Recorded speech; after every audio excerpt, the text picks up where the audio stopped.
It's me, KBot273. Welcome back to the North American Strikers League Season 6. It's been over 2 years since we started doing this. Crazy to think how far we've come. Today I have long-standing nasl players, Hamster Quest and Eggs with me, and we're joined by nascent new nasl player, Weston, today. So without any further ado, Weston, it's your debut for the season. In case the people do not know, you'll be signing up with your RTF jersey today. How are you feeling going into your match versus the Bun Bun Bonanza? I'm feeling pretty good. I've known for a couple weeks that it was going to be this week that I came in and everything. And just watching the team be on a kind of a hot streak the last 3 weeks has, made me feel like maybe there's a little less pressure because like we're doing so well, but also just like my teammates are locked in and we have a lot of momentum. So I'm feeling pretty good about this week. I'm kind of glad that I'm going against a team that I've played a lot in weeklies and in scrims and everything. So I'm familiar with how they'll play. And yeah, I'm just really excited to get my first game in. So, Hamster Quest and NX, you guys have been nasl starters in the past. You guys have played in multiple nasl seasons for different teams. Actually, NX, I don't know if I could say, I don't remember if you ever subbed before EKC, maybe not. But either way, you guys have played many seasons.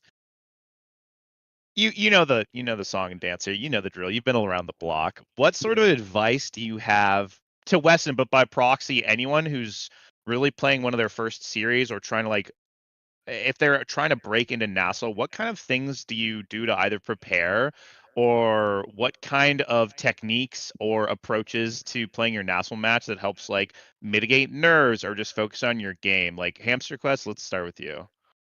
Yeah, I've actually a pretty long ritual before like tense matches. I haven't done it in a while. Obviously, I haven't played in a few seasons since Quest. I haven't started in Nassau in a few seasons. Um, so like before a big match, like obviously a lot of people will get nervous. I will actually get very, very nervous. It's been a while.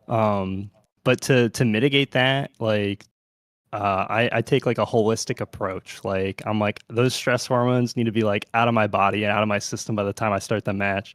So generally in the morning, before a tough match, I will actually turn the shower all the way to cold, even if it's in the winter. Oh And my.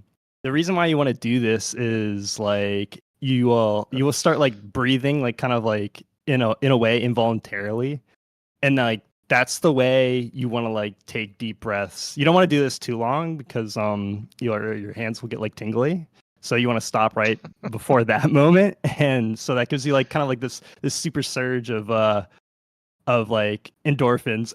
Super super Omega Yeah, Strikers. I Omega get it. Strikers, bro. You get it. You get what I'm saying. Yeah, and I mean that's also a great way to mitigate like just kind of like day-to-day life stress. So like it just kind of like to get it out of your system, and like when you play in the game, like you won't be kind of like as amped up as you were when you took that shower, and kind of to go on to that point, just breathing in general, like before your match, like after every round or something, you need to take deep breaths and like just like breathe, um, and like don't be over focused on like your performance, how people see you, how like your team views you, and your performance as a player is separate from like you as a person.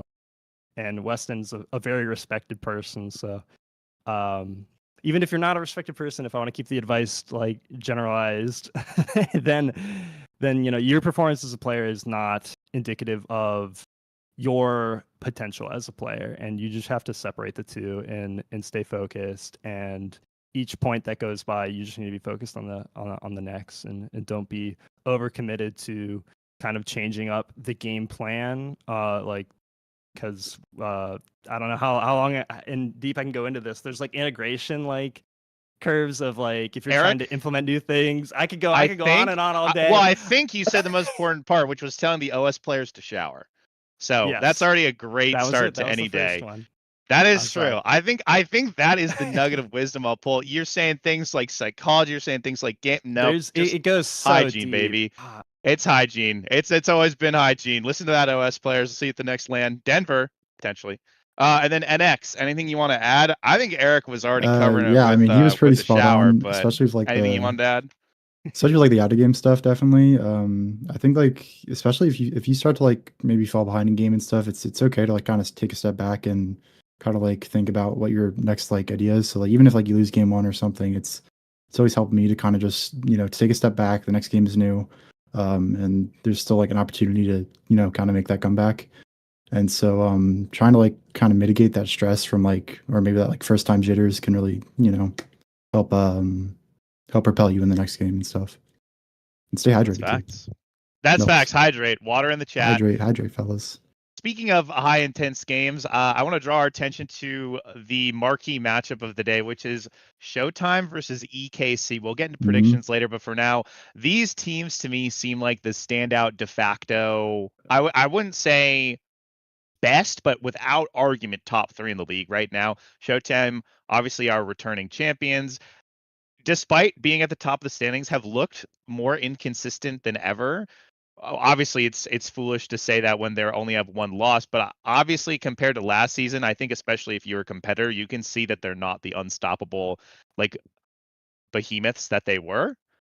And then versus them is EKC, who actually hasn't dropped a game since they added their superstar coach slash caster slash player slash jujitsu master Borg to their roster. So obviously, I know NX has some thoughts on this. We'll hear more on it later. But for the other two in the call, give me your brief 30-second thought process on this match, and we'll start with Hamster Quest first. 30 seconds. What do you think going into this match that the viewers should be looking out for? Smart of you to put the timer on me. Yeah, I mean, this matchup, EKC is a very explosive team, and I think they really bring it to tougher opponents. So I think they've done their homework. I think they're gonna come in strong to this. I don't know if we're doing the predictions right now. No, not yet. It's gonna be a close match. I mean, I think it's gonna be really interesting to watch, kind of like the draft in general, even before the match. I think these are two really smart teams, and we've had this patch for a while, so I think we're gonna see the meta in this matchup, hopefully. Okay, Weston, anything you want to add to that? Yeah, I think like you kind of touched on, Eric, the EKC kind of like is a team that plays a little bit to their opponent's level. Like I think no matter what, they're kind of in a lot of close games. And like you said, I think play style wise, it's very different between the two teams. Obviously, like Barcode and Sorn could not really be two more different goalie archetypes. So seeing that matchup, seeing how the play styles differ in what is a meta where you see so much differential already, will be really interesting. So I'm excited for it. All right, NX, I'll have you save your thoughts from when we get to the predictions. For now, I just want to jump right into them, actually. We're going to start at the bottom of our weekly run with two long-storied teams full of West Coast players. It's the Sundubu Strikers versus Demons Raw, the last match of the week. Both of these teams need this win badly. For people who don't know, they're both sitting at 2-3 in the records, which doesn't necessarily mean they're out of playoffs yet. Normally, the lowest you can go and still make playoffs is 4 losses. So if either team loses this, it's do or die from the rest of the season out. Both teams have had really high-flying weeks. Both teams have had some real stinker weeks, let's be honest. So I'd love to hear what the desk's thoughts are, as almost everyone here has played these specific teams at least once in their careers. NX, let's start with you. What do you feel like when you look at this this final match of the day? I'm pretty excited for that one. I think that Raw definitely has some potential. I think they really need their comps to like make their game plan work, and I think Sundubu is kind of the same way, where they're not like as flexible as I think other teams might be. So I think it's going to be. I think a lot of this game is actually going to be drafting, honestly, and from there we'll see what happens. But I think Sundubu probably has the edge. All right, Sundubu gets 1 vote from NX. And I know NX, you and Sundubu have scrimmed quite a bit, so I'm sure you have some belief in them from that. Weston, let's hear what you got to say about the matchup. Yeah, Sundubu is also a team that I've scrimmed against with a little bit. I started the season on that team. I think what I really look for in this matchup, like you said, it's two teams that maybe going into the season probably had higher expectations than 2-3, like Sundubu coming off a land win and Demons Raw just being Demons Raw. But I think something like NX said, it could really go down to drafting. And if you're gonna think about which team is probably doing more preparation, going through those drafts, thinking about it more, I think it has to be the team with Carmella on it. And he is always like running through all the scenarios, doing a ton of prep work. So I'm also gonna give the edge to Sundubu, and I think it might really come down to all the preparation that they put into their games. All right. Hamster Quest, slight bias on this one for people who don't know. He is on Demon's Raw, or at least helps him out very much. Hamster Quest, what are you thinking about this matchup?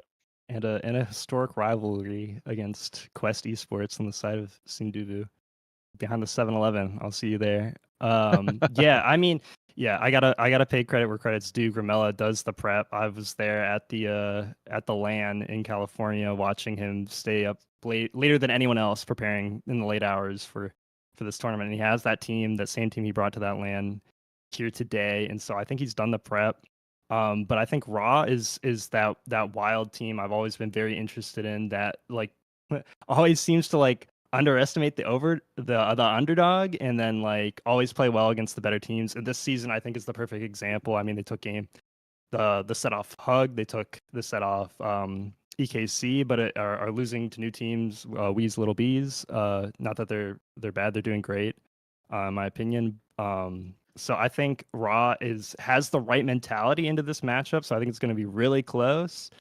And I think they had a new roster getting into this season, but I think they've kind of worked out the kinks. I've been watching their scrims, and I don't think Sundubu will have the right tools unless they've been preparing a lot this week. They've been playing a lot of Estelle and Rasmus in previous weeks, and I don't know. It hasn't been looking like that's been like the strongest meta. We'll see map wise, because obviously there are some maps that really favor that way. But I'm gonna have to go with Raw at the end of the day. I think it's gonna be really close. I think it's really close, but I think they worked out the kinks, and they're against a tough opponent, and they're prepared mentally to win that. All right, I'm going to go with Raw as well. I see the Gromella versus Fudgy Waffles messy breakup reunion, and I'm down to see the sparks fly, maybe rekindle the love or go down in flames. I'm going to give it to Raw. Moving right along, in the classic Vaughn fashion, we're just going to hear your exact prediction because I want to speed up to the first match of the day. EKC versus Show. NX, I know what you're going to say, but who's going to win? You guess he's gonna win. I mean, Weston, who's going to win? Showtime's gonna win.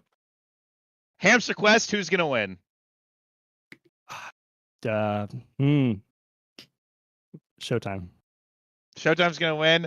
I'll vote for EKC today. Why not? Go NX. Hashtag joybaiting. Next match, my team versus Weeb. First place versus 10th place.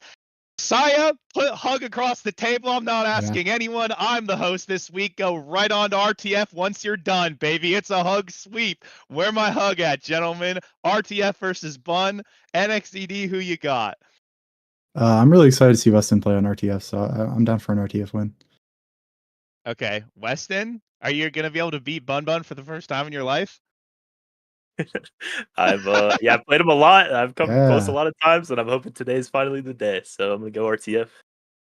All right, Eric. I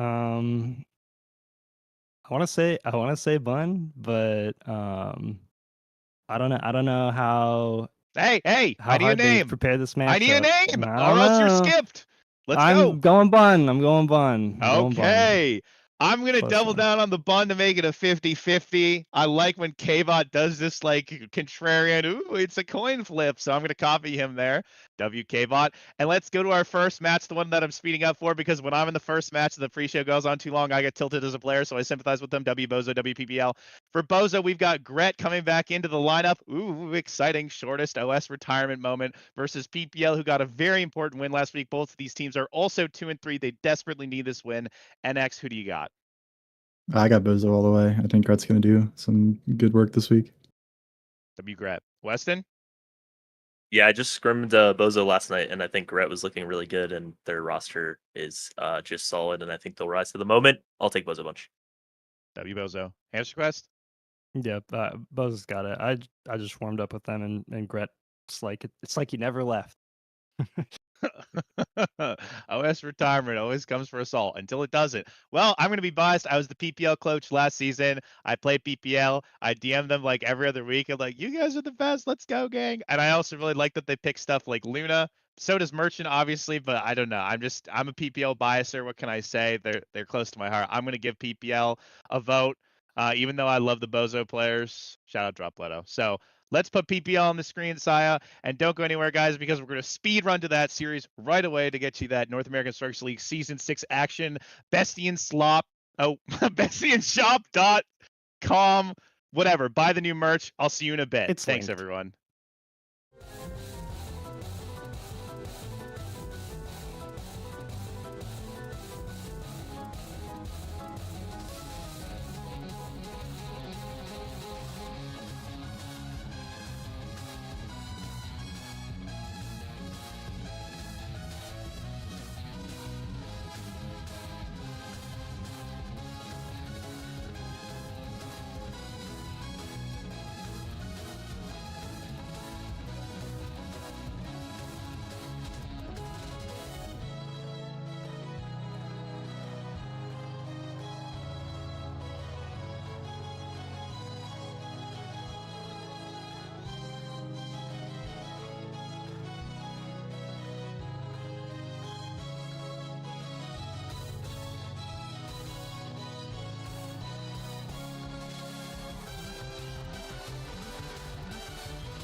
And it's like I've never left, guys. Welcome back. nasl is not struggling to field people for today.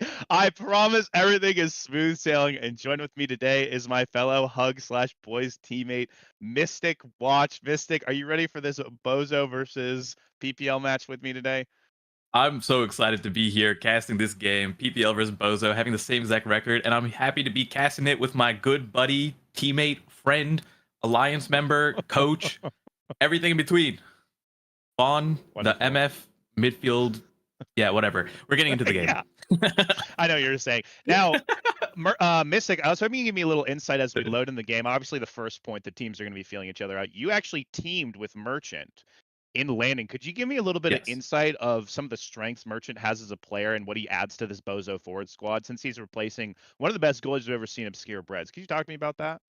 So Merchant is a person that, it reminds me very much of like super early OS launch, like Caleb Gumi, in the sense of this hyper aggressive eject button goalie, where a lot of the time when it was me, Borg, and Merchant playing, the areas where we found Merchant pop off was specifically in those moments where the ball would be cleared with two in opposite side, where the defender or the two forwards were not there, and Merchant would just fly in, scoop up that rebound, or just like hop in, eject button with a Vice ultimate or something of that sort with Luna or Vice.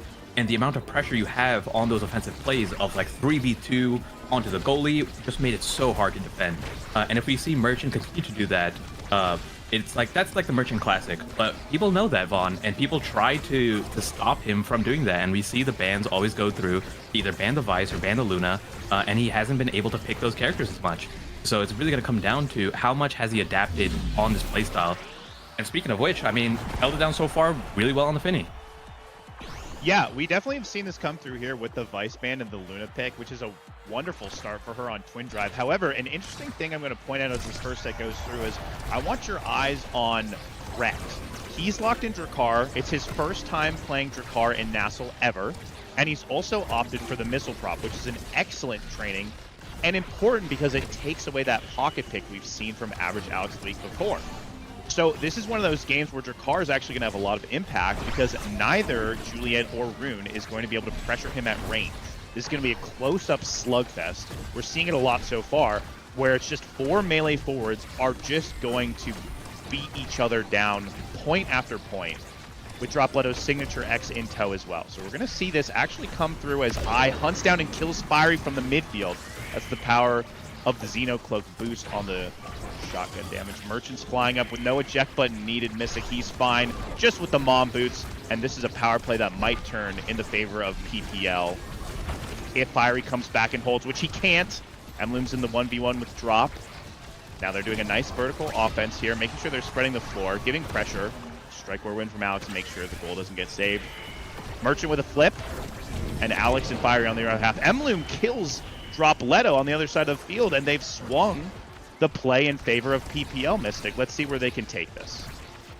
Yeah, but so far so good in terms of defending the barrier down. It takes a dash punch out of Fiery to close it off, but I has the energy burst, use it in the net, gets it through the Juliet ultimate, and manages to time it between Emloom as well, giving them the 2-0 lead already. And one thing I wanted to talk about is Merchant once more, but on the Finny with the mom boots, and specifically with this twin drive. I know how highly you value twin drive on the Finny. It adds so much damage. It has a massive range on how far the ability can be cast. So you have that core control, you have the damage debuff, and especially when you have these two brawler characters being piloted by I and Dropletto, that damage is coming through. So we're gonna see, like, once that set 2, set 3 X comes online and we get things like bulk up or 1-2 punch or heavy impact on some of these characters, the damage is gonna be insane. The damage is gonna be insane, and so was Merchant's Sages there. PPL's had to use 2 core flips, all for naught. Merchant with another good read on Fiery Strike, making sure he holds it down. No barrier, no problem. Getting evades out versus this PPL squad is so important for the X and Drakkar to do what they do best. Fiery denied once again by Merchant. Brett backing him up in the corner, making sure that that ball gets cleared. While Emloom, a little bit of an offensive sequence going on from PPL, but can't break the defense of Bozo Bunch just quite yet. The speed seems to be on the side of Bozo, while PPL spinning their wheels a bit, trying to figure out how to get the ball, but they're by no means at a disadvantage. Fiery once again eyeing the goal, just doesn't have the resources really to break through the twin drive Finny, and not to mention the core flip as well. The Rune Luna combo, haven't seen too much of the character's damage synergy quite yet, but a good flip coming out from Emloom matches Dropletto's. Fiery looks for the goal, can't exactly find another flip coming out, but a nice strike from Fiery. Good shot placement makes it so that the abilityless Finny can't save it one more time. So PPL strikes back here, Mystic. Yeah, really clutch play by Emloom. Over there, Dropletto has the energy burst in the net against the Luna, which for the most part is a guarantee. Oh my goodness, Dropletto with the quick KO on the side, getting average Alex from the Rune out, a character that does actually have quite a bit of defensive capabilities because of the ability to buffer your secondary and kind of just ignore knockback. But even with that, I was going to say, Emloom did such a good job on that previous point, using the flip to catch Dropletto's flip, which led them to that first point in this set. But with that KO that Dropletto got, they already have 2 barriers down on the side of PPL, and now they're going to have to defend against a Gret who has energy burst, trying to walk into position. You can see the way they're walking up with Merchant also moving a little bit forward to give I as much time as needed to try to set up a play on the Drakkar. It doesn't just have to be Dropletto, but as long as Fiery and Average Alex keep pulling this like 2v2 midfield defense that's going on pretty well, they seem to be having a little bit of trouble getting the ball in position for I to actually use that energy burst. Something I've also seen as well is one of the strongest points of this Rune Luna combo, Mystic, is the fact that you can combo off of your ults. We saw this get a lot of popularity in the early season, but we haven't really seen it come to fruition as much as people expected. Even though Alex gets a kill with his ult, without the Luna adding to it, it does take a little bit from that combination, so difficult for them to sync those up. We'll see if this pays off here, though. Open barriers for both sides. I always favor the eject goalie more, so I'm going to look for Emloom to fly in here soon. Fiery staggered. Dangerous position for him especially. Has to play around both Drek and X so well, but an excellent capitalization and read on the bounce from that top side barrier corner. And Fiery's going to put that in quite nicely. I feel like PPL is slowly clawing it back. The momentum feels like it's in Bozo's favor, but Mystic, it just feels like they can't get that ball in that net.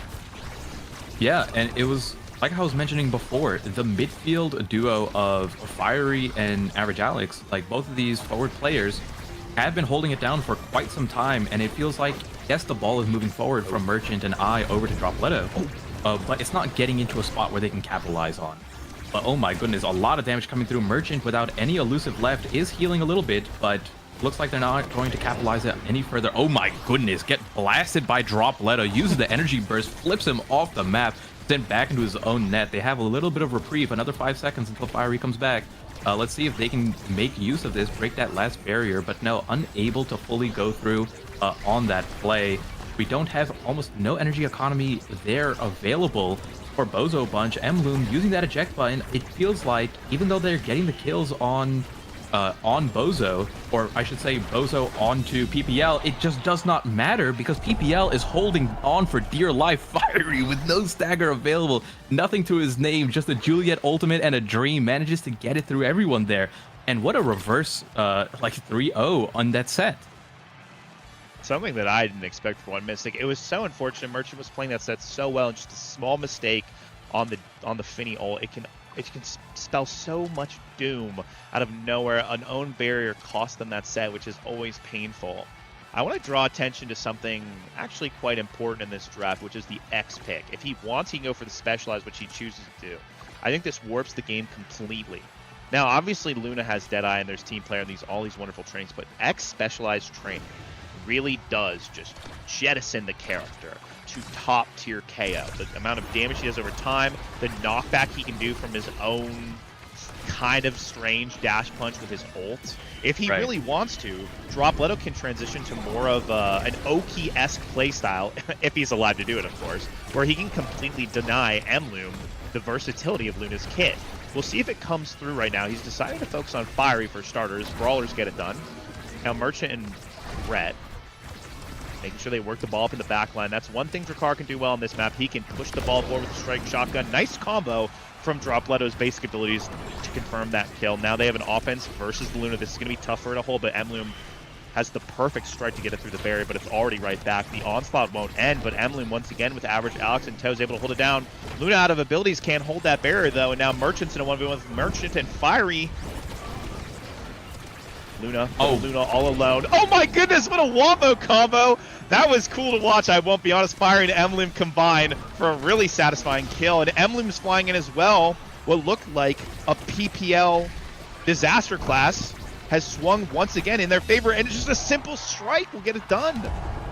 Fiery sees the hole in Bozo's defense and plugs it with the core Mystic. Yeah, I mean, that KO getting Dropletto out, and talking about that specialized training, we saw how much damage it already did from just wailing on Fiery for a couple seconds. And one thing that I wanted to add on to your point, like you mentioned his little dash punch there, it catches so many people off guard the first time, because you're like, oh, I'm at a safe distance from X right now, and then you get hit once and it's like, well that's my one. But look at the damage coming through onto I. Oh my goodness, the flip sends him out. Average Alex was trying to get some sort of KO or some sort of damage onto I there, but it does not matter. And what do you think about the difference in Average Alex taking the slick kicks on the rune in this situation versus I, who has opted in for the more traditional, what is this awakening called? Magnetized Souls. Yeah, it's an interesting choice for sure. I guess Average Alex feels like since he's playing versus double melee, he'll be ping-ponging the ball a lot more.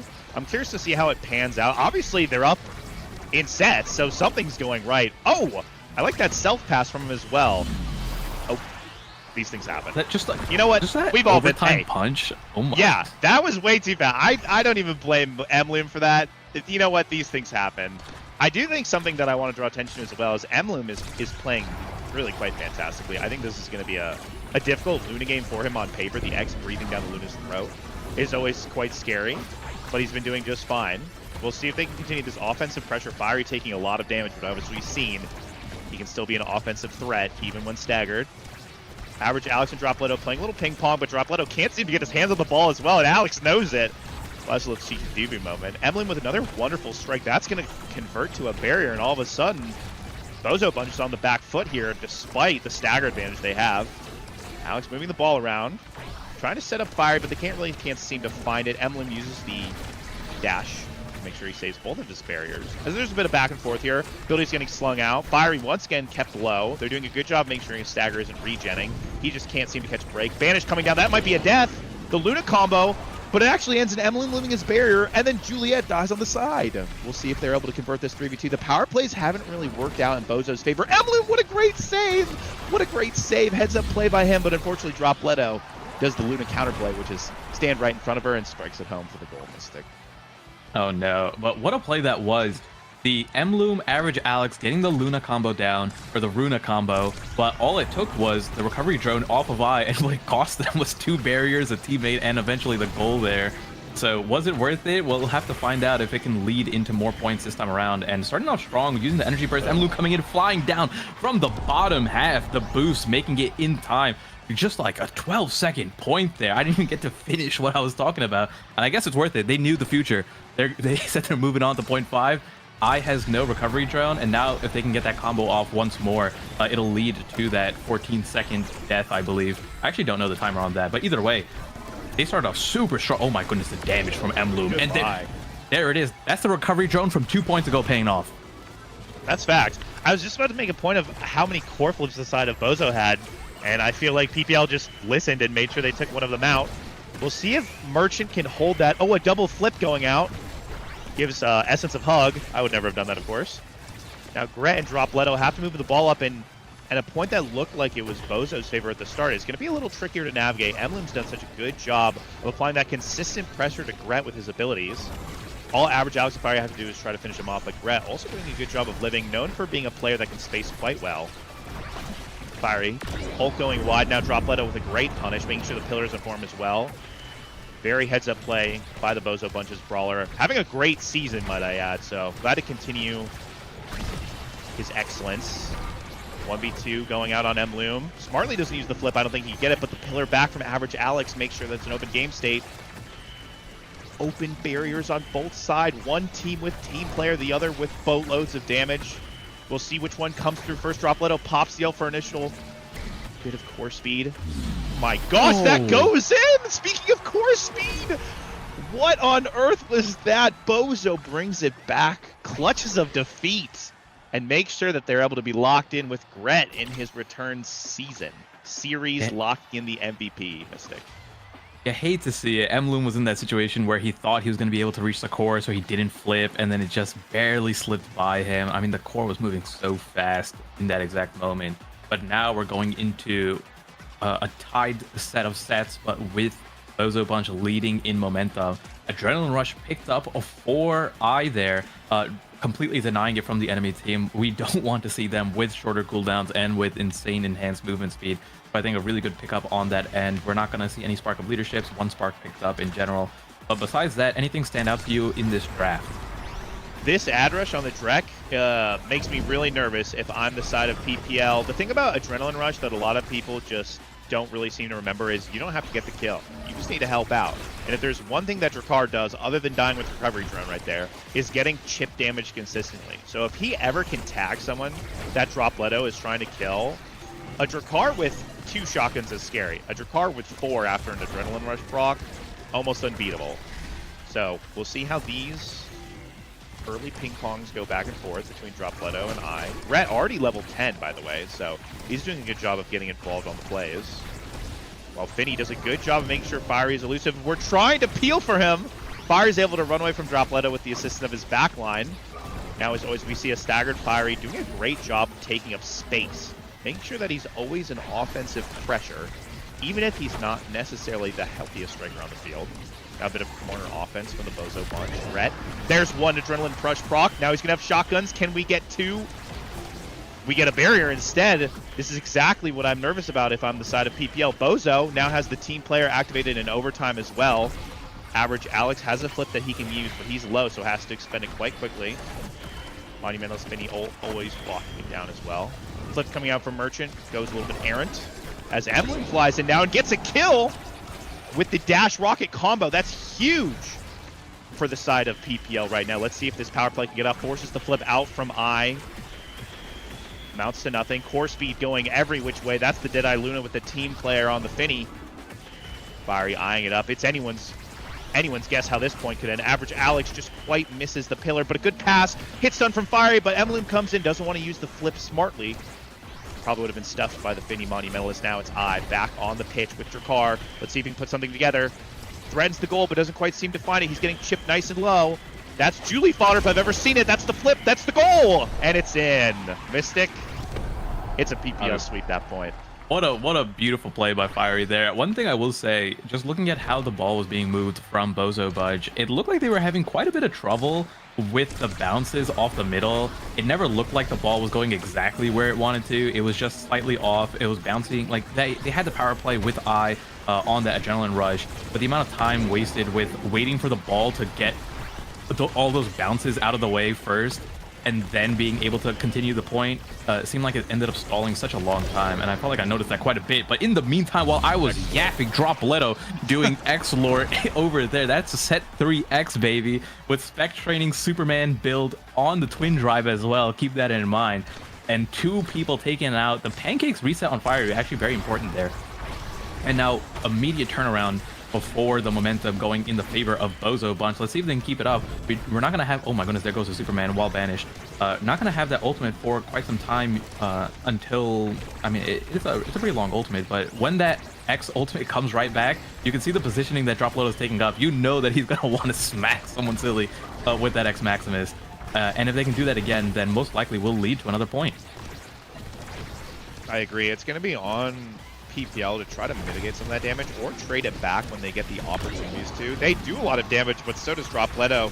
Results in Gret once again getting the ad rush on this Ricard, and any time a missile prop direct has his shotguns up with some speed, you need to be careful. This looks almost unclearable, but Mloom and Average Alex are able to get it out. A nice banish. Make sure Dropletto is stalled. The Finial saved once again by Mloom, and a pillar as well denies the next pass. PPL all of a sudden, anytime I feel like they're almost done, find a way to bring it back off of the efforts I'll add of Mloom. I think this Luna has had some pinpoint accuracy with both her strikes as well as her rockets. So I'm curious to see if she's able to get it done. Merchant with a great strike to make sure he's denying Fiery.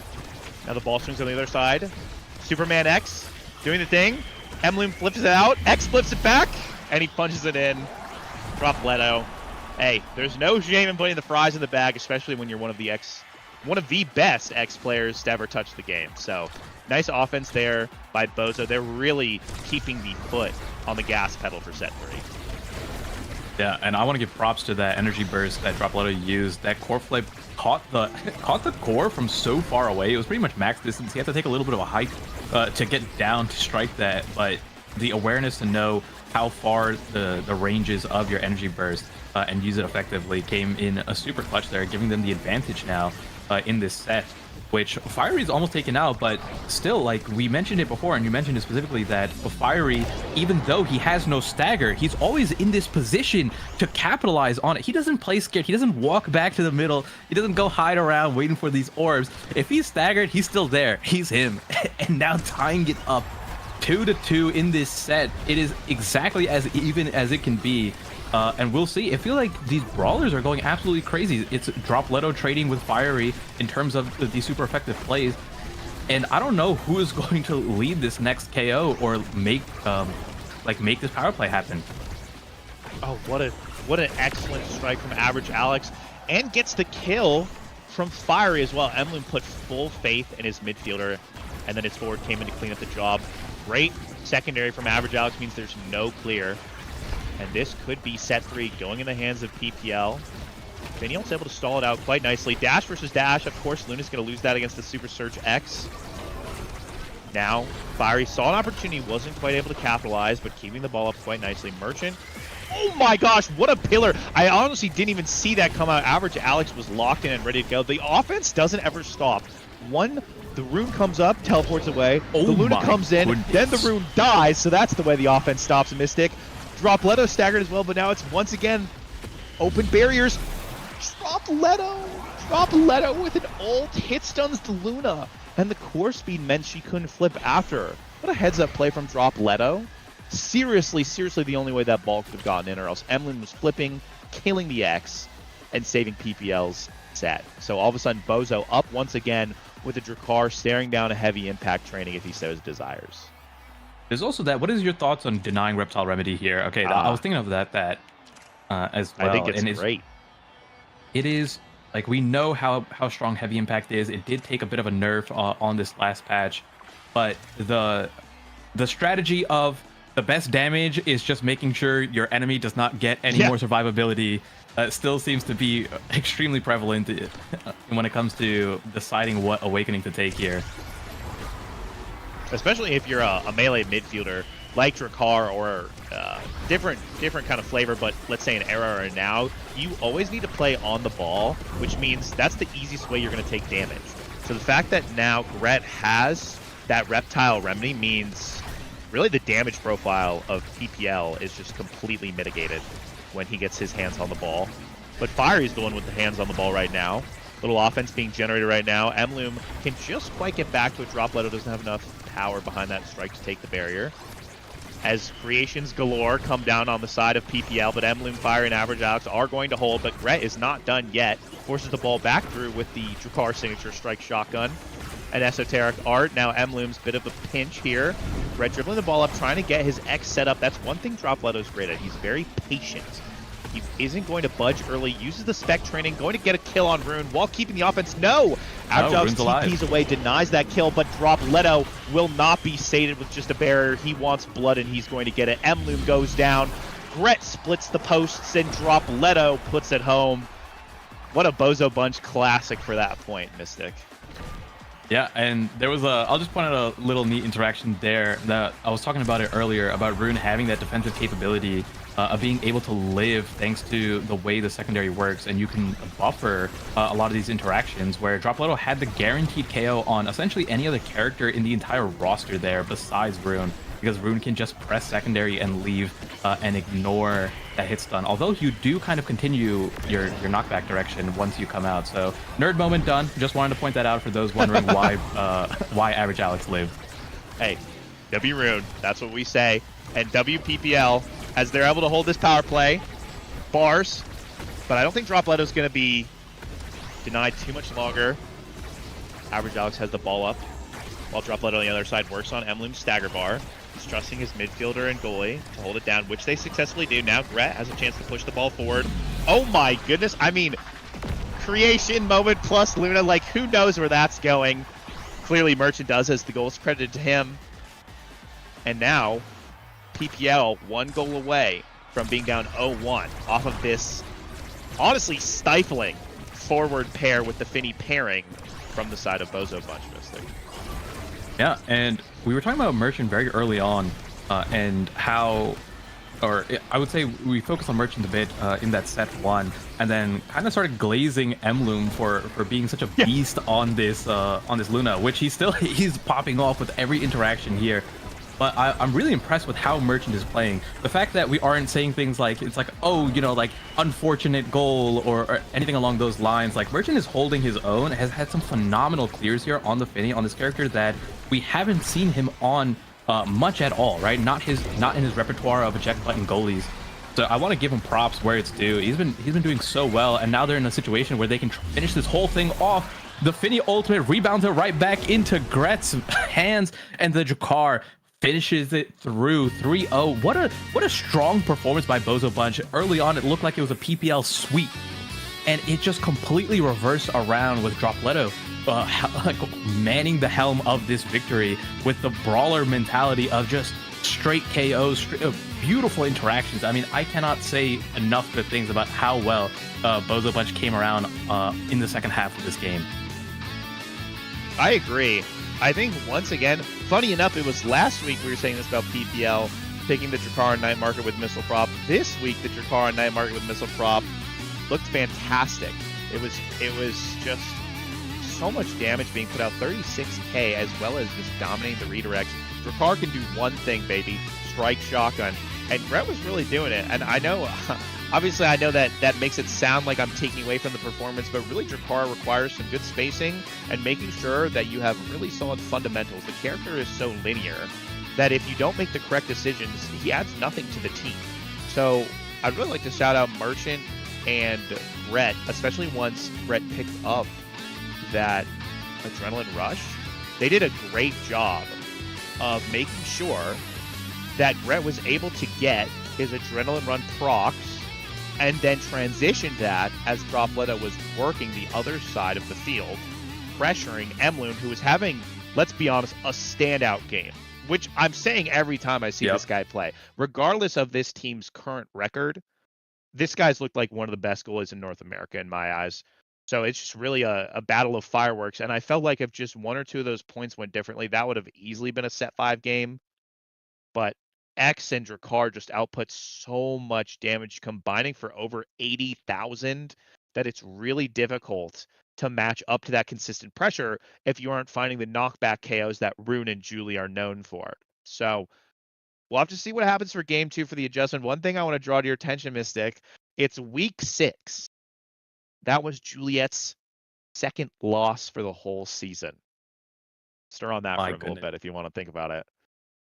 But I've been hearing in the rumblings of general chat in Coscord that Juliet is not the strongest character. Oh, she's so weak. She's so weak. As it is known for the Omega Strikers community being the true knowledgeable. We're always right. Saints. We've never gotten anything wrong here, guys. We've never gotten anything wrong. But taking a look at, and one of the things I wanted to bring attention to for the game plan of PPL, you mentioned the knockback KOs that we see both Luna, all three of these characters of Luna, Rune, and Juliet be so strong to deal with, right? We tend to not see too much stagger KOs with this type of composition. And when you're under so much pressure that you have to use your abilities off cooldown for either defensive purposes or just to try to gain some sort of momentum in the play, you lose a lot of that KO potential, right? How many times did we actually see the Rune combo come out? How many times did we see a Rune ultimate with a pillar that a Juliet was camping for a KO? I felt like we only really saw one or two Luna Rune combos, and it was on I, who had recovery drone at that point, which was such a huge. It's like the recovery drone against that specific combo is such a pain to deal with, that it felt like it really shut down what PPL wanted to do. And at the same time, because of the pressure that they were underneath, they just couldn't line up the ability. They couldn't really afford to save those cooldowns in a way that was like, hey, I got ultimate in 10 seconds. Can you hold on? It's like, no, I can't. I just have to use it here. And we saw the lack of KOs in that second half because of that.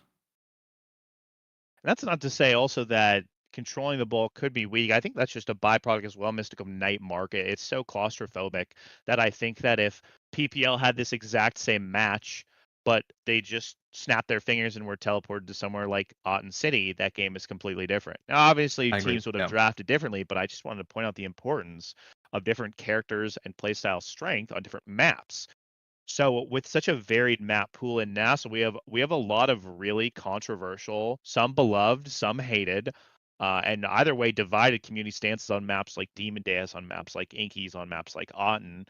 But just like we say, even on the long-standing, originally one of the big three night market, we can see that certain styles, certain execution decisions really came through there, and it resulted in Bozo Bunch, a team that honestly, I mean, I'll speak from personal experience. Really hard to beat on night market, guys. nasl 5 playoffs lore. Wouldn't be surprised if we see something similar coming out. But what I am surprised to see actually is we're going to Oni Village.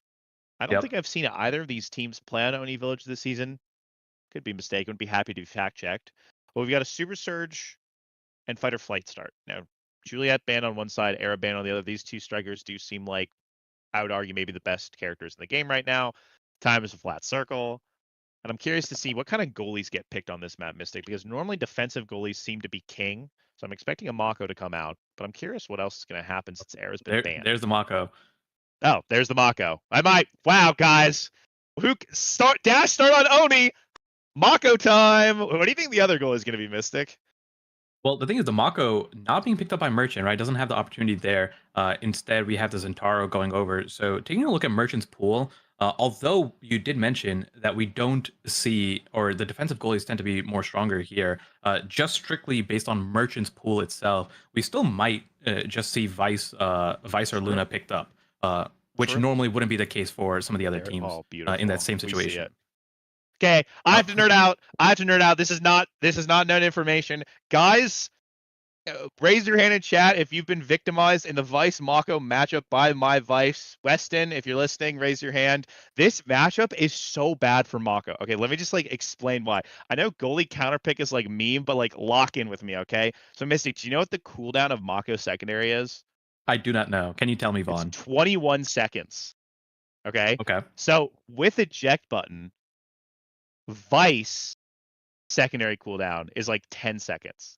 And so the thing about Mako is especially after the nerf, when she beats her drum, she's like standing still, right? So you're like, oh, I'm gonna dash train, I'm gonna lock in Mako, I'm gonna beat my drum. But then the Vice takes the dash training, all of a sudden her secondary reaches Mako for free, and you drop secondary every time when she beats her drum, and it cancels it 100 times out. It's literally unmissable. And even also, let's say it's down. If she's charging her primary, what does Mako do?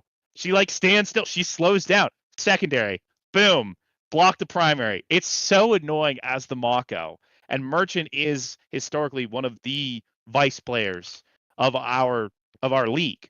So I'm really happy to see this pick locked in, even if it's on a map that isn't necessarily like the Vice map per se. Because if it's played well, I think Emloom is going to have a miserable time on the Mako. I think the matchup is super, super unplayable for her. I'm really interested to see if it comes to fruition. If the Vice is forced on defense enough, obviously those abilities won't be up for offense. But I have faith in the Bozo Bunch forwards that they can execute the vision here, Mystic. And is this enabled by the secondary awakening, Vaughn? Like, does the Mako secondary not reach otherwise? Yeah, the Vice would have to like really misposition otherwise. Like she has to walk way out of her net. So now the fact that she has that dash extension, she can go like barrier to barrier. So she's gonna be able to teleport right there and cancel that dash or that Mako secondary every time, Mystic. Got it. So taking a look at what we have here, I assume it's going to be the two goalies taking the Super Surge, and then all four other players opting in for the fight or flight. Oh, sorry, Dropletto going in for the Super Surge as well on the Zentaro. But pretty standard stuff. We're seeing again the difference in awakening choices here, or I should say the training choices, with the slick kicks for both forwards of PPL, and Bozo Bunch opting in for double magnetized souls once again. And we're seeing the dash awakening already come into fruition for Drop. Oh my goodness, I don't even know what got the KO there. I think it was the now primary. Yeah. I mean, oh my goodness, the drone just getting the KO already, leading into a power play. Let's see if we can break the secondary barrier here. We can see Merchant walking up, does not land that secondary, but with how low the cooldown is, you have the ability to get two off before Mako can get a second drum and bass off as well. And the pressure, this is a pretty fast moving game, given that we are on Oni Village, a map that we tend to see things taken a little bit slower. One thing I liked seeing there as well is, speaking of the speeds of the game, Dropletto saw that Emloom was using the Mako secondary. Wow, great Giga Blast by Alex. And he immediately went to cancel it. Merchant now has the ball. Always a threat when he teleports in. You never know what he's going to do. Wow, actually almost a goal from strikes, but Average Alex and Fire are able to get it done. Rasmus Kai have a lot of pressure. Merchant TPing up with Dropletto. Oh, the Dropletto Zentaro. It's always such a treat. Instantly snipes that top clear from Emloom. Something I've seen many times this season. And Dropletto just continues his case in my eyes for top 3 brawler this season, Mystic. He just continually he's getting it done. And we're going to see him get it done here, actually. I think he's going to get both. Waits out the barrage. Ooh, nice idea with the strike. Doesn't exactly quite get it, but they keep up. I like this use of the core flip from Merchant, making sure that he keeps the offense going. Average Alex is staggered. Merchant and I pressuring together. Alex not actually taken out. Rare miss from Dropletto. Mystic, let's see how these two teams navigate this. The Dropletto had the KO lined up there onto Average Alex, but Emloom used a 1 second primary to just shift Dropletto the smallest amount, which let Average Alex live. Eventually getting taken out a little bit later. Dropletto going in for that secondary cancel once again. Very aware of the role. If Merchant isn't able to cancel it, Dropletto will dash right in. And because it's Super Surge here, there's a lot of damage that's stacked on whether Dropletto or Merchant lands one of these secondaries. It just chunks them for half health, and especially with with Zentaro being the character that he is and the amount of AoE that he covers, you do so much so much damage onto so many people, and there Emloom is, the goalie being taken down in the goalie box. No pauldrons here for any defensive play. It is strike shot, and let's see if that's going to end up being a punishment for the amount of damage coming through on Bozo's side. I'm really impressed with PPL's 2v3 defense with Device injecting in. They were able to hold. Really, really impressive stuff. Let's see if PPL can fight back on the other side. Merchant not able to find much. Almost gets the goal with Gret backing him up, but they can't split the defense. Now Fiery has a chance, flips him out, fakes him out with the Rasmus ult. Average Alex working that midfield line with the Kai. Looks for a Giga Blast, but can't get it. And Emloom misreads the Supernova from Vice. The core speed is a little too fast. Sails on by the Mako primary. And Bozo's 1 point away from taking the first set on Oni Village.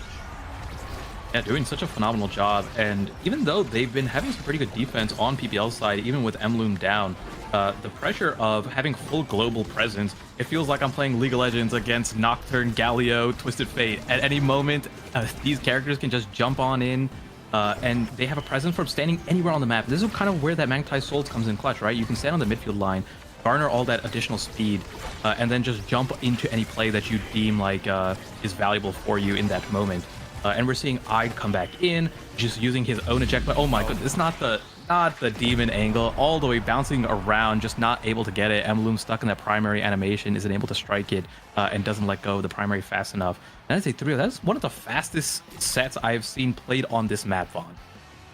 Yeah, unfortunately, just 2 back-to-back points of Emloom misreading the clear off of primary. That's a rare, and I mean rare, misstep from him. I'm really surprised to see that stalwart defense crumble.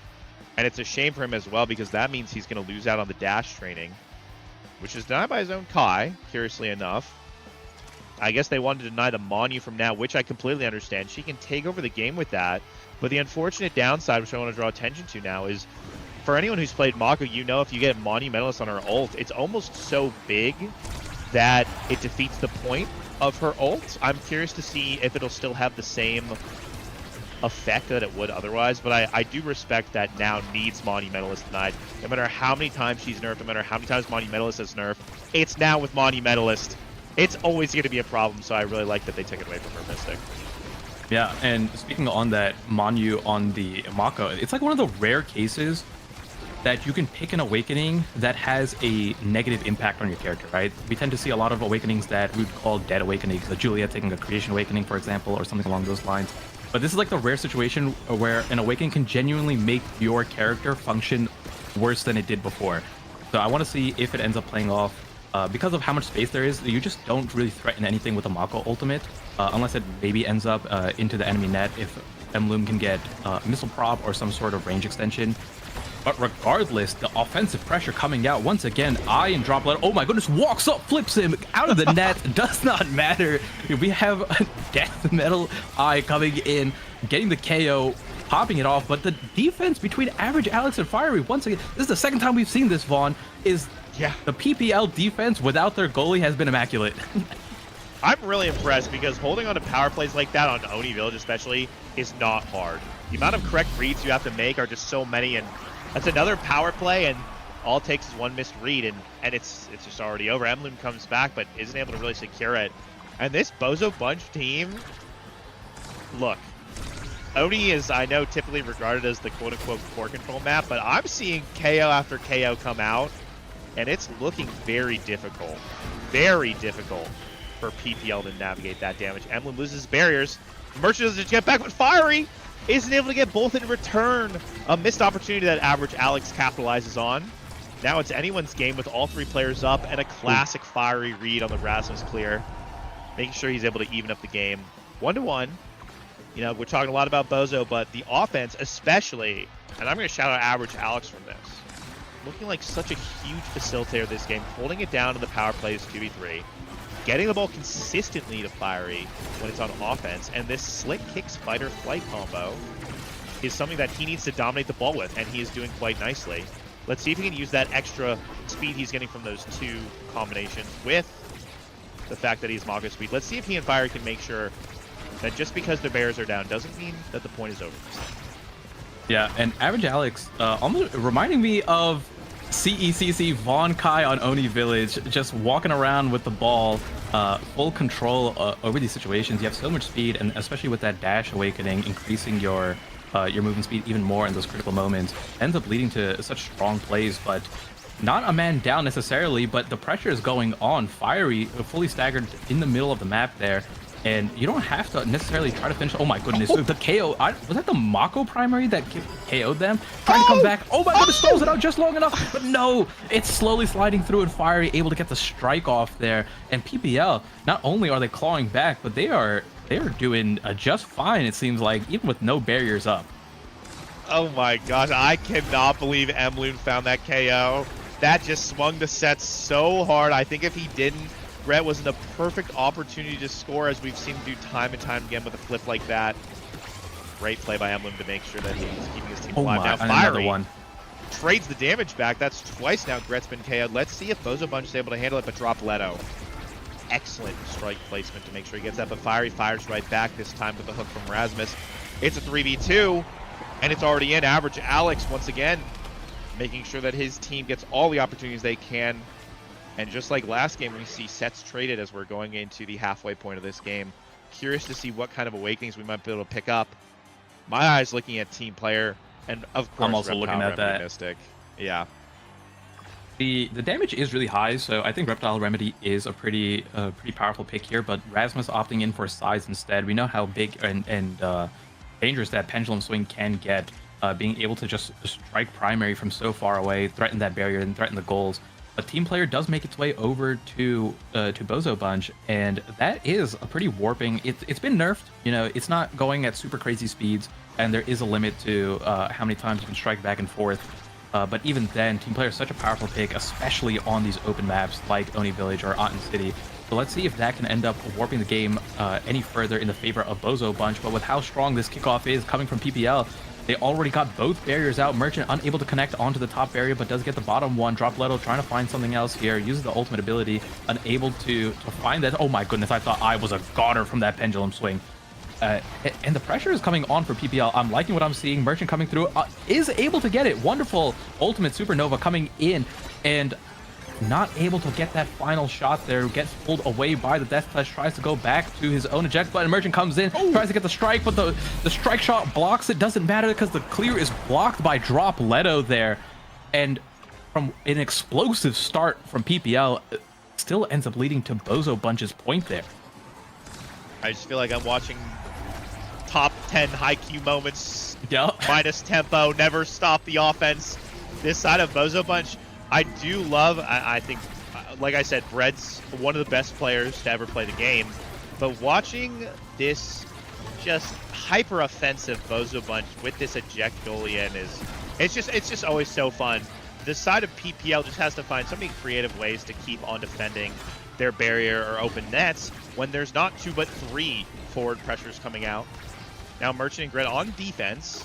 Makes it so Merchant is able to eject forward right away, while Drop Leto's getting pressured, but will be healed up just fine with the down. Now Emloom stuck in a bit of a 2v1, isn't able to hold it quite down, and also staggered. Gret now bringing the ball up with his flip, isn't able to get it just shy of that. But Merchant now on the other side with Emloom. If he TP's in, Emloom might die with Drop, but elects to stay back, making sure he doesn't want to lose his barrier. Respectable choice. Gret bringing up the ball, Drop Leto misses the dash, so would kill Emloom. Now Gret pushing the ball up, Emloom still so low, taken out by the Thunderstruck, and a nice shot by Gret from that team player extra speed. Makes it so it's a 2-0, and Drop Leto did a great job of keeping Emloom busy, and Merchant was able to finish off that kill with the super surge.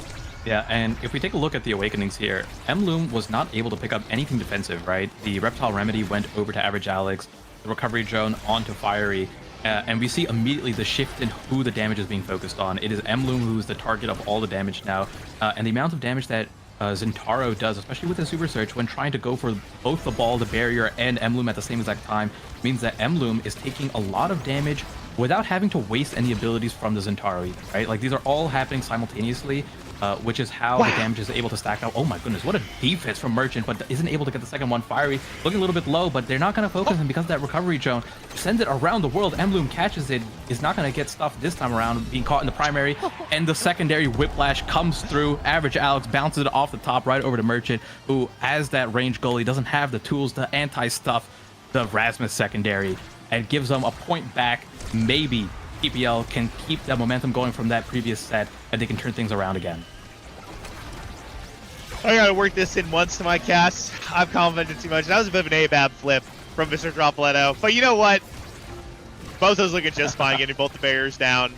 Gret's got the ball in his hands. Always reliably he's going to get it forward to his brawler. Oh, the Mako! Nice ult to keep the offensive going. It's going to be tough to clear. Classic Kai in the top corner as blue side with the Rasmus backup. All of a sudden, you know, this game just felt like it was Bozo's to control. But whenever this Mako gets space and this Vice doesn't get to eject forward with impunity, really PPL with the extra size and speed they're gaining from Mako can really capitalize on the weaknesses of Vice and make this just a back and forth game with a battle of concepts, Mystic. Yeah, and I'm liking that we are seeing these different strategies come through, right? The traditional speed midfielder with size brawler, and you have the Mako speed in the back to pair it up, versus super dash teleport all around the map, offensive pressure or defensive pressure, depending on which way you go. And it's just a difference of, like, it's exactly what we were saying before, right? It's the high Q moment, the battle of concept, the 5-man synchronized attack coming forward and paying its dividends. But Dropletto almost getting taken out there, though. But I coming in with a little bit of healing does not matter because it does not bring Dropletto over the stagger breakpoint there. And now we're going to have to do a 2v3 power play for PPL. But a great slow from Merchant keeps it alive. The death touch does not connect, means the power play is still not completely done. But Fiery doesn't even have to use the energy burst there, breaks the top barrier, gets it over, and we're trying to get into a spot where the energy burst is going to lead to a point. But can they last long enough? Fiery is looking quite low. I don't know if they're going to focus him down to try to force out that energy burst, but it can go. Oh no, but Merchant misses it, can get it. Oh my goodness, Vaughn, I don't know what is happening here. You take it over, please. Oh, what's happening is it's overtime with team player. There's a lot of core speed. Dropletto's going to drop the ult. I don't even know what that TP was, but it worked. Look at the TP. Why did the he TP TP was there? like off the map. That was I had no idea how that point was going to end, Mystic. Oh my gosh, team player overtime Oni Village moment. I mean, Merchant cool, calm, and collected. There so early?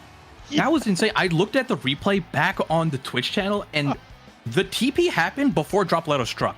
Like, he knew that Maloom was going to get the ball and strike it back over to Rasmus before Maloom did.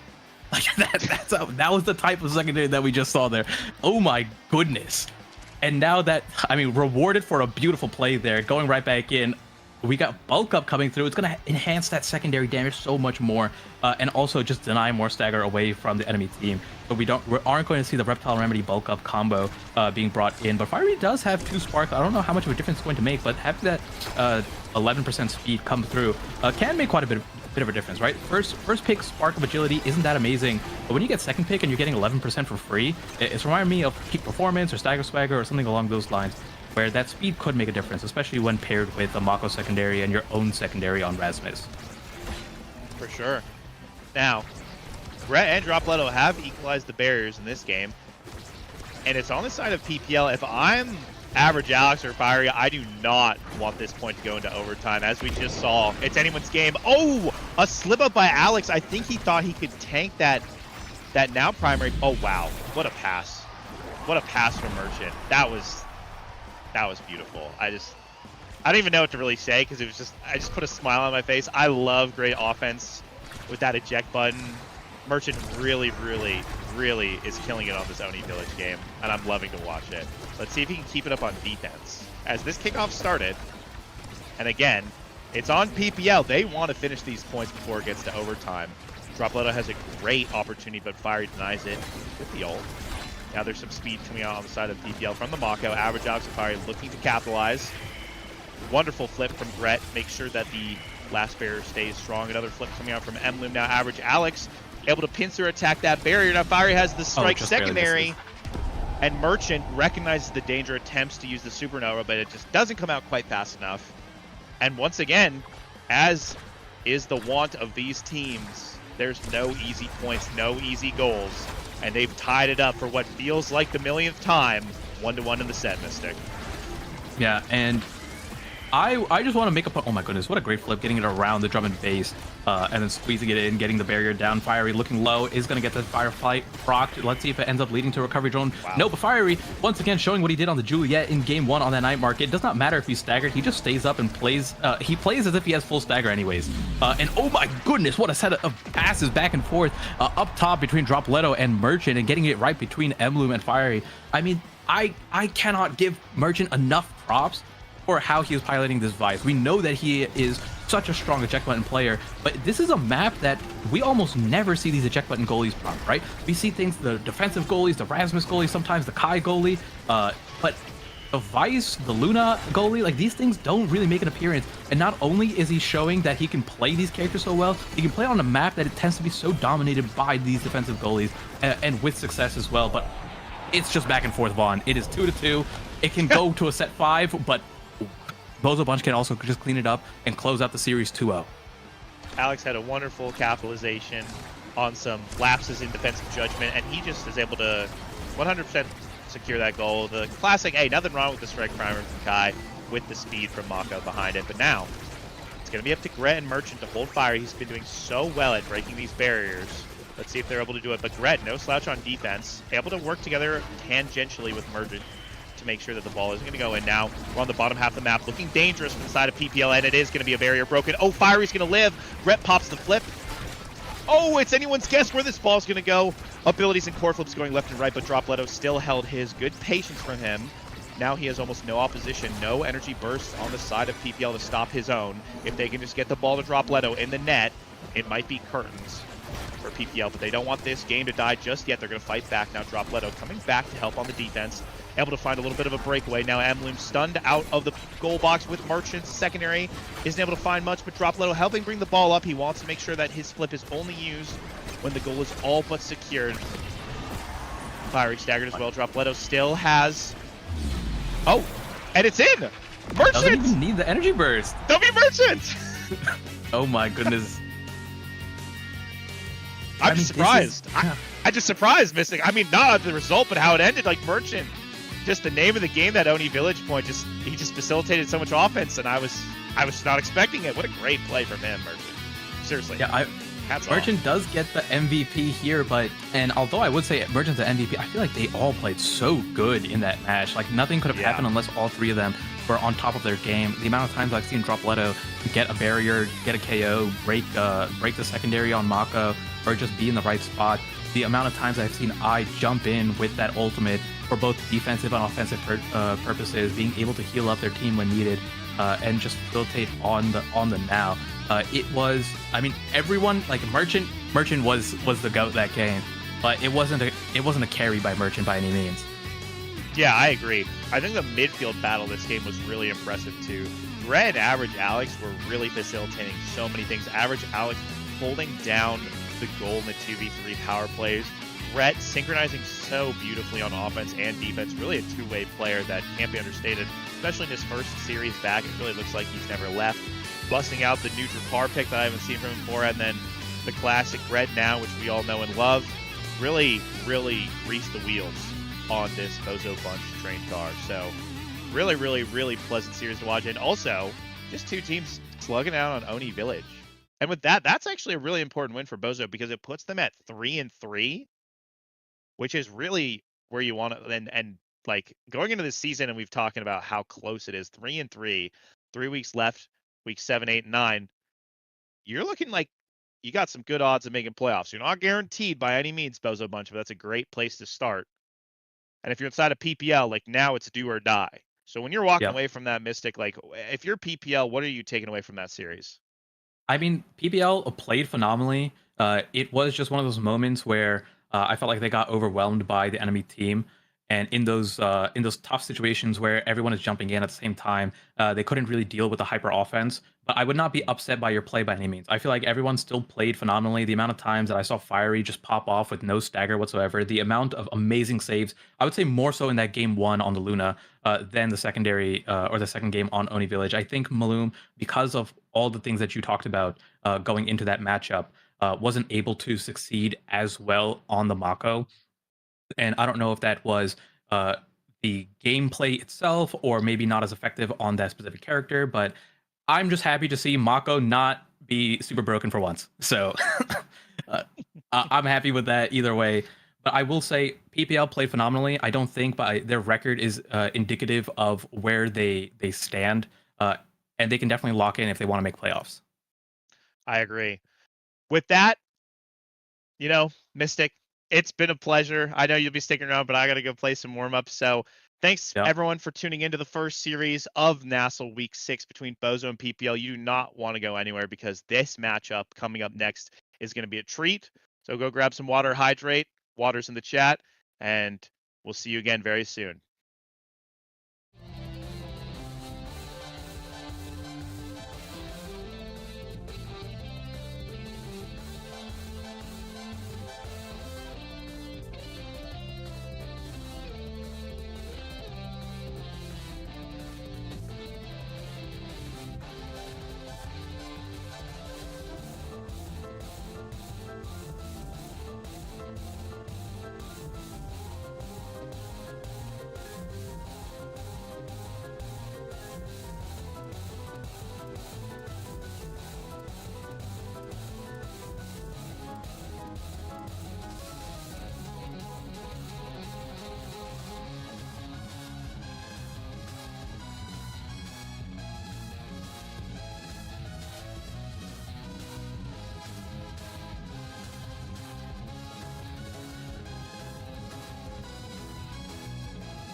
Welcome back, everybody, to the North American Strikers League Week 6, I believe. Yes, Week 6. We are going into the next match, which is going to be RTF versus Bun, Return to Form versus Bun Bun Bonanza. And we're going straight into the match. So everything is already set up. The first map will be Bun Bun's pick for Atlas Lab, a map that we haven't seen today so far, but followed up with RTS, Clarion, Test Chamber, and then the last map, if it goes to that tiebreaker, will be Oni Village.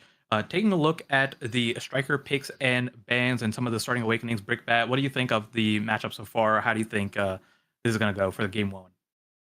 Yeah, I think the first thing to look at is just generally is the rosters, right? I think Weston and Jay are going to be in here for RTF, so this is a bit of a substitute lineup, which is a little bit scary this late into the season in the North American Strikers League. I think, right? You got. It definitely feels like, right, that team synergies in NASL feel really strong. It feels like even if you drop like an all-star team into the, at this point in the North American Strikers League, it can go pretty disastrously if you just don't have that time to scrim and let everything mesh. So I'm interested to see what will happen. I believe this is Weston's debut in the North American Strikers League as well. I can't remember. Definitely not Jay's for sure. So there is a little bit of experience here, especially Leo Leon obviously has been here forever, and having at least one hardcore veteran I think is definitely helpful, but I think it'll be interesting to see how Weston performs here in the series. Yeah, completely agree. And this is the one, like you mentioned before, you can drop an all-star lineup. All these players are pretty strong subbing in, but they don't have that top-level nasl experience like some of these other people do, and especially Bun Bun, who have been such a veteran to the scene. So even then, they're fighting a little bit of an uphill battle with this roster. But Leo Leon, I will say, if you guys don't know behind the scenes, this guy is an absolute scrim goat. He will do everything and anything to make sure that he is not the reason in terms of, like, he will always make sure the team is prepared. Like, he'll set up all the scrims. Like this guy, when we were back in Lob City, it was like 8 to 10 hours of scrims a week, and he was always on top of it. So I know that even though this is a substitute roster, they have done everything in their power to make sure that they can get the best possible result. If it doesn't go through, it doesn't go through, but I believe in RTF to try to clutch things up, and hopefully that the introduction to a new team combination won't be the reason that they fall. Agree with that. Even though they let in a goal, there was certain good moments. I actually saw that card play that Weston did into the Juliet. That looked pretty cool. And one thing I want to turn attentions to as well is the slick kicks on the Juliet. This is something that I think back when Juliet had a lot more speed, she would elect into a lot, but it feels like it's a little bit rarer nowadays. What are your thoughts on that, Weston? So the trade-off that you have here with the slick kicks Juliet is you give up that midfielding prowess that a lot of the brawlers have honestly been transitioning more to, like, double midfield. We see this quite a bit where the brawler will stand on the midfield line and just wait for a pass or a position play from their other midfielder or the other forward, and then go in and make a play. But the way that Cycler 12 loves to play is slick kicks all the way. He will just be in the enemy net. We also saw this last game with PPL where Fiery opted in for slick kicks every single game on both the Rasmus and the Juliet. Oh my goodness, KO coming in from the top pocket already. Leon getting some forward pressure going. But the slick kicks ends up adding in so much offensive pressure, right? You get it. I would say the main trade-off here is that it gives you the ability. Oh my goodness, another point. It gives you the ability to follow up on a barrier into a second barrier into a potential goal. Like that is like one of the biggest strengths of slick kicks, is when you're in that corner, you're able to catch rebounds, you're able to follow through on a barrier take and lead into like multiple successive like wins in that point, if that makes sense. And it feels like definitely are. I feel like if there is a goal lead that you can really snowball against, it is the Finny, right? Once it gets up into her face and you can't use those abilities proactively, it feels like she doesn't have too many tools outside of maybe card to knock you away. But if you've already got the core at that point, it's a little scary. And what is also scary right now is the amount of KOs that we just saw. Both midfielders taken off the map here. Leo Leon forced to limp away from the play as well. This allows Lilybun in Sector 12 to actually press the advantage. You seeing that dribble right there with a flip, almost deadly from Sector 12 there, but gonna get cleared out here. Weston remaining calm right now. Liari trying to get Sector 12 another opportunity, but so far both forwards here of RTF playing interference, able to get the goalie barrier, but not without their losses. Leo Leon now taken off the pitch. Sector 12 here waiting for his dash punch to come out, tries to win it all with strikes, but Weston still gets it done. But a good pass from Liari gets Sector 12 the field goal sent right through. I think that's going to be a nice set for Bun Bun. 3-0 here as we enter draft. Lilybun going to be the MVP here on the debut. Yeah, and one thing I want to point out here is the starting awakenings, all 6 opting in for Twin Drive instead of taking any sort of Spark of Agility there. I was actually pretty surprised that Sector 12 chose not to go Spark of Agility and goes for the second dash on the Juliet, which is really strong, right? And when you pair that with the slick kicks, having the ability to move around the map, get a strike reset off with your second dash as well, and we saw that lead into more powerful plays by Sector 12. So that does mean that the Spark of Agility is back in the pool, and we can get, Liari in this case, who just picked up the Spark of Focus, become the mayor and get agility, strength, and maybe even Spark of Leadership if it ends up going in that favor. But taking a look at everything else, it's pretty, oh my goodness, a very quick double barrier comes through, but pretty strong awakenings for honestly everyone in this draft. We got Colossus over on Dubu, who already has the pauldrons. We got a Sized Awakening on the Juliet, especially, again, synergizing even more with that slick kicks, synergizing with that Twin Drive as well, and then Amy on the Timeless Creator. So I would say the only one who didn't really get something super amazing is Weston, but overall, I would say both teams are pretty happy with how the draft went.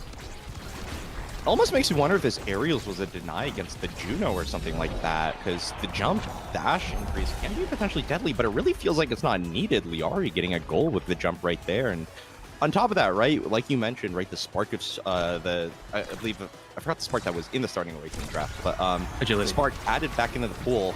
On top of that, makes that one spark showing of Spark of Focus really good, it feels like. So I wonder if Liari is actually that upset over the aerials not.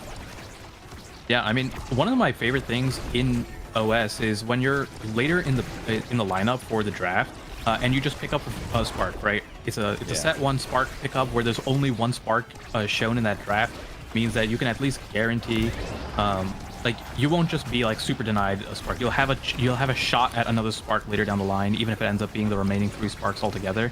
You'll be able to contest for 2 sparks, which is always a good feeling there. So, oh my goodness, what a set of plays. And we're seeing all these extra abilities from like Sector 12 lead into so much there. That we saw 2 dashes come through, 1 dash punch and then a follow-up with a second dash. And then Lilybun being able to walk forward, especially with that 3-on-2 power play there.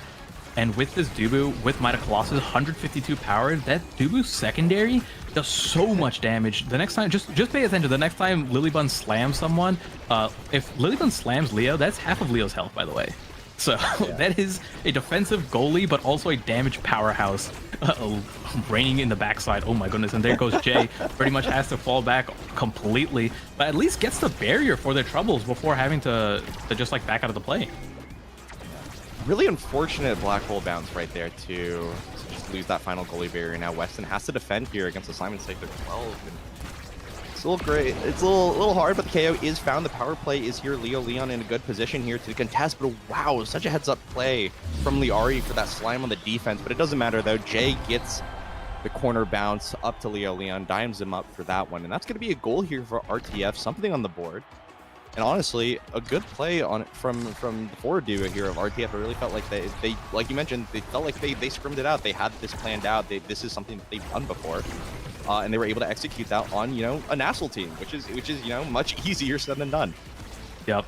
And as the game goes on and the level ups come through, hopefully the amount of stagger that they have will end up mitigating some of the raw power, especially on Leo Leon in the back line when trying to go for some of these plays, and Lilybun being able to come through with that damage. But we have the follow-up. It's so hard to not get both barriers taken away from this Juno Juliet combo there, and we see Scyther12 use that secondary once again, trying to catch Jay off of guard. Isn't able to connect completely, but the offensive pressure between, and there it is. There's another slam into a slime that took out 75% of Lilian's health into the backline. The flip from Scyther12 gets double KO there, instantly turns level 7, and that is a second lead going over to Bun Bun Bonanza, or a second set going over to Bun Bun Bonanza. Yeah, this play from Bun Bun in the corners look suffocating. I mean, you have like 4 Juno slimes there, Scyther12 with 2 dashes, and on top of that, you have this Lilybun, this omnipotent threat that could come up, kill you, or defend against you, or plant down a Tofu Fortress. Feels very tough, and looking at this draft, I'm not sure if this is looking quite better. The heavy impacts picked up, but I think there's some other significant picks to look at as well. Yeah, taking a look, I mean, that's a pretty funny pickup. The heavy impact, most likely, it's not a super amazing on the Dubu, but it is a deny away from the Amy back there. Also can work for CDR on Weston as well, which is deny once again. But overall, honestly, a lot of damage brought into RTF's roster with this set, right? We have 1-2 punch on the, what is his character's name again? Is this Kazan? Yep, I do completely blanked out there, but a lot of damage with 1-2 punch, ad rush on the Amy, and then pair that up with the prize fighter on Weston, right? So a lot of damage comes through, but this pressure that they have on the barriers and the ability to take both barriers and then at least have a shot onto the net is so suffocating, like you said. So let's see if they can survive that onslaught and then try to turn it around, which they managed to get both barriers though for their return. Oh no, hate to see it, Brick Bat. Yeah, that's sometimes Finny take it. The big finish can be a little bit difficult to pull off, especially under some high pressure situations where you're not sure where the core speed, like how far the core is going to be pushed in to the big finish too as well. So it's hard to really time the judgment. I think that's just what happened there. It's hard because there's no one. Jay was really forced to retreat.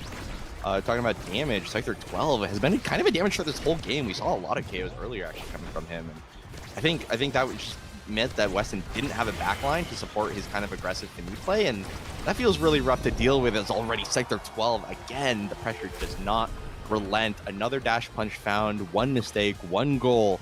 That's just this is how it is against Scyther12 here. Yeah, and that is almost a fully stacked up pancake as well. Juliet with speed, with slick kicks, with two secondaries and size.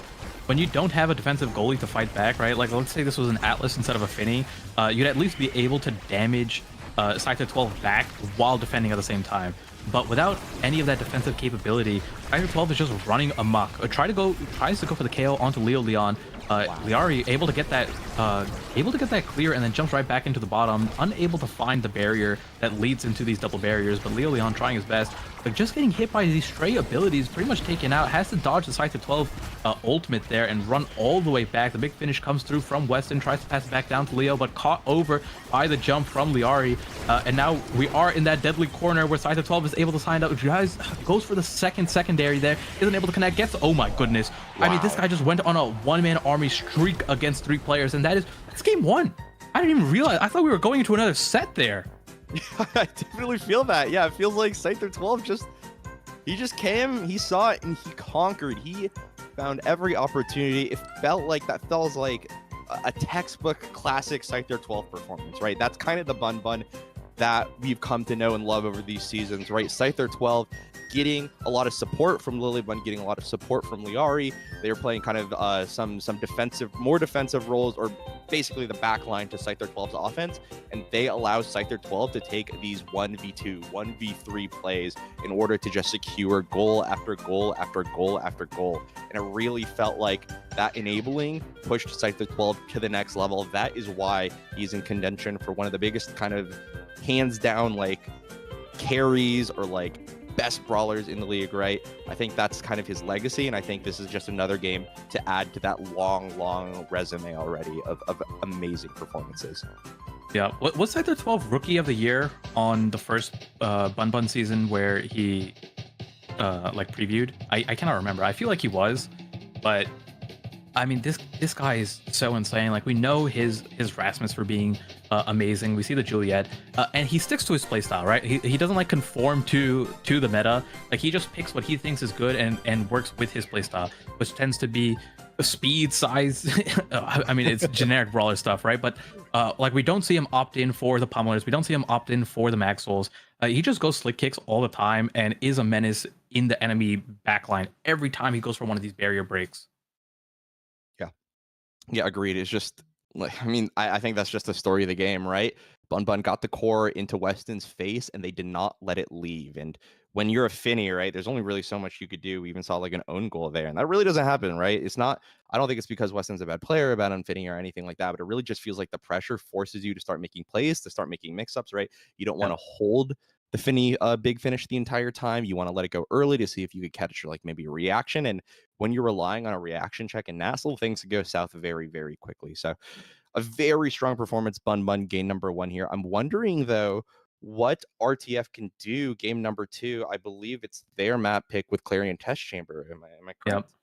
Yep. Yeah. So Clarion Test Chambers, the issue with this map is, although it is RTF's pick, it is also historically a very strong Bun Bun pick as well, because of the roster of Sector 12 once again, right? The Rasmus, Kazan, Julie are so prevalent on this map that you tend to see, like every time I picture Sector 12 on this map, I just picture him being a Kazan, Julie, or Rasmus getting these KOs off the sides every time with either the open form primary on Kazan, the pendulum swing on the Rasmus, or the dash punch on Juliet. He's so good at sniping these KOs and leading into these power plays that I feel like it isn't a map that necessarily benefits RTF because of Bun Bun's lack of expertise on it. It's more so just a comfort pick for RTF that they've practiced and they're good on, and hopefully they can use that advantage of knowing the map well to be able to execute their game plan to the level that they want to. But taking a look at what we have on the starting awakenings here, it is spec training and team player. Team player no longer that team player is no longer that awakening like it was a few seasons back, where all 3 players would just take it, or even like the 2 players of midfield plus goalie. It is an awakening now that tends to be mostly goalie, sometimes midfield, depending on what the other starting awakening is. The speed has been reduced quite a bit, which means that you need to watch out for some of these dangerous spec training brawlers that can come through, whether the X or the Kazan, or even the Zentaro, which in this case was banned away. So I'm not sure what your thoughts on this this starting set of awakenings and roster or character picks looks like as of right now. Yeah, I want to draw attention to when you're mentioning good spec training brawlers. The first thing that flashed in my mind was the Sector 12 special, right? That Luna, which has been respect banned out both games. I think that's a pick that I've been seeing a lot of, right? Even in NASA, we saw like Tempo Melon using it to pretty good effect, I think. And spec training obviously could supercharge that, especially right in maps like the Era variant, right, where that spec training could basically just nuke the orb right away and get you that power. So that's a huge chunk. But it's going to be banned out. And on the flip side as well, just thinking about what's good into core speed, right? Because you're going to be seeing a lot of that with this team player in. And if I'm looking at these team compositions, I'm really thinking that Mako and the Juno are just going to be better prepared to deal with some of the team player shenanigans, especially with some of the geometry that Clarion is known for. It really feels like they've got kind of some of the more reactive kind of play styles. Estelle, right? Good using the core speed, but I'm not sure if she's as good defending against it outside of maybe the crystallized thorns. Yeah, completely agree there. One of the things with this map, you mentioned the geometry of the map. It's actually relatively hard to get good passes with team player out. Just picture on the opposite end of Clarion, something a map that's very open and very large, like Otten City, where your 2 brawlers can be anywhere, and you just need to hit it in their direction, and the ball will go. There's no geometry there to block the path. But here, a lot of the times, your clears are based on the map geometry, which means that you might not necessarily get that team player proc off, depending on what map iteration you are on. So I think the value of team player is less in this particular map, and then we'll see some more damage come through. Like, again, taking a look at RTF's pick, it is Julie, Juno, Mako, which you don't necessarily think are the highest damage picks, but the Juno base damage is so high, and then on top of that, Juliet is one of the strongest brawlers in the game at the moment, that this ends up being a damage comp. Like, I wouldn't be surprised if RTF just starts getting KOs pretty easily with this starting awakening, and then ends up snowballing it later. But again, that only happens if RTF can maintain control, doesn't get overwhelmed by the offense of of Bun Bun like it happened in game 1. Yeah, and I was about to talk to the Drek Juno midfield matchup, but that's not that's not a Drakkar midfielder. that is a reprise of Drek in the brawler role out of Scyther 12, another staple pick. He's just known for these, huh? Yeah, and that's a lot of damage that comes through with the spec training on Drakkar, right? Especially if you go, I don't know if he's gonna go Pummeler's Drek, but one thing that happens is just like a small quick combo interaction with Drek is typically you just go strike or you go shotgun ultimate with Drek, but depending on how it works, sometimes you have so much knockback that you have to do it in the other order, and you just have to ultimate first and then shotgun. And it's like some of these small breakpoints that does make a difference, especially if you take pummelers. But watch out for the initial impact with that spec training Drek ultimate. Sometimes that'll just snipe someone off the map without anything. Just like if you're not paying attention and you're on the side across the field and you get hit by the Drek ultimate, like you will just die. And that is something that can happen very easily on this map. Oh, actually not opting in for slick kicks or pummelers, instead going for a siphoning wand. I think that just speaks to the game plan that Scyther 12 wants to do. We saw a lot of it in the previous game. A lot of pressure came out of Weston.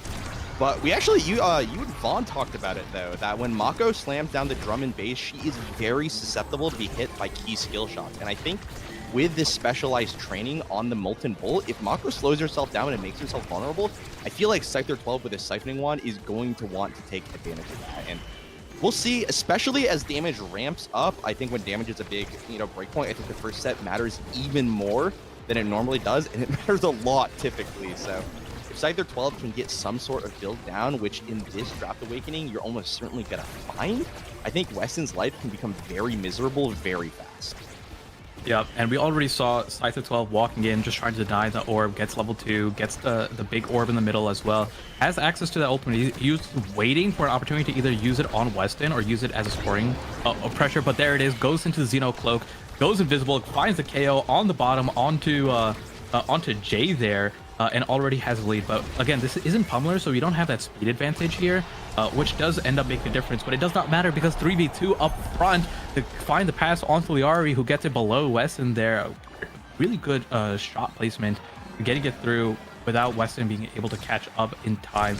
I was going to say, not having access to that Pummelers means a lot of these power plays aren't as super effective as they normally are with some of the other Drek brawlers that come through, like maybe Bells, who really opts in for that Pummeler's 3v2 power play type of the Drakkar playstyle. But instead, we have the survivability of the... Oh my goodness, there's so much damage for that. Yeah, I saw Weston just like walk up, strike the core, and he lost half his health just to do that. And if that's the Scyther 12 tax for what you got to do to interact with the core, maybe Weston's life doesn't need scaling to become miserable. It might just start miserable. Yep. And yeah, already look at Leo Leon, right? No evade already. Half HP, has to walk away to get the orb, and he's not able to play on defense here. And Lilybun is so confident on the finish, she's walking up into the goo just to give Scyther 12 more opportunities to get it through, and it feels like we just had a 1 minute set to start the game. Yeah, we talked for like 2 talking points and the set is over. And now going into this, there's so much damage available for Scyther 12 that you cannot deny at all. Oh my goodness, taking a look, like I wonder if we're gonna go glass cannon on the Finny just to make sure that all of... Yep, okay, so now you have heavy impact 1-2 punch available for the Drakkar. Doesn't matter what you take, this prize fighter too. I don't know, yeah, you take the heavy impact there. And now I feel bad for what's gonna happen to Weston. Like, I don't know if we're legally allowed to show this on stream. It's disgusting, and it's like, what are you gonna do? Like, what are you gonna use your ensnare drone for? What are you sniping with the primary? Good luck getting your drum base out for more than half a second. What does Mako bring to the table now that Scyther 12 cannot immediately take away, and on top of that, just like kill you, for fun? Because he doesn't even need to kill you to get the value off of the Drakkar pick. He just needs to start interrupting a lot of the snipes, a lot of the drum and bass, and you get value. So yeah, even if he doesn't get the kill on Weston, he could effectively just negate this entire pick. Yeah, he just needs this, like, we already saw the amount of damage he did to Leo Leon, completely negated that prize fighter, right? Leo Leon has no awakening besides the spec training there. And Scyther 12 just needs to hang out there, wait for the ball to come near someone, and then choose to use his abilities at the same time, right? Like, you're not going to see, like, the difference between, like, really good brawlers and brawlers that aren't as good, I should say, is the knowledge of when to use your abilities, right? The cooldown usage tends to be at the same time the core is somewhere in the vicinity of that person. So you're not wasting your abilities on just one thing, like you're trying to gain possession of the core, or you're trying to snipe it at the same time when you know that someone's going to try to strike it through. And we saw right there with the KO onto Jay, as Jay was trying to jump in, catch the core, Scyther12 saw that opportunity. That's when he used his abilities, got the KO onto Jay, and then you end up having the power play, right? So that ability usage, or the knowledge of when to use, or the appropriate time to use your abilities, is so prevalent in Scyther12. And we're going to see that he's just going to hang out. He's not going to use abilities unless he sees an opportunity that Jay or someone else... Oh my goodness, a great comeback though from Lilian. But you're going to use your abilities when the enemy team has to make a decision. I think that's the best way to put it, right? It's not just going to be like, oh, here's Jakar, I just have to dodge this. It's, I have to take this interaction with the core or dodge Jakar. And like, that's the type of tough moments you get put into against good brawlers. Yeah, and it really feels like that's how Jay's been picked off in a lot of these situations. I feel like the core is always just a few pixels away every time I see Jay get sniped off the map by a shotgun. And I think overall this is exactly what you mentioned. Scyther12, a great brawler, right? The difference between the good and the greats, I'd say that comparison that you made. So obviously Scyther12, a great brawler, knows how to use this efficiently. Flip comes out from Lilybun right now though, and there are some offensive plays going on here. Jay and Leo Leon, it really feels like they're playing on defense a lot of the time, but there is potential here to get through Lilybun, especially because Finny can get scored on just like that. Sometimes it happens. Finny just, if you have to use those abilities reactively, you're not playing the Finny goalie to its potential, and you could let a lot of stuff in. Yep, but they managed to get it around while Scyther12 was hovering west, and just a good couple of bounces got it through. So maybe that's what they end up needing, where it gets to overtime, the core speed goes fast. You have Jay, who has the 1-2 punch, and the team player. Maybe you just get like a cheeky angle, and you can just play a little bit more defensive as the Juno and hang back. But Weston, with no elusive, gets a pretty fortunate bounce off the bottom and ends up living there. It should have been taken off the map there by Scyther12, but an abusive offensive pressure coming through by Lilybun, walking up to the midfield line, has the magnetized souls, has the glass cannon, right? So much movement speed. It doesn't matter if you even walk past the front of the midfield speed, or you walk past kind of like the goalie zone and lose your starting awakening effect, because you still get the bonus effect from momentum boots, even if you walk past. And then on top of that, you have the team player, you have the glass cannon. If you have no pressure onto Lilybun, Lilybun just acts as a second midfielder there, and it feels like it's impossible to get it through unless your brawler uses abilities, and then you don't have it for the offensive play. Yeah, I mean, I was just looking at Lilybun's stats. It is a passive 616 movement speed. That is absurd. It really feels like we're back in that Finny pick or ban meta that we had a couple seasons back. But on the flip side as well, right? Weston dead, right? Scyther12 and Liari at work, making sure Weston cannot play, right? And I talked about this earlier, right? That Jakar could really shut down the win condition. But even if Scyther12 decides not to focus on Weston, infamously, Estelle, low hit stun character, has the piercing shot, has the rose warp if needed to interrupt anything that Weston wants to do. And that could be really scary. That being said, Leo Leon here is finding some purchase here offensively, able to get the open net here, and this is where Lilybun can feel pressured here on the Finny, using those reactive abilities. Scyther12, no strike shot can strike, but it doesn't matter. A crazy bounce off the center area actually finds a goal out of nowhere from Leo Leon. Yeah, gets the full combo there. There's so much knockback from the heavy impact and the spec training that I think that was a true combo. Normally, you aren't able to chain your abilities in that way unless you have enough hit stun from the additional knockback and power that it lets you. But oh my goodness, just going for beautiful strike shotguns, gets it right through Weston's timing there, and now we have the offensive play. The primary from Estelle unable to connect, and actually it is Scyther12 got saved by Weston when he was going to get taken out by Lilian, but I don't think it actually mattered in that exact moment. Lilybun just coming through with the Finny card and scores it right in, showing off that new chroma of this season. And now we're going into set 3. This was the closest that RTF has been to taking the set off. That first set went so quickly, and seeing that what we have here, I'm actually not sure what Finny's going to take. It honestly might just be like Bulk Up or Among Us. No, going in for the Adrenaline Rush. I'm very surprised at that. I would have honestly opted in for one of the other two, but Adrenaline Rush is so strong. You know that you're going to get KOs through your brawler or even Estelle. So that means the Adrenaline Rush is always going to be live on the Finny, who can even sit back in their goal box and just like tap someone with a secondary. But it could have been more of a deny from Leo Leon. Maybe it was just awareness that this is a potential win condition or comeback condition for the Juliet if they find a snipe off the side. Like we see right here. Like imagine if Leo Leon had the ad rush. So maybe it was that exact situation that Lilybun was trying to prevent. And if that's the case, then really good pickup. I mean, on top of that, right, this is Juliet that, you know, got bulk up, right? Obviously, like, probably one of the best awakenings that she can grab. It doesn't matter that Liari does find that reservoir. I'm actually curious. You know what's really interesting? This fight or flight pickup from Scyther 12. I believe he picked it up over something like a Spark of Strength, which would not only deny Weston, but would also give him some extra power as well. And I'm wondering if he picks that for the secondary effect of fight or flight that we don't think about. That refresh on the secondary, which can be disastrous on the Drakkar, especially if he's chaining shotguns. It really, I'm not sure if there is actually too much power on it. I'm curious to hear your thoughts on that. So fight or flight secondary effect is so strong, right? Especially because Scyther 12 has a siphoning wand. He's not necessarily going for knockback KOs all the time. Like he does just stagger people. And when you have Lilybun providing the triple take, the amount of damage that you do as Drakkar is insane. So having the second Xenocloak almost feels like an ad rush moment where you have the movement speed reset, and I'm looking at it more from an effect of being able. Oh my goodness, that almost scored right there. Scyther 12 is going for the long distance shot. Oh my goodness, the amount of damage coming through, and that's Lilybun using the ad rush there.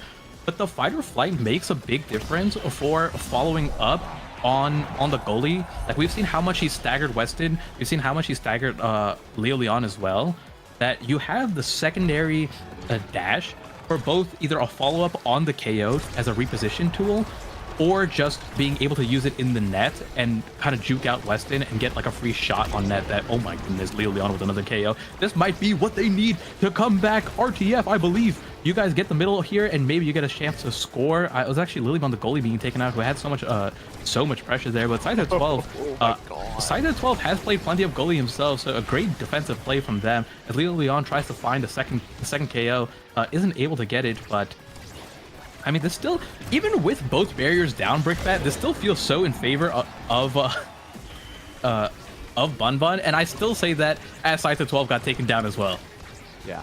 It feels like Lilybun and Liari feel so comfortable. They feel confident right now, and they're playing aggressively. They're playing a very measuredly aggressive play style, and it feels like even though there are advantages going the way, and even a goal scored, like, I mean, 2 pickoffs on the Juliet, right? A core flip used to find that KO as well, and it still felt like RTF had to struggle to get a goal on what is, you know, a Finny, right? A Vinny goalie that should be crumpling pretty easily. And well, I mean, I think it just goes to speak that Bun Bun Bonanza feel great right now. Leo Leon, I'm sure, does not feel great right now. Is there are 3 members, right? Even if you are able to play into the corner into Scyther 12, Lilybun, the minute you get that cross clear, Liari is literally standing still waiting for it right now. Liari is waiting for a pass. The KO is there. Bun Bun or BM, the BM trying to find the KO find onto Jay as well. Not going to happen, but they're going to be extremely happy with this series win there. An absolute mollywallop coming out from the Bun Bun Bonanza. They look dominant this series. Yeah, I mean, what a phenomenal performance. Weston and Jay did their best to try to keep up, but we see how comfortable Bun Bun was. Their game plan just felt so much more concrete there. The amount of damage, I mean, we didn't actually talk about Liari much, but Liari did so much damage as well. Like, we see the 12,000. This is a pretty low damage game, but because of how quick it was. So when taking a look from that context, like, Liari did a lot of damage that just, like, went kind of behind the scenes. Like, we didn't see it happen as much, but we had the 2 KOs, got some picks as well, and then lined up that damage for Scyther 12 or Lilybun to take advantage of. So a phenomenal play from Liari in the backline, but Lilybun with 161 redirects was always there. This is the movement speed you talked about before, right? That base 600 plus movement speed. Lilybun was just playing midfield and goalie at the same time, and that allowed the double forwards to focus on damage. It allowed Liari to keep the ball up, use their abilities to keep the ball forward, while Scyther 12 could focus on either getting a KO at the right time or save the abilities for attempts on net. And yeah, I mean, it paid off so well. Weston was under so much pressure, like, had the 40 saves, right? We had so many more saves, or I shouldn't say so many more. We had more saves by Weston. The ball was always in their half. but you just like couldn't use your Mako abilities to their fullest extent when you have like these brawlers and double forwards just constantly beaming you down, interrupting your abilities, and trying to just KO you at the same time. I mean, this was a tough game for RTF. I think they played well for having double subs, but Bun Bun just phenomenal gameplay all around, and this gets them to 3-3, which would have been a really tough position if they were 2-4 right now for their playoff potential. Yeah. And notably, right, RTF now down to 3-3 as well with the head-to-head. So this is a very, very economic, cha-ching value win for the Bun Bun Bonanza as well. And with how tightly packed the kind of the middle of the league is right now, everything helps. It really does feel like a lot of teams that deserve to go to playoffs will not be making it. And it's a little bit it's every single win definitely matters, especially now that we are in the final third of the season. So that's going to be it, though. RTF versus Bun. Bun stand victorious on the day. We've got more Omega Strikers coming in soon after a caster swap and a map pick ban. So we will see you guys just in a second for more of the North American Strikers League. All right, have a good one, you guys. Stick around.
Hello everyone, we're back with more North American Strikers League now. We got Hug versus Weeb, and I'm here with Yoshi64 to watch this one here as we head to Atlas Lab.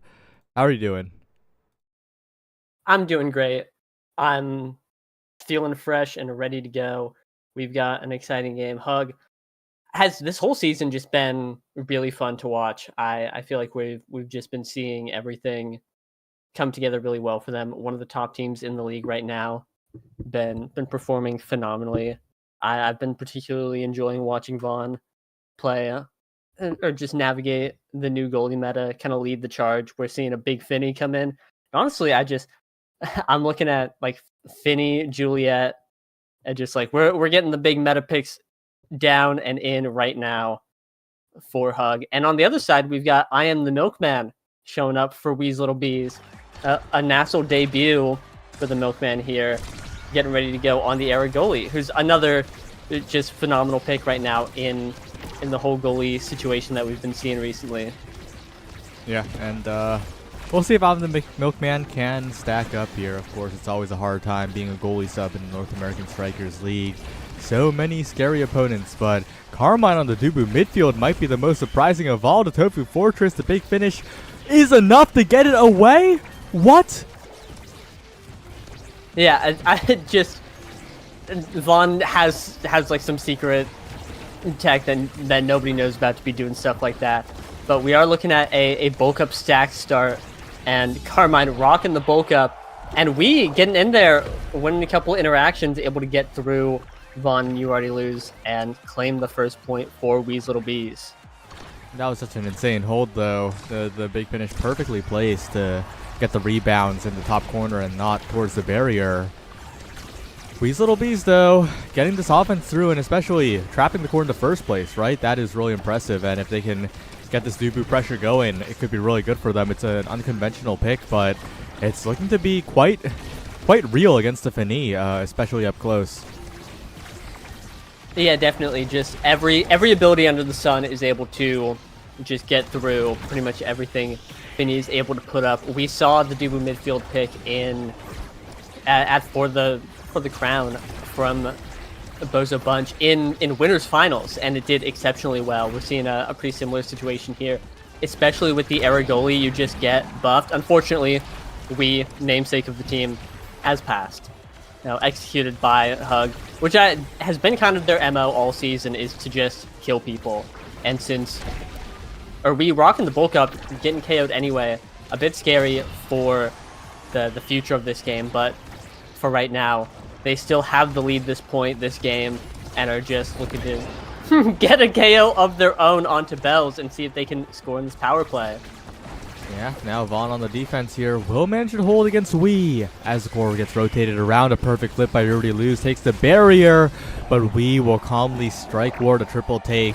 It's a 2-0 lead for Wee's Little Bees. It is looking quite doable for them, and Milkman hasn't really had to play too much defense, right? They've done a very good job of keeping the pressure up when they have possession. Yeah, absolutely.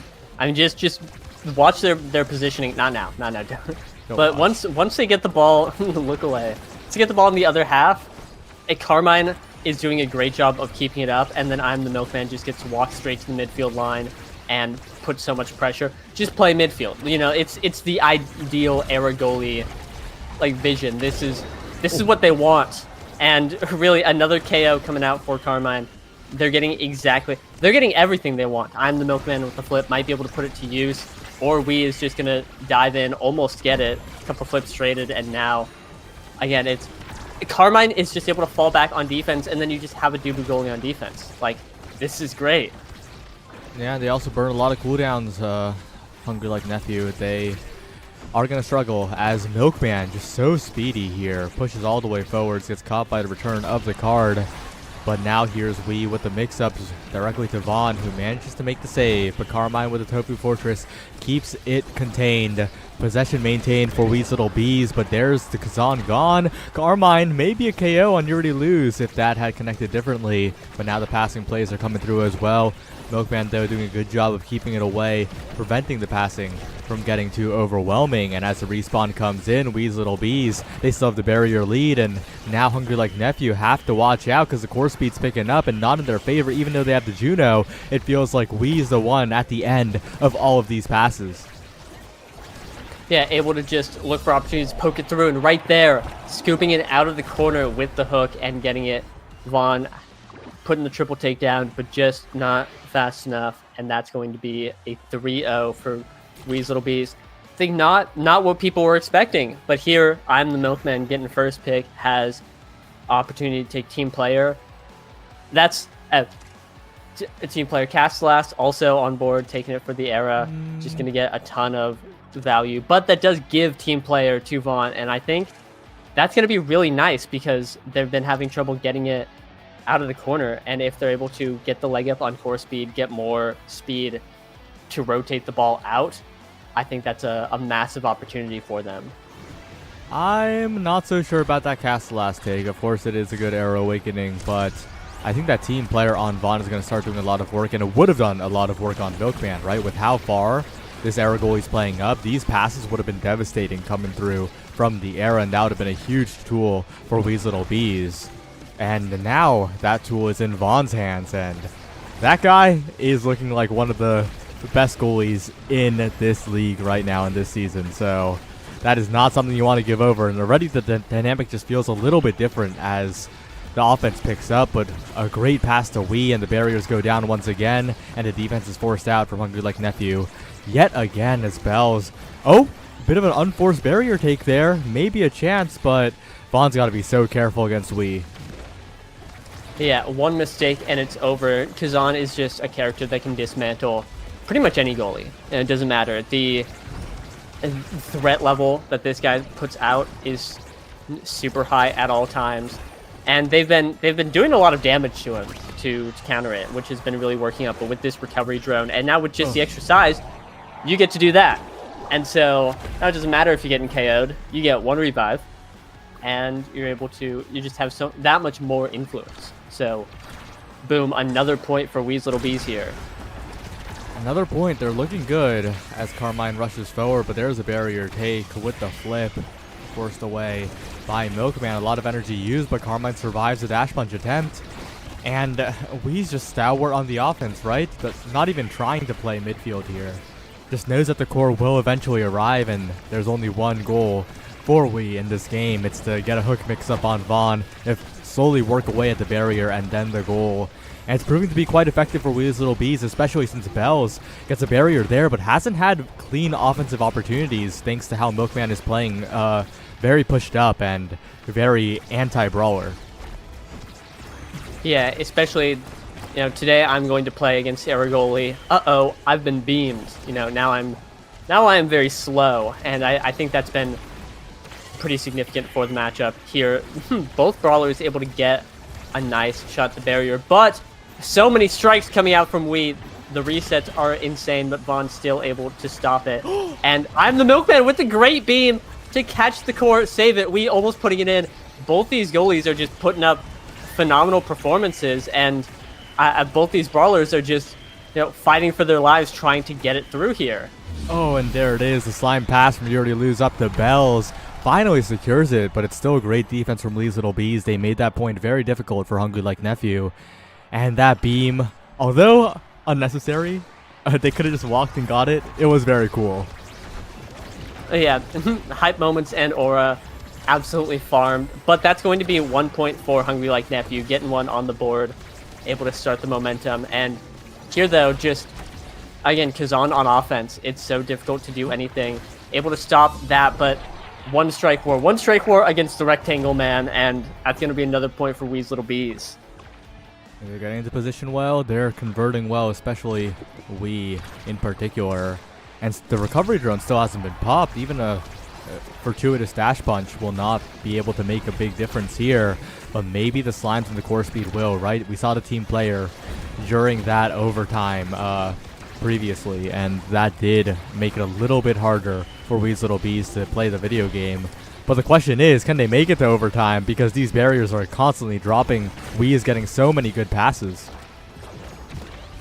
Yeah, Wee is getting every opportunity, and oh, a great card able to catch that almost goal getting put in. And it just looks like Hug isn't getting the opportunities to push up like Weeb is. We're seeing some occasional times where Vaughn's able to push on the midfield line, play the way that he definitely wants to play the Finny, but without these opportunities, it's just Carmine and Milkman on the midfield line, not letting anything through. And it has a lot to do with the style of this comp. Yuri Luz likes to hang back on the Juno to help out on defense and rocket the core forwards. But if you're hanging back on defense to rocket the core forwards, who can step up? It's the Milkman. Right now, a great flip forward to Wee, a strike war, and Vaughn doesn't flip. Oh, what a set. What a pass from Milkman. That was all the goalie in that play for Wee, but deserved MVP, and 2 sets up. Yeah, and you see this kind of game, this kind of comp, and you think, oh, we're gonna be seeing like Hug's damage is gonna ramp up. They're gonna show up and change the type of the game. That's how they win, and usually that's how it goes. But that last set, we didn't see, I think, a single KO, which is pretty concerning. The bulk up is just doing phenomenal for Wee's Little Bees right now. Here, first pick on the Milkman, taking prime time. Going to be getting cast last prime time. 1 million beams upon your location. Bell's building some more sparks, has 2 agility and focus. But Carmine picked up that size, and we picked up Might of Colossus, and just, it's... These are some big fellas with some big abilities. The Monu Wall getting a KO, and I don't know. It's looking pretty unlosable for Wee's Little Bees right now. Yeah, again, going back to the compositional difference, right? You already lose. Hanging back means that there's so much room for Milkman and Carmine to just 2v1 Bells. Bells just can't get anything really done consistently, but there's the first of hopefully many KOs for Hungry Like Nephew if you're looking for a longer game here. Finally getting Carmine and you already lose converting with the timing mix-up. But Carmine's been playing very well to survive so far, right? And that's like the first time the Dubu's been KO'd when the Dubu's known for getting KO'd. So don't expect to see more KOs coming out of nowhere, but it's not impossible.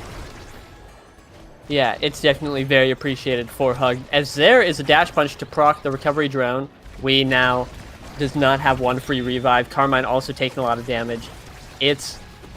We are seeing a change in the tides as Bells is just dumping all of his abilities onto Carmine. It seems like they are going all in on the damage. Yeah, it is that they're realizing their win condition involves making the defense a lot harder, just blocking off the midfield and trying to find a way to create offense for Bells, but this shrink is doing a lot of work here as Bells with the flip available. Carmine taken low but not KO. The barrier still maintained by Vaughn, and a great strike by Bells to send it forward, but Carmine once again disrupting so much. And Yuri lose Vaughn. A little bit of miscommunication there makes the barrier drop, and Wee pounces. It is a horrible offensive situation. Oh no, Yuri lose. Not the Tofu Fortress bounce you wanted there off the flip, and it's 1-1. Holy moly. The wall has just been put up, nothing gets through, and wow. It's this is just a spectacular game for Wee's Little Bees here. They're showing out and crushing it. Again, against one of the top teams right now, tied for first here. It just I'm in awe. Yeah, but they haven't won yet, okay? They have not gotten the game on the board here just yet. But the power play is important. Even as the barriers drop, they find the KO onto Yuri lose. And now we and Carmine playing the corners, playing the passing, but there's Vaughn with the flip, catching Milkman, stepping too far forward. It's worked well for them. It's worked well for Weeb so far, but that is the one weakness with an open net. Yeah, and definitely a scary part of pushing up so far is that you're able, or just one lost interaction and there's no one behind you. And you know, obviously this Dubu is very large and Milkman's very fast, so that mitigates a lot of situations where you're like, oh, well, if it goes through me, I'm big enough to catch it, or I'm fast enough to catch it. But there, the flip's just way too fast and going to be taking a point. Hug now really turning the tides. Weeb had this one really nice point this set. But otherwise, it's been, well, not quite, but been just a great Hug success story on the rebound here. Yeah, okay. Get it out of there. I was a little scared. That definitely could have been a goal if Hug's defense was not as good. And a great primary by Vaughn. The card sends it away, and Milkman, good send to the other side, keeping the core speed up. And now Vaughn in a difficult situation, manages to make the save. We looking for a mix-up here, but Vaughn unfazed calmly dances towards the top side. And now Carmine stunned away. We in position once again, but now the team players activated the flip. Carmine backwards gets it done. Another pass to Wee and a strike war against a triple take. Wee does it once more as 2-2. Yeah, able to bring this game to match point real quick. We 1 point away. Wee's Little Bees just looking to pick it up, and like this is it. It's Hug has to show up now. They have to have another good point if they want to bring it to a next set, get another draft, and get an opportunity. But right now, that's both barriers down. Both barriers down. It's do or die for Hug. Interrupted with a triple take, but now it's a Wee 1v1 once more. There's the Milkman taken out. A Bell's dash punch could change everything here. A bounce off the center to reposition even, and the slime follow-up is not quite enough. The barrier still stands, and now the Dubu's defending, and Wee is continuing to put on the pressure to make sure that Vaughn can't step up too comfortably. Still has so many resources. Hungry Like Nephew forced to flip now. Dangerous spot, and Wee will strike for it, and Wee's Little Bees will take the first game. Yep, just surgical precision out of Wee right there. He saw the flip, and he knew that he had one job. Sat there and said, okay, now ice in the veins, I've got this. And executed.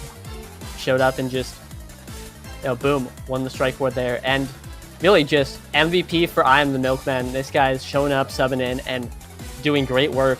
We just saw beautiful synergy out of this team here. We saw full trust in his backline, saying, you guys will bring me the ball. I'll get it in. Just a well-oiled machine. And then Carmine and Milkman were beautiful on defense, beautiful on offense, working together, and everything functioned as intended. Again, I've said it before, but I would not expect this to be how this game went. And so, one game for Wee's Little Bees. Another one means that they win, get a massive win against Hug here, and Hug has to respond in the next game, or hopefully for them too, if they want to get things rolling again. Yeah, they're going to have to find a way to turn things around here. I talked about it in the middle of the game. It was a very good compositional matchup for the Weeb comp here. I really liked how they were playing it, and also just that it let them bypass a lot of the strengths and target a lot of the weaknesses of especially the Juno, and how Bells plays self-sufficiently positioning-wise. So Hungry Like Nephew, they'll go back to the drawing board, but the draft was quite good for Weeb. Yeah, absolutely. They kind of picked out a lot of the weaknesses that this team has, and again, we'll keep saying it. Tied for first in the league right now, but it really is feeling like every team this season has weaknesses, has counterplay, and kind of that's kind of what we're looking like in this meta, is a real rock paper scissors situation where it's like you've got this pick and it does really well into this. And the game's always been like that, but now more than ever, it seems incredibly important to know which situations you can pick certain things and how they match up into other significant meta threats. So Wee's Little Bees did their homework, showed up, and had a great draft. We're gonna have to see them try and pull that off again, though. If they want to win this series.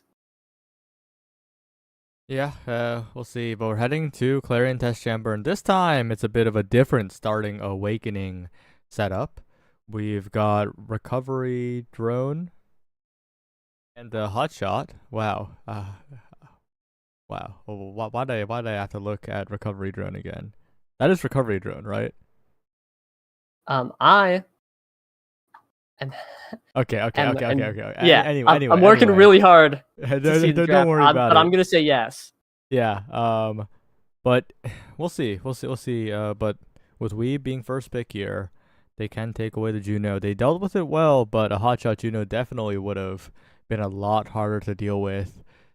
And I think we're going to see a very different look from Hungry Like Nephew this game. I think they'll maybe pick the Vice. Vaughn has been very successful on it, but banning away the Era I do agree with.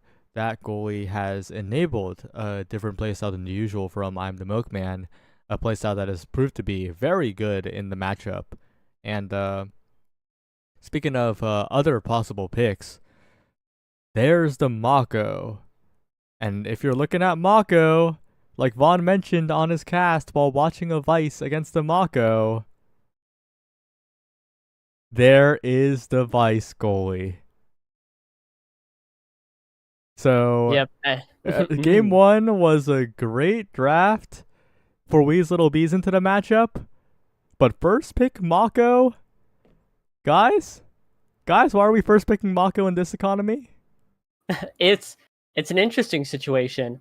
I believe just looking at I'm the Milkman's character picks and general repertoire, the Arrow seemed pretty new. I believe that guy is just known for locking in the melee goalies, and so the Arrow seemed like a real big piece for them. And we saw last game, it was phenomenal to see. And so the first pick Mako seems like a situation of like, we got to get one of these picks for our goalie because his pick just got banned. And it really kind of blows open this whole draft and lets Hug just part the Red Seas and walk right through, because Estelle Vice is like a like kid at the candy store situation. Like, oh my god, that's exactly what Hug wants, showing up and just shooting people the whole day. And again, against Mako, where's all of their pressure is going to have to come from Carmine and Wii, and all of their defense and all of their ability to push the ball out and keep it up it's really going to fall onto Carmine's shoulders here, who looks like he's playing the Luna. So really, we're just in for a wacky wild game all around here. Yeah. We'll see what happens when they load into the game. Not quite ready are the teams, but we will see what happens. But yeah, this is not the Mega Strikers of a year ago. This is not Nasty. This is the North American Strikers League Season 6. And Hungry Like Nephew have every tool in the book to make that Mako's life miserable. And so I'm afraid for Milkman. Game 1, great comp, great performance, great game plan. Game 2, bad things are going to happen. Yeah, a difficult life for a humble Mako, playing into Estelle Rasmus here with the Vice on the back. Just we're gonna have to see a generational performance out of Milkman if Weasel Bees want to show up and just survive into this comp. And like, again, last game they put on a great performance, but like you said, so much of it was the team comp and how they were able to play it. This game is going to be a very different story, and something I've noticed. I'm sure plenty of people have noticed, but I think it's very, very important about Vaughn's Vice is that he shows up and he just starts dropping secondaries on the enemy goalie. And like, imagine trying to defend, imagine trying to do anything, and then every 14 seconds you've just got one of those, and then a guy in your face trying to win strike points against you. It's agony. I can't imagine many things worse. I guess Estelle Rasmus is up there when you're playing the Mako, but like Mako speeds can just be shut down by this secondary. KOs can be found. It's gonna be a hard game for these guys. Yeah, the damage is already pouring in, and of course, Thunderstruck has double the uptime of drum and bass, so It's not going to be easy to find a time to hold secondary for I'm the Milkman without getting blown up. You already lose now. Massive. So much power, so much size. We, though, pushing forward, finds a barrier despite it all, but almost KO'd at the moment. Still not confirmed, though, and I'm surprised, but there's a flip through the center that goes around the world, and Milkman will get it away for now. We are seeing some decent possession, and we still surviving miraculously, but the barrier still stands, and we... This guy's not dead. He's still here. He's on my screen, and actually he is space gliding with the slick kicks in the middle, just all around all the damage, able to heal with the orb in the center. But Bells getting a flip, shooting it right to the top corner, and again, curse of melee goalie. It's really hard to defend against that. Like, you have the strike shot, but otherwise, what kind of tools do you have as Mako to react to that shot? Like, you can't get there in time. Primary, you'd have to like preemptively do it so it can charge fast enough to get that distance. This is really like the exact opposite of last game, where it was an I am the Milkman incredible success story. This is the unfortunate downfall of I am the Milkman, unfortunately stuck playing Mako here. But some crazy things happening with the orb in the center. There's some opportunities here, and I'm looking at Hotshot Luna here to make some magic happen. Definitely a possibility, as overtime could tick over, but they need to defend for a while longer. First flip available for Yurdi Luz, not choosing to use it at the moment. An awkward spot too, near the bottom wall, but Bell's there looking for a mix-up.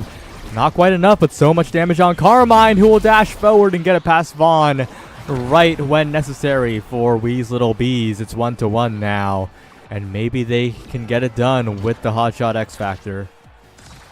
Yeah, wow. Hey, I asked for some magic, and I definitely got a little bit of modern magic, if you will. And Luna is such an interesting character, especially midfield, you know, and really getting a lot of work done here.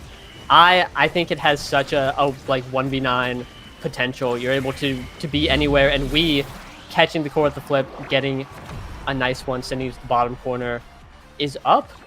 They're up again, 2-1 right now, 1 point away from winning the set.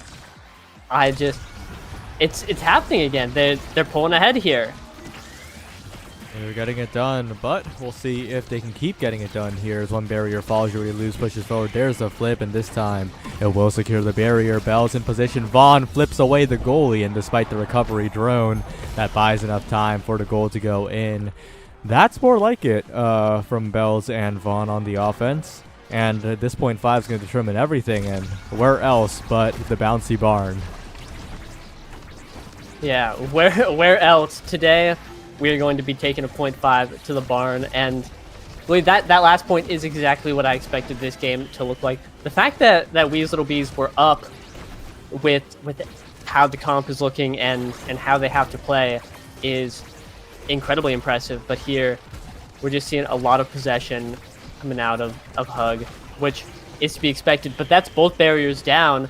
This could be Wee's Little Bees' opportunity to steal a set here and pull ahead, and they will with a great strike to the bottom corner. Vaughn unable to catch it right there, and Wee's Little Bees getting the first set right here. Yeah, that was really good. A good fake out dribble from Carmine to burn some cooldowns from Hungry Like Nephew. Perfectly passed down, and now it's an awkward spot. There are so many good awakenings, and Hungry Like Nephew get the double pick that honestly, I don't think they're that sad about this draft. Team player gonna be passed over though to I'm the Milkman. It's a necessary evil, unfortunately. And extra special available as well for the Luna. This is a draft where there's too much good stuff for everyone, and the game is accelerating forward. Yeah, this is...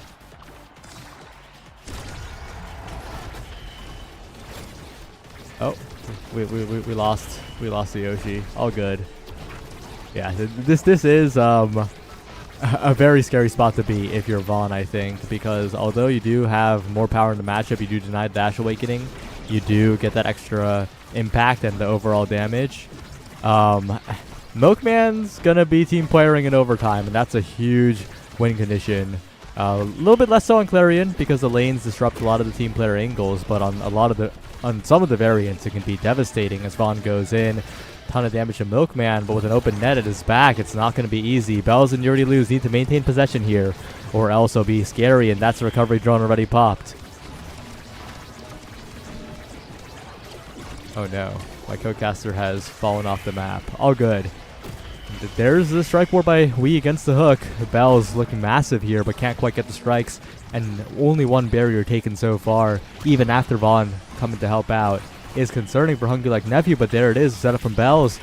But the passing play blocked by Wii, a lot of damage onto Wii, but the recovery drone still there. Vaughn up to the top side, Bells, you already lose, looking for it, but Wii will help defend. And there's the crater from Carmine to finish it off.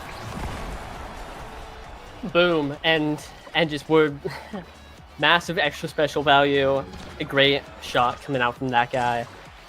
I just, again, we spent the whole beginning talking about how Hug's draft is perfect for them to make all of Weaselbee's life just a living hell, and there a KO found on Carmine, but like, I don't know, Weaselbees is ahead right now.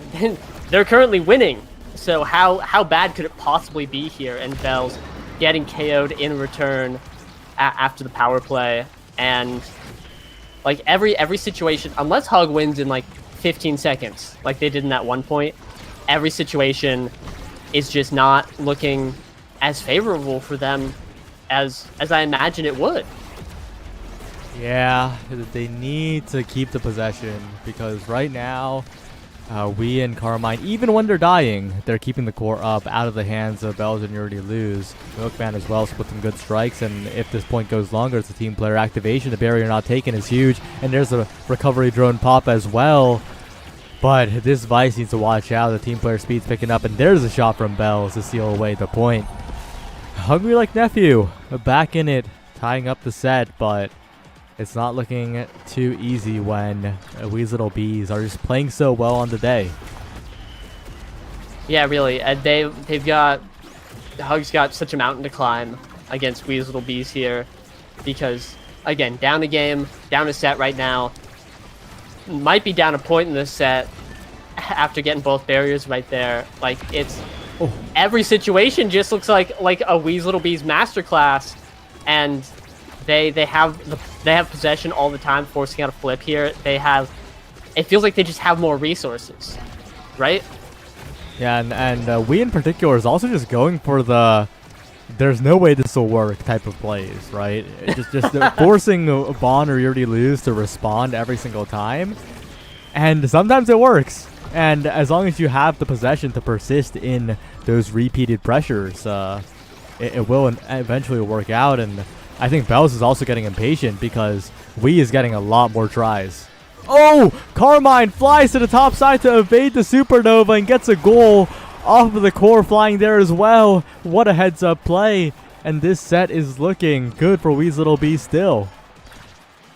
Yeah, oh my god, just a smart ability usage there, getting rewarded with one goal, bang. And on Wii, just making some crazy Hail Mary plays. I really like that when you have a Luna goalie on your team, because the Luna can always go and like collapse in a corner if possible, or just go and dash and snipe the other side. Like, there's so much potential. If you just put the enemy defense in a difficult situation, the Luna has free reign to just do whatever she needs to get the goal. But unfortunately, the Luna has been executed unceremoniously, and Vaughn's going to be putting another point on the board for his team, bringing us to another 0.5. Back on the barn. Did not go well for Hug last time, but let's see if they're able to show up and do something differently this time. Yep, definitely a possibility, but you already lose. A lot of cooldowns burned very early means that it's going to be hard to keep this possession up. There we go, though. Vaughn blinks in at the perfect time to Thunderstruck recast, and now a primary forward to Bells to the top side, and Milkman can't get there in time. The slow Mako getting punished as a set win for Hungry Like Nephew keeps them in the game. Yeah, a big set in the books here, and really I think Vaughn picking up that Dash Awakening last set was the difference maker. That's going to be so massive for all the coverage he has on the field. And here, first pick, going to be taking Twin Drive, just enabling that even more. This guy's going to be everywhere. Again, like the Vice secondary CD, it's like 14 or 12 seconds. You get the 15% off eject button, and you are covering so much of the field. And the hot shot, like things are turning around. That last set was still really close. Still took a lot of effort out of Hug to win it, but slowly I feel like the needle is starting to tick in their favor more and more as the sets go on. So much damage onto Carmine, who runs away, but is still being taken out of the play. There's the blink follow-up and the power chord. You already lose to Bells, looking for a passing play to send it forward, and they do get it through. And it really was, in both games earlier in the game, it was Weez Little Bees finding ways to prevent the Milkman from having to play a ton of defense, right? Against the nasl brawler, against the nasl goalie blinking in your face. But I think that once the possession is no longer firmly in the hands of Weez Little Bees, suddenly you're a goalie sub, and that is a very scary place to be. Yeah, really. This is still, you know, Vaughn, Bells, and you already lose, and those are like, oh, scary situation. But those are not three players that you want to sub into. Like, just very dangerous. I guess, hey, I'm the Milkman. No. Unfortunately did not get that one, but, you know, Nerves of Steel is showing up here. And again, got a big win. This set, though, different story, different situation. This is the Hungry Like Nephew that I'm familiar with here. Wait, guys, am I missing something? Why does I'm the Milkman have Monumentalist? Oh. There are no other creation characters in this entire game.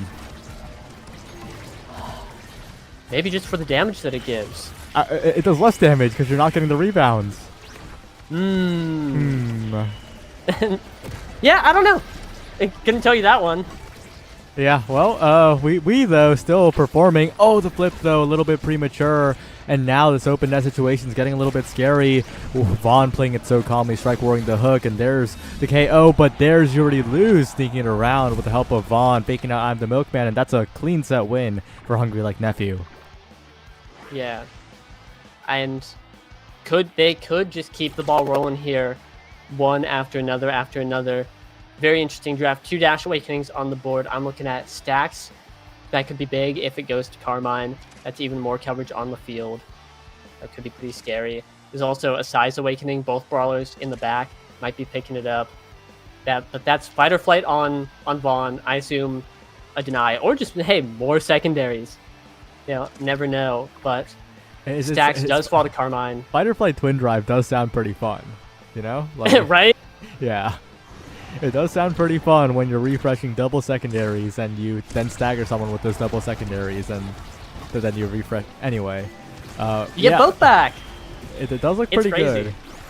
As Bells is also looking rather large now. It looks like Hungry Like Nephew are sufficiently scaled to take on this Weez Little Bees team. But they got to watch out for these corners because they do get out of it with the barrier intact, but it was not looking good for a second there. Yeah, scary situations all around, but we're in the classic 1-1 barrier situation. But we finding a nice KO, just a 1-2 punch Kazan has as Juliet dash punch threat, and there we see it. It's power play is going to open up the net. The big and snare drum is going to be holding the core there for a little bit, but yeah, just a phenomenal point out of this guy, scooping it with the hook, putting it in. And hey, boom! If Weez Little Bees want to win this game, which has very clearly escaped in the past 2 sets, gone in the favor of Hug, they're 2 sets away, and 1 point on the board is going to be pretty nice. Just need a few more of those, and they've been playing so well. I think they can do it here. Yep, we'll see how it goes. Carmine with a lot of meter built up here could be the difference maker, perhaps. Vaughn with a supernova charged up, looking to find an opening. We in the bottom corner. With the crater coming down, you already lose in an awkward spot, but there's the insta-flip from Carmine. Secures the barrier perfectly angled, and Weaselittle Bees, I thought they were getting outscaled, but they're keeping the core forward, and they're keeping the offense going, really, and putting so much pressure on Vaughn. The KO does eventually get found, and Carmine almost has a great flick to the top side, and finally the barrier will drop for Milkman, and there's Bells while being pushed by the crater securing the goal, but there's still a lot of hope for Weaselittle Bees. They're still getting it done. Yeah, down this game, but not out. Had just have a lot of. They have a lot. They have a lot going for them at this point, and just generally this set. Like they've been doing so well. Again, that last set was. We're on the bounce house, not 0.5, but we are bouncing around here. People getting sent left and right, but still just Weaselittle Bees have an opportunity going up another point here. This is not last set. Last set was a staunchly a Hungry Like Nephew sweep, but here we're back to even playing ground. Weaselittle Bees just showing up once again and getting it done. Yeah, they are getting it done here. Carmine with a strike force to the top side with the help of Wii as well. They're just going for every single opportunity that they see, and that is giving them a lot of different chances, especially against the range goalie of Vaughn. Trying to find the bounces here. The strike war win against Jordy lose. The crater coming in. Vaughn finds a follow-up strike to get it out of there, but it's still an open net at their backs. It's a lot of chip damage. A good flip by Milkman, but an even better whiplash by Bells. A lot of energy being built up as well, and recovery drone still available. And Carmine to Wii looking to find this opportunity to. They're just getting so many tries at the goal. They're playing for possession, and that's really the difference. Yeah, they have so many opportunities. The ball is always with a Weaselittle Bees player, and that's just going to net them that many more tries against Device. Hey, whoever has more tries, I think, is in a great situation. Here, though, Specialized Training picked up Deadeye right there. I thought this was going to be a Carmine, hand gift to Deadeye, but I assume looking to not let Vaughn get any more pressure with these ults. But that's going to be bulk up. That's bulk up onto Wii, which is massive because that guy's been getting KO'd throughout the game earlier more often, but just more power, more stagger, everything a brawler could ever want. And suddenly again, it's the draft just seems so in Weaselittle Bees' favor here. Yeah, we'll see if that can indeed be the case here. Vaughn still maintaining one barrier is huge. Bell is putting on a lot of damage onto Carmine as well. Milkman in the corner has to be careful, but these strike wars are being won by Wii over and over again. Yeah, it's just on the midline, scrapping here, getting every interaction, and like not even just with flick kicks. Like it was on the midline. It looked like it was some maximal speed, but he was just winning that many interactions back and forth with all that speed here. And now it looking like Hug's opportunity. They have the open net. They've been keeping possession really well at this point, but the defense from Weaselittle Bees is just a bit too strong here. A little bit too strong. Has to be careful in the corner. Vaughn looking for the strike war. Oh, and Carmine almost has a follow-up goal. Milkman still defending the open net, and now team player activated. These strikes are going to have to be on point from Bells, and there's a shot to the top corner. It's set 5. It's crunch time, and Hungry Like Nephew are staying alive for the moment. Yeah, Bells with 2 Size Awakenings and Might of Colossus, 158 power. A big guy here. Has a lot of influence on the field, able to get a lot of these plays with the pendulum swing, and like right there, just sniping I'm the Milkman from so far away. But just I feel like not getting as many opportunities as Wii is here. Like we're just seeing so many more offensive attempts out of Weaselittle Bees, and Hug was able to capitalize on the opportunities they're given, but just not quite going the same way for them. Yeah, it isn't Carmine and Wee stagger, taken low. There's a big crater onto Bells, but the recovery drone is still active. And Bells looking for a rebound here. Everyone on Death's Door. Not long for this world is Carmine. Going to be bounced off the wall, but unstaggers just in time. Flies away, but there's the Crystal Thorns to take him out. We as well, the next target pulled to the bottom side of the net, but Milkman continuing to defend, and they got to be careful. If they let their barrier go down, Hungry Like Nephew, they're going to lose a lot of offensive pressure if their barrier falls. Right. It just, the Luna and the Kazan both have so much threat on the goal at all times, and again, Vaughn is a humble vice. Not going to want to deal with any of that, as every opportunity that Weasel Little Bees gets is super dangerous. Yeah, and Hungry Like Nephew is just not making the most of their opportunities here in this overtime. Of course, it's a lot harder when you're not the team with team player, but they're not really getting past Milkman. They're not playing patiently in these overtimes. A lot of that is the map, but it is just so good for Weasel Little Bees when they get to be the ones taking those team player shots. Yeah, having all that core speed, having the hotshot Luna, getting that barrier, getting a power play, like it's a Weasel Little Bees sweep here. The wind is in their sails. They have everything going for them, and Hug's gonna need to really show up in this point and the next if they want to win the game. Otherwise, Weasel Little Bees could take this series in a 2-0 fashion right here, right now. Oh, and that flip was ambitious from Carmine, but it would have been the difference maker here. Milkman in a very difficult defense, and Bells will take an easy strike war. It's 2-2. It's 0.5. Weasel Little Bees have a chance to make a crazy upset right now, but they'll have to navigate Project Maelstrom first. But this hotshot Luna, a barrier off kickoff, wow. And Weasel already at it once again. This point's looking good so far. Yeah, it really is. We almost getting that second barrier, Vaughn able to hold, but that's a missile getting it, and this is a terrifying situation because that's a massive we, and that's gonna be the core going in the net, attributed to I Am the Milkman.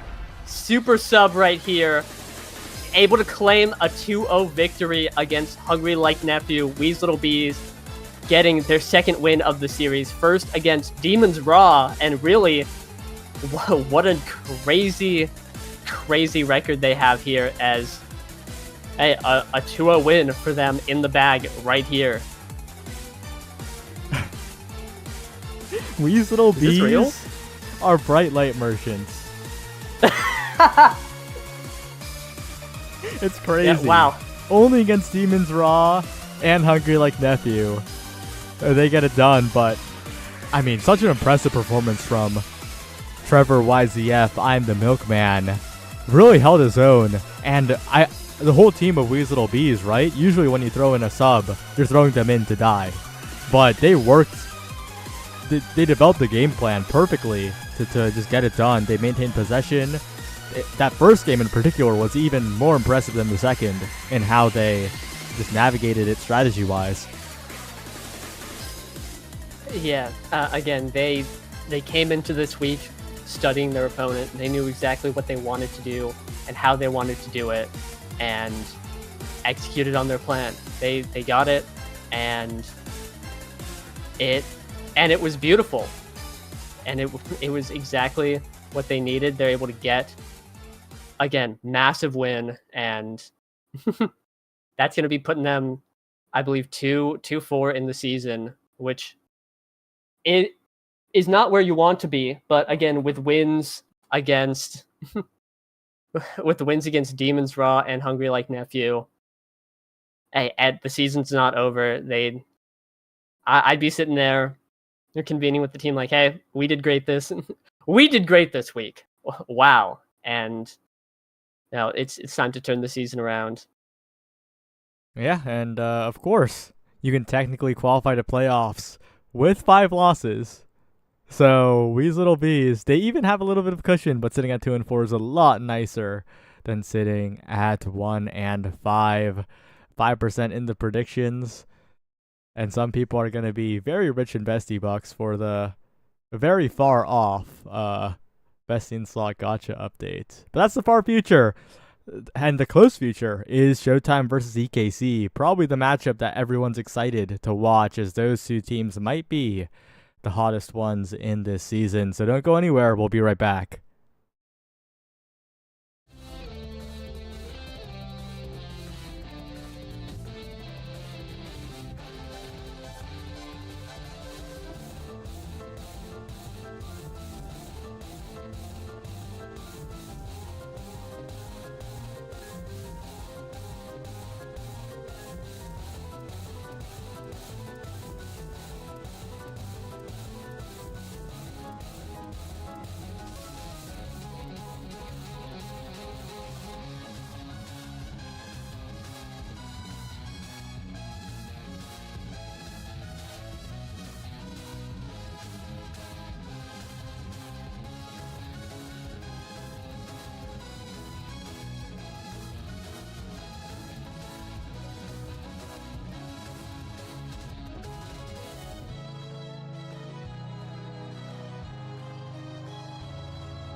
Hello, everyone. We're finally back, and we're kind of back on schedule, right? A little awkward, but we are here for Showtime versus EKC. This should be the closest matchup of the day, I think.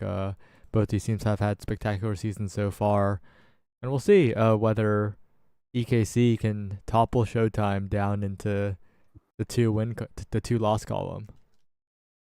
Yeah, this matchup was one of my favorites from playoffs last season. Played in the winners semifinals. It went the distance. Went exactly like not much more you can ask for out of a series as a spectator. But Showtime took it that last time. Took a few more games in playoffs, as it turns out, and now are being matched up with EKC, who, like you said, has been having a spectacular season so far. And I think the meta changes have really favored them, where they have not changed or favored Showtime. And so we have a great opportunity for an upset against the former champions, or the current champions here. Yeah, and nothing exemplifies that more than this particular map. We're seeing a very Showtime comp, Asher, Era, Mako on Imi Zap against EKC, who are running the Juliet. That is a little bit crazy, but that's what we're seeing right now, and I think that EKC are very happy about how this draft turned out. Yeah, absolutely. I would be over the moon if I had Juliet on Imi Zap. Like, that's it. That's all you need. Honestly, to tell you the truth, I'd be over the moon if I had Juliet. And that's the end of the like that character has been on top of the world this whole season. And so, you know, Joker on the Asher, very similar character archetype to Juliet, but notably had a massive nerf, getting way slower when primarying. So the opportunities here are going to be a lot harder to pull off, much more stationary turret kind of character, but still Joker roaming around, and Barcode pulling up in classic Barcode fashion, making some great saves, but the flip is going to be taking Xianzhu out, and it doesn't matter. Hello, welcome Juliet, 90 whatever % win rate. You're gonna be getting another point here. Way lower though after the earlier matches of the day. She has not been doing well today, in fact. But yeah, I don't think it's like 90 something anymore. Maybe high 80s. We'll see. Oh no, high 80s. Oh no. But yeah, small sample size is fake. Anyway, Joker with the flip available could be scary for Soren up close, especially after a flip is used preemptively defensively in the midfield. Xianzhu is taking a lot of damage as well, and almost a KO. There it is, the follow from NXCD with the dash punch, and now some dribbling on the top side. Soren pushing up all the way to the midfield to drop a good firewall sentry. A lot of pressure on that flip, but the patience coming out from Showtime will get it away. Oh, and a great KO found onto NXCD right there. A shot dead in the corner. A fatal flaw. Just of this map, but of Juliet, a character who doesn't have good mobility to get out of tough situations. And Soren, unfortunately, oh my god, left and right, taken down by a NATO, taken down by a dash punch, but Xianzhu on a breakaway is able to get it with the beam, sealing it out. 1 point for Showtime, and an explosive end to that point. But we're really seeing an old meta versus new meta sort of situation here, with the heavy damage and Juliet coming out from EKC, and the classic Mako era, and then one big brawler for Showtime, which is just how they love to play the game, how they won last season. So far they're keeping up. They got a point, but you know, EKC might be losing another point if that's what's going to be going on here. Yeah, it's looking a little bit scary. Good pass splitter coming out. Katsuna shrunk as well. So much damage onto the midfielder. These power plays are being pushed to the limit, but Joker also incredibly low, taken out. And now the power plays reverse and now in the favor of EKC. They're trying to take Xianzhu out as well. The coordination coming in to stop the regen. And XCD hunting, stealing away the orb as well. And a really good flip out from Barcode, but it is a very violent game and a very coordinated game in terms of violence. Yeah, definitely. Both these teams, EKC obviously very coordinated on the damage. Oh, but Showtime able to just pick these up, and also with that coordination, again, national champions going to be taking another point right there in the power play, taking us to a 0.5. And what I'm thinking is that whichever team picks up Ad Rush is going to have such a... It's just going to pull ahead so far in this game. We've got the extra special on everyone but Katsuna, and that's just going to be so many CDs coming to everyone, or coming to anyone that gets Ad Rush. It's going to be a game changer, and really, EKC wants it here because they're close to winning this set. Yeah, very, very close. Flip available. NXTD takes out the goalie. But a good save from Shianzu with the Bewitching Beam. Keeps it away for now. The Firewall Sentry, though, lined up. So much chip damage. There it is. There's the ace. There's the gold emote. And there's the set for EKC. Yeah, crazy end to a crazy set. And really just a glimpse of what's to come. Set 1. And that's what we're seeing here. And there's the Ad Rush. And honestly, obviously, NXTD would love to see it. Could wait and force Shianzu to deny it right here, which he will. And now, of all the people you want to see Ad Rush on, Era is not really one of them. Has been getting some NATO kills, but we'll have to see if that persists. Big Fish, though, going to Soren to deny a Joker down the line, and Heavy Impact going to NXTD I think is the big pick here. That's Heavy Impact, extra special, ton of CDR, and just that much more damage. We've been seeing some dash punches that haven't quite KO'd, and I think that's going to change in the upcoming set. Yeah, I do agree there. Well, we'll see if NXTD can make the most of these opportunities, but Soren playing a little bit too offensively. Punished, and now Joker in an open net to the bottom side, read by Soren, and good step up as well on the defense to make sure the goal is not scored just yet by Showtime. They have more chances though, but sending the core around the world. There's a lot more maneuverability on the side of EKC. A lot more immediate cross-map presence, but it will be forced to flip. And now the Passport coming out. Now NATO coming out. The Creations doing work for Showtime. And flips available for the two members behind. A perfect pass to Joker. And the first point of the set going over to Show. Yeah, bit of a different story from the last set, but I think what we're seeing here is a very classic situation, something that's existed since the dawn of time in this game, is that the team with Era is just able to put out a lot of pressure very consistently. The team without Era usually has a blink character, or we're not in the super speed meta where everyone's just picking the speed midfielders, but characters like Aimee, Estelle have a ton of burst pressure, and Juliet as well. So EKC is really a team that should explode and win points in 10 seconds, and otherwise they're stuck against a speed midfielder and big brawler who just constantly put out pressure and should eventually overwhelm EKC should they not get their opportunities. Yeah, like right there, forcing out a flip from Soren. Joker taken down very, very low, but they got to finish out the KO, and a good dash forward and a preemptive evade will mean that Joker stays alive for a while longer. NXTD, though, good punch. Just follows it up. Katsuna in the bottom corner, enough to find the barrier, and Soren, a great cyber swipe as well. Dangerous spot with the Firewall Sentry. Good enough on the defense. And now they need to find their one last burst of offense here, but it's a little bit too difficult when Shianzu's NATO is lined up perfectly. And that's another point in the set for Showtime.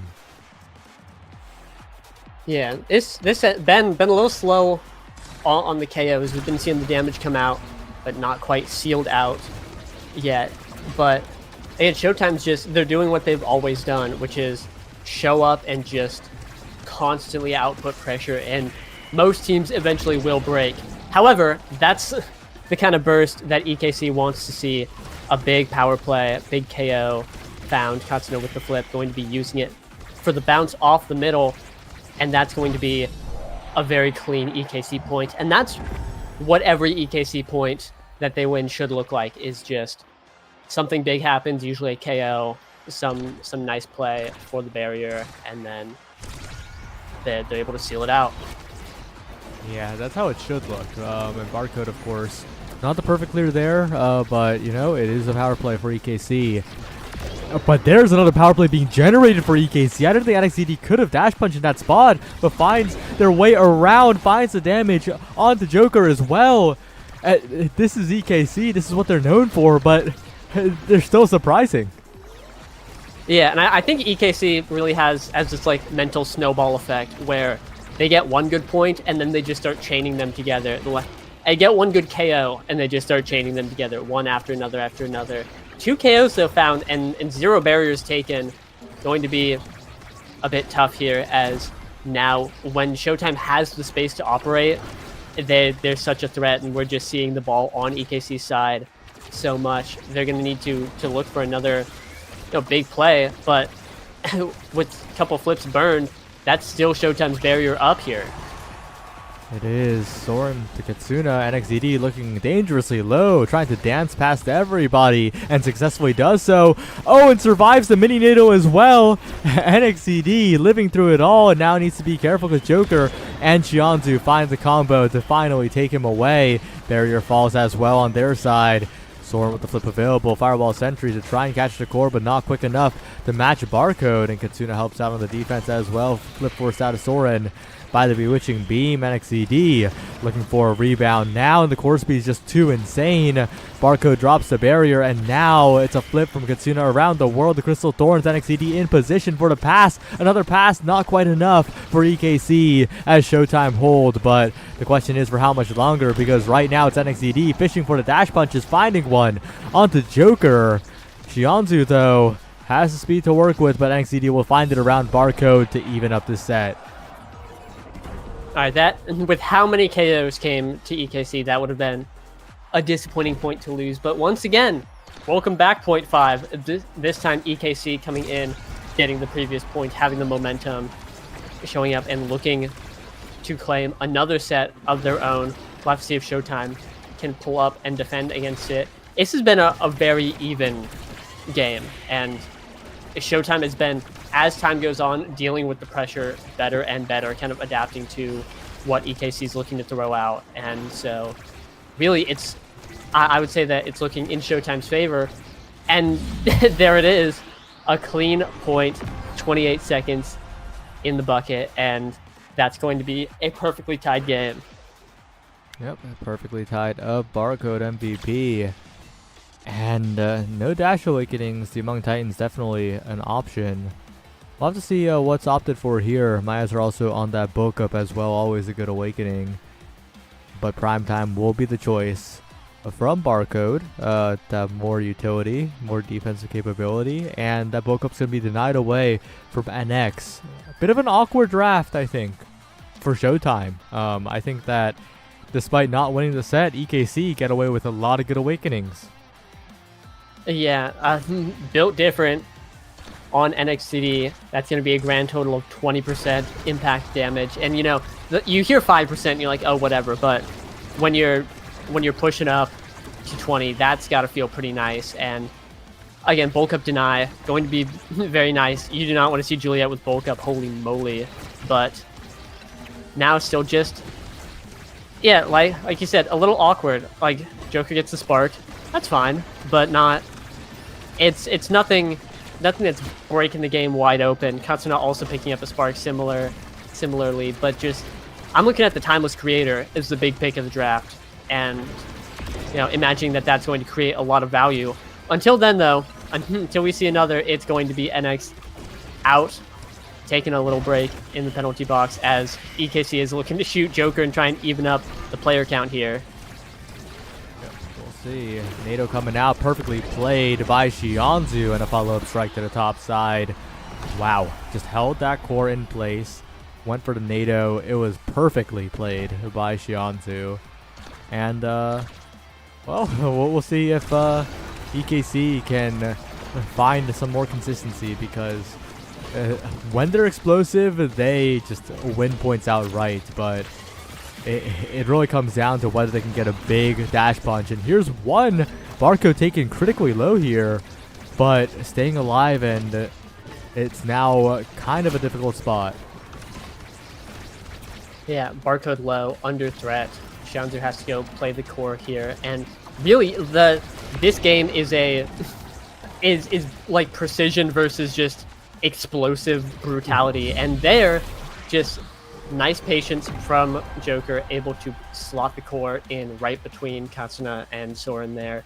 We're kind of seeing that where EKC shows up, and they're very much a wild card kind of team, where they're just relying on all of these big opportunities to make something happen. But Showtime again is slow and steady. They're here to just execute where they can and hold the course at all the rest of the time. Joker taken low though could be, if this KO is found, a big opportunity for EKC, but again, just Showtime able to deal the damage back, and we're just taking not quite a slow time as Joker is going down here, and XCD has the pummeler speed, but now they have to get through Barcode and Shianzu. Good luck. Yeah, but that KO is so important. Stacks on stacks now completely reset from Joker. He is no longer gliding across the map, and that makes the game a lot more manageable for EKC. It gives their burst potential a lot more room to play with when Joker isn't playing at midfield speeds, basically. The Barcode's still holding, and this barrier has not gone down yet on Showtime's side. A flip by Katsuna's creative, but a little bit too creative, I think, on that one. Yeah, Chef's in the kitchen getting it done, but here this is Showtime. They always do this. It's always eventually Barcode just adapts, and now how do you score on him? And now and especially on a map like this where you have to force it through the corner, you have to get it through this Mako here. How do you do it? And eventually the Aimi is going to fall, and is not a Mako, is not going to be winning the interactions in the corner like that. And Barcode's just going to continue holding. Their EKC at this point, looking like their best effort is to just KO Joker, and they're going to get it. And now they're back with another power play and another offensive opportunity. But it's so difficult with an open net at your back. Soren's got to be so careful with the score speed coming out from Barcode, rocketing it forward over and over. But there's Dash Punch barely KOing, but barely is just enough when it comes to taking out Shianzu. Katsuna and Joker on the top side. Good defense by Barcode once again. Top side open. Barcode trying to fake it out and does make the save. Goes down in the process, but Joker's here and Shianzu's back. The defense is rotated for Showtime despite the KO. But there's another one, and that should be curtains for this point as the passing plays come through. NX with the dash punch, making sure that EKC can close this one out. Yeah, just chain that beautiful, just chaining KOs over and over again. But really, we saw that point went on for quite some time, which is not where EKC wants to be, obviously, and we're just seeing they really want to hold out for as long as they can, and if they're able to match the defense that Showtime has, then obviously they're in a good spot. But with a point taking that long, you've got to be kind of worried. They get the KO on Joker after a while, and again, a great strategy. That guy is almost all of their offense, but now they still have to get through these two incredibly defensive Paragons in the 13 seconds, able to, but now they have to do it again to score. Yeah, it's not going to be easy. Shianzu with the flip almost available as well. This barrier is being pressured so much by Showtime. The firewall sentry, though, perfect timing by Soren to keep the core away now. And there's the rebounds off the ensnared drums. Joker pushing forward still. There's the barrier take. Shianzu flip available, looking for something but blocked away, and Joker a little bit too preemptive on that flip, being taken low now. And if EKC can secure this KO, they're looking for it. That would be what brings their points in control. Katsuna and NXCD looking for a passing play now after the Joker KO, but the ensnared drums help out. And finally, another KO and a catch by Katsuna on the top side will do it for EKC as they bring it to 0.5. A third 0.5, and really just this EKC, this team is such just such a snowball team. When they're on defense, they're holding on, but it's obviously just looks so nice for Showtime, and then they get one KO. One KO turns into 15. And just back and forth chaining over and over. And now we see NXT with the flip, Katsuna close to 1. This could be their opportunity. They have the energy economy to win this point. They just have to get it through. But that's 2 flips burned. Able to get the barrier, but now NX is low. Joker's also low. Oh, but Soren able to put it in the chaos and take a second set for EKC. Yep, that is a huge set secure by Soren. Katsuna first pick. And I'm looking at that team player right now. That team player on Barcode could be devastating. Reptile Remedy taken/denied is huge, but no, actually, team player passed up in favor of the Dash Awakening on the Mako. I'm surprised. Will it get passed up completely? Surely it lands somewhere, right? No, it's completely passed up here. It is a lane map after all, but I feel like with how long these points are going, team player could make the difference, especially for Showtime. But they're valuing the speed. They need the maneuverability to be able to avoid these KOs and to be able to push up consistently. And we'll see if that pans out for them, because that Super Surge is going to do a lot of work on that Mako secondary. Oh, absolutely. I'm with you. I'm pretty surprised that team player did not get picked up. Even on Shanzu would have been really nice, but like you said, Mako with the Dash Awakening, that's going to be revolutionary especially for Joker. If he's being pressured and taken low, they have a lot of opportunities. But Barcode taken down. Point not over yet, though, as the massive turret is here. Timeless. Oh, we're seeing the health bars disappear as that's another ace for EKC. And that's another point on the board for them. 2 more to win the game here. And Constant taking the Reptile Remedy doesn't give that to Showtime. And obviously, I think that point would have looked very different if they did have Reptile. Yeah, now that I'm looking back on it, it does make a lot of sense, especially the Monumentalist pickup. Despite the Super Surge take from Barcode, right? I would have liked that Super Surge. Still getting a crazy damage build with the Firewall Sentry this time. And of course, with this game being how it's going so far, with the Starting Awakening being extra special, Soren has so much offensive pressure every single time that Firewall Sentry is put down. But the question is, can you hold against the Joker long enough? And the question has been answered for this point, at least. And the answer is yes.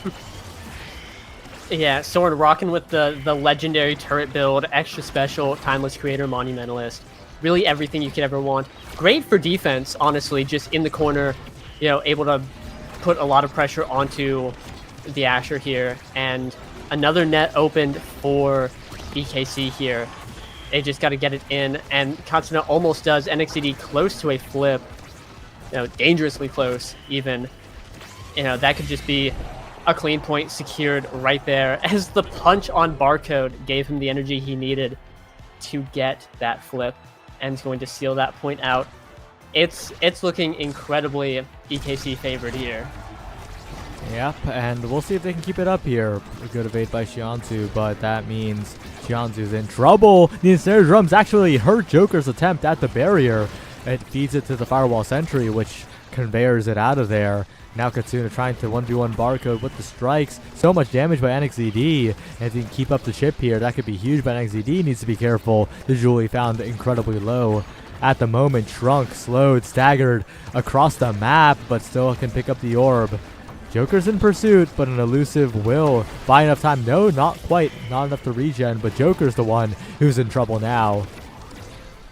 Yeah, taken dangerously low, exploded by that Rose Warp out of Katsuna. But NXCD and Soren, not looking too great. This could be an opportunity for Showtime once Joker gets back. NXCD going for the orb in the power play. Katsuna just putting on a ton of pressure, going through, keeping the ball up, but nothing found here in that power play. NX forced to walk back for the orb. The big turret doing big damage, but in the meantime, nothing quite found, as the Joker's just having... It's a rough day, as he has been once again shot in the head, taken out. Shanzu with the flip, though, going to use it, burn Katsuna's flip, and just looking for an opportunity to get something in the reverse power play, try and pick something up, anything, as Barcode is just unrelenting once again, and And we're back. He's doing it again. Barcode's doing it again, where he just doesn't drop the barrier, and it's going to be barrier for Showtime right there. Oh, and that barrier take means that Joker just needs one more opportunity to find a flick to the top side. Dash into strike, and Showtime are still in this set. It could have been really bad in that power play, but Joker's been given time, and if you can build up those stacks enough, if Barcode can hold enough, if EKC can't find the KOs in time, then Showtime have an opportunity to get themselves back in this one. Yeah, the Joker does have 2 sparks, agility and strength, and so just he does have a lot of speed at base already, and is looking to maneuver, but that's going to be barrier down. Soren with the flip might be able to end the game, but here using it on defense, saving the barrier, and really on these 1 barrier maps, just 2 mistakes can end the game. So here Barcode almost losing it, great flip, able to catch it, but that's going to be the KO onto Joker that could end this game.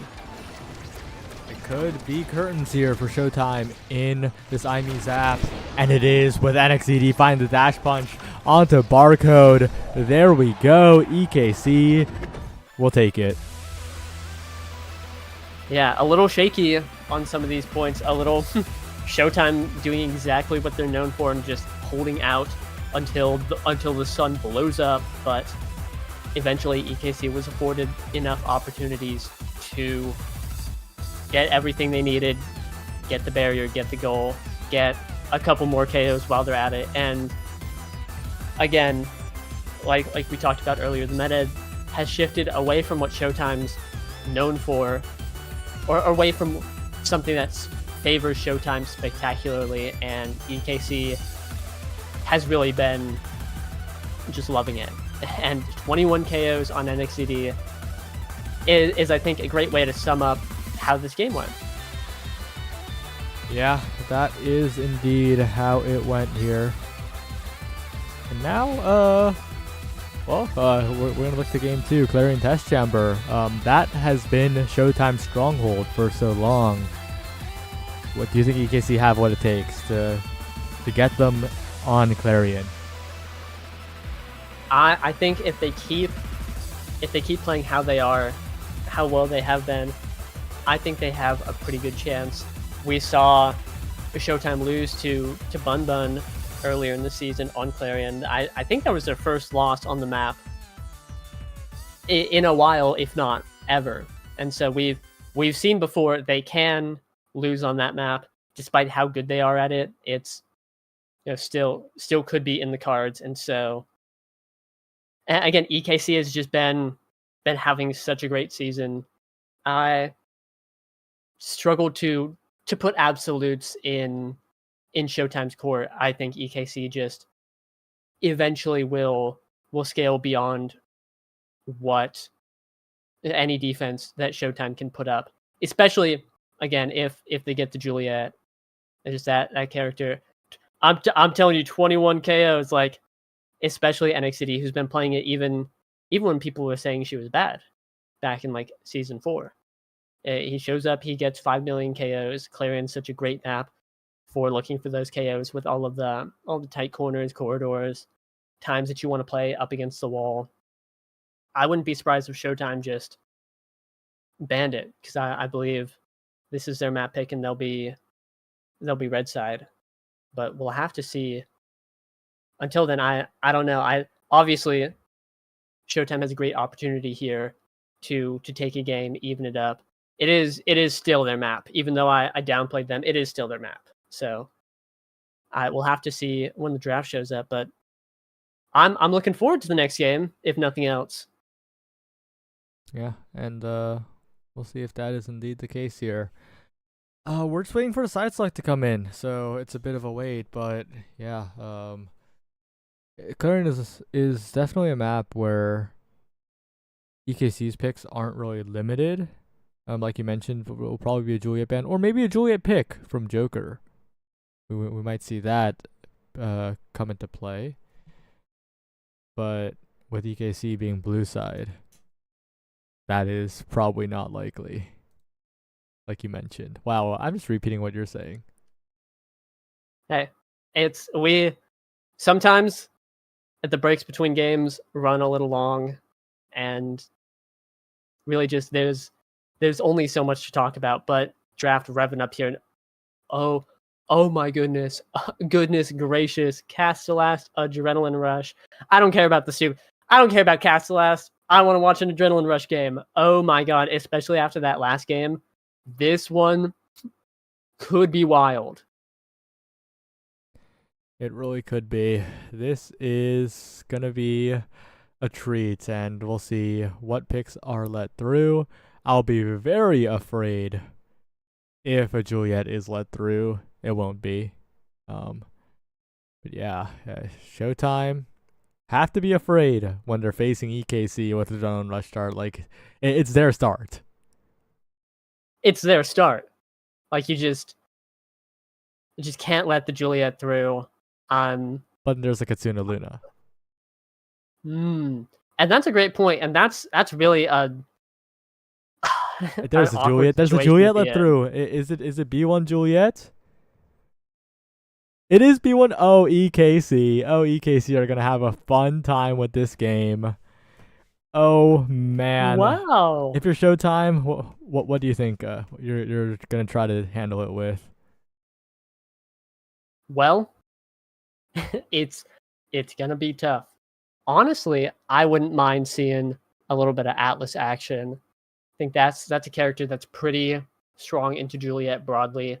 Barcode, it, has to just hover the ult button at all times, get ready to save someone in case things are looking a little hairy. But otherwise, it's pretty comfortable to sit in one of the corners that eventually develops on Clarion when a barrier goes down, and you have abilities to just beat most of what you can put up. And so, obviously, we're probably going to see the exact same comp out of EKC if it's let through. I think the Estelle is just such a great accessory to the Juliet. Where Juliet can just force things through the corner, Estelle can cover the cross with, from pretty much anywhere. You've got a blink, you've got an ult, you've got an awesome beam. It does it all. That character just has so many tools. And then the Imi in the back to just keep throwing out damage, put up pressure. But we are seeing Era Mako locked in for Showtime again. Daring today, aren't we? And Mako also a good character. Just hold in the corner, give speed. And Showtime's really has to rely on all the speed that they have on their side to win. It just wasn't enough the last game, but different map, different situation. We could see it pan out for them this time. Definitely a possibility. Oh, but I'm still so scared. I think that NXCD is going to have so much fun in this game, and although it's not Imi's app, NX really didn't KO into the center. Like, he was just KOing off the side. He was just doing normal map KOs on Imi's app. Of course, people are pushed close to the edge to get away from the center, so it is easier for NX, but like, those KOs, like, kind of didn't look like Imi's app KOs, even though they did, but kind of not, Yeah, those were closed map KOs where, like, you don't have the room in the center to hang out, so you have to be on the wall, and then the Juliet missile comes at your location and GG, and boom, suddenly your hands are off the keyboard for 13 seconds, and really it's all Juliet's just always a threat, even on open maps, which Clarion has a few variants. Like, more often than not, especially the midfielder will be playing against the wall and just looking like a juicy target for Juliet to swoop in and take out. The brawler usually has way more freedom to stand in open spaces to look for passes with the midfielder, or just hang out in the open to be away from the walls. But you still find yourself on the walls or in the corner or all these situations where you could be dash punched. And so the threat is always looming. And I think Showtime played pretty well against dash punch that last game. It usually took one of their members getting staggered to be KO'd by the dash punch. So obviously EKC pulling up with their comp, really conducive to staggering people and giving those opportunities to to NXCD to just get the KOs. But if they're able to hold on long enough with the classic Mako era X, then maybe they can avoid the dash punches, prevent that win condition from coming online. It's going to be really hard. Both these teams are just kind of massive skill checks. Like, can you stay alive against the Juliet, and can you hold out against the pressure of Era X here? Yeah, the Kitten comp against the Kitten Club, featuring Soren as the Kitten, but not the Kitten in terms of the Kitten. Anyway, NXCD brought very low. The damage output of the Mako Era X is nothing to be scoffed at, and Xianzhu rushing in as well to find the pressure. It is looking quite good as Joker finds the first KO. The Adrenaline Rush proc, the Firewall Sentry activated, but Joker with a double kill. And now it's 3v1 as Soren holds for a little while. Soren holds for a long while, but that's the end of it. Yeah, it looked to go cover the pass, prevent Xianzhu from getting any value in that play, but obviously in a 2v1, that's going to leave one side of the net open, and that's not how I expected that first point to go. We do have NXCD on the Pummelers ad rush. Soren, the one not to pick up ad rush, which sort of makes sense. You know, Castellize giving a longer turret, and obviously, like, Soren is the damage dealer, but not necessarily the KO finder. It's very difficult to get a good angle to find KOs with dash on Imigoli. But you know who doesn't have problems with KOs? It's NXCD. He's back. He's here, and that's an Adrenaline Rush proc. Not going to be getting a second KO off the ult, but still almost gets a second barrier. Actually does. Katsuna able to stuff out the flip with a well-timed strike, and now Katsuna low in a very dangerous spot, but so is Joker, and that just means that both these players have to go get their orbs and play a little defensively. The tempo slows down, but Katsuna going for a fancy dribble off the middle. We're seeing a lot of great play from Soren as the turret able to help put a ton of pressure in that corner. Glitch pop weaved in there to get the first point for EKC. Yep, very, very well played. They're keeping it very competitive at the moment as Soren still has that flip available. Xianzhu being taken down low early, and that's a big target for NXCD, really, as this variant is prone to having damage stacked on someone, having damage stick. Awkward flip right to Xianzhu. Joker brought relatively low as well, and Katsuna's got to be careful. The Ensnare Drum's perfectly placed by Barcode, and Katsuna sticks around in the triangle a little bit too long, gets staggered, and this could be an ad rush proc, but NXCD on the other end. Soren not back in time. Xianzhu capitalizes with both barriers, and the Maelstrom will part the sea to secure the goal itself. It's a 2-1 lead for Showtime here.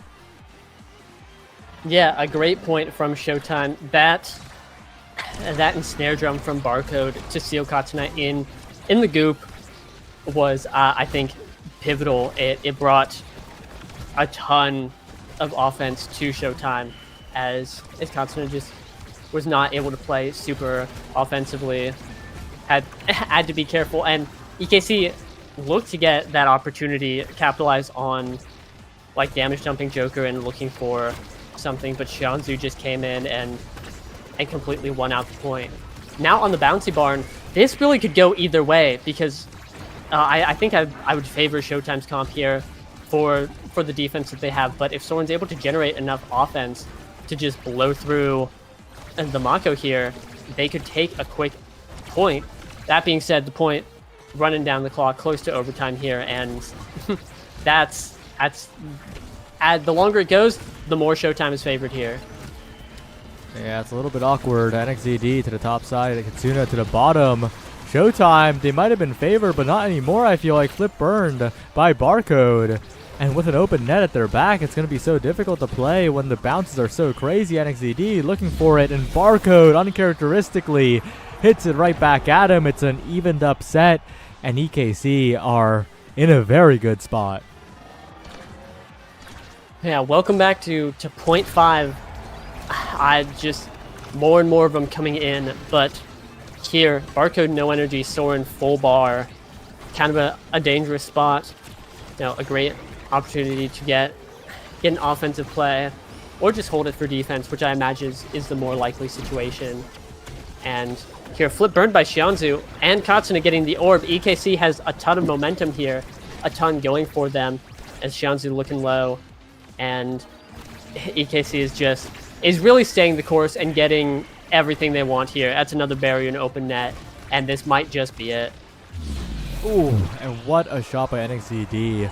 Getting past Xianzhu and Joker to staggered pressure is quite significant there as Soren gets first pick. What are you looking at to really bring the game into their favor here? Explosive entrance. That could be pretty good. Dash Awakening on the IME would be very nice. Or we're probably going to see the bulk up denied. Monumentalist, though, Soren really specking into this turret, and bulk up left up. Xianzhu taking the primetime, has primetime cast last now, is just saying, like, we're going to win by shrinking them. all the massive damage threats, they're going to be very small and not do much. The heavy impact that NXT was hovering going to Katsuna here, and this is an immaculate EKC draft. Really, just everything they want. Bulk up Julie, Monu, Aimee, heavy impact Estelle. Like, hard to think of better picks for these characters. And on the other end, a KO for Showtime, but Primetime, a Dash Awakening for Barcode there with the explosive, and honestly might not bad. It's not like a massive chasm, like super EKC Giga win, but it is very nice. Both teams definitely got a lot of what they wanted here. Yep. We'll see if NXDD can survive. That's the main thing. Prevent an ad rush proc, regen back up, just dancing around in the invis of Project Xeno. There's a dash punch, not quite enough to take out Xianzhu, but Joker, just a good shot, means that Showtime closed out this point. Yep. Just going to be taking them. And again, just Showtime has such precision and elegance, able to get shots like that. And really, I would anticipate more capitalizations on an Aimee goalie. Obviously not the paragon of defense, but Soren been playing it so well, been just keeping all of those opportunities shut, not letting anything come through here, and still has both barriers up. Oh my god, a 1,000 arrows coming straight to Joker's location is going to be taking that guy out after the dash punch flip. Not quite enough, and that's the ad rush proc. And EKC, welcome back.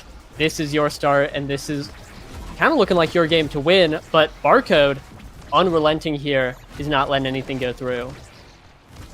Yeah, Joker might be flying, but the 1,000 arrows do hit. Xianzhu, incredibly staggered at the moment, could be the power play, trying to find a bounce to the other side, but Barcode misjudges the bouncy house bounce, and there's a point. It was 1-1. EKC tied up in this set, and that's good. If they can secure a chaotic point like that and come into the next point with energy, I'm a little scared if you're Showtime.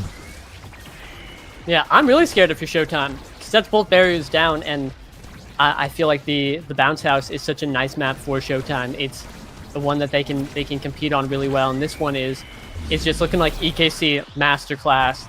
That's the flip, confirmed with the glitch pop. Very well done by Soren, and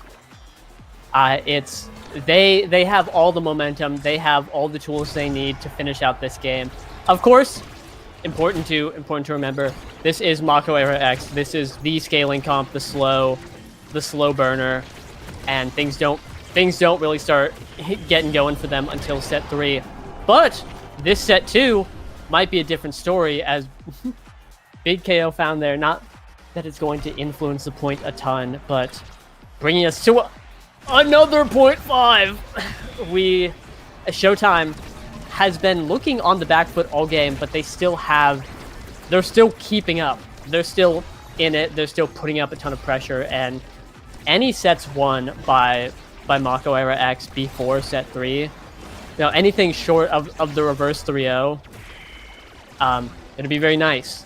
Going to be exceptional for Showtime, but again, going to be really hard to get it done with everything that EKC has at their disposal. Yep.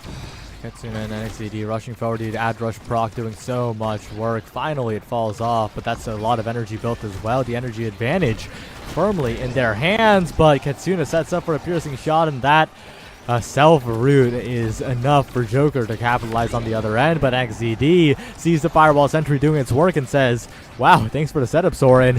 Finds the KO, finds the ad rush, and goes for a KO onto Barcode. There's a dash punch flip. Fantastically played to see the angle when Barcode was self-slowing again. And again, it's just such good capitalization off of people using laggy abilities. And Jianzu, a rare misstep on the strike. Wow, that's a huge set for EKC. As a massive set for EKC. Showtime close to eking out one of the first 2 sets. Pulling ahead there, but unfortunately not quite. And here, terrifying draft. Just this is not what you want to see.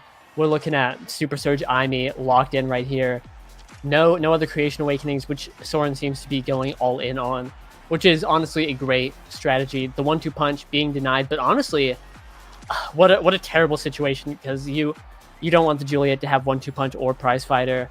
Prize Fighter, just that's going to be so much more power on the bulk up Juliet. 167 right now, just starting off the round. And team player to Katsuna, not playing to the win condition of we're gonna blow them up, but a good deny, not letting that go through. KO found by Xianzu after so much damage going to Showtime. Very, very interesting turn of events, but like Joker got size. That's the big thing. And 1-2 punch for the core speed is going to be nice. But otherwise, like it's such a this one was an EKC draft chasm. This is so good for them, and I don't know if the Mako era X has scaled enough to stop EKC here.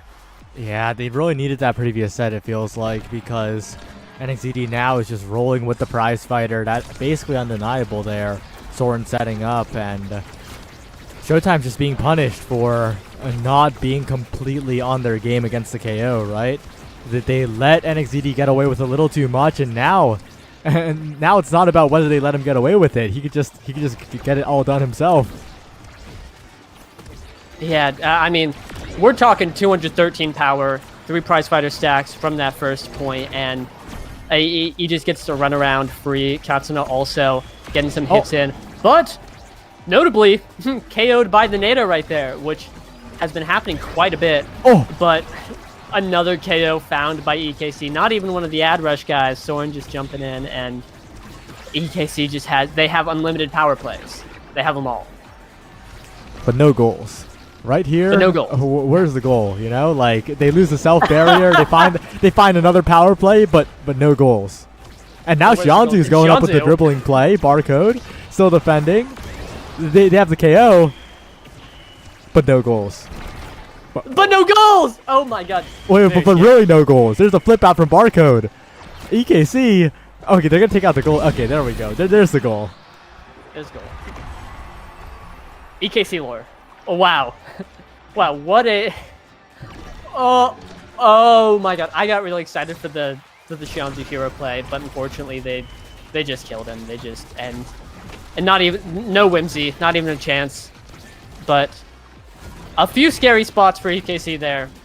Notably, a couple self-oopsies. And honestly, if I'm Showtime, I'm going to run away with that, because right now it's series point, and they... have the net open. As long as Joker is able to stay alive, this could be great for... Oh, no. Oh, no. Well, it's a EKC power play. They still need to work through 2 barriers. A weird bounce. Oh, no. Backwards, almost scores, and Barco trying to lock the top one down here. Xianzu helping out as well. The rebounds defended still by Showtime as Joker returns. The chip damage, though, will be coming into play. Joker being chipped yet again, and XZD with the flick, not enough. Oh, but there it is. There's the obtuse angle. Not looking very cute now as NXZD 3-0, and that's EKC taking the series. That's right, and it was an EKC game all the way through, down to its bones.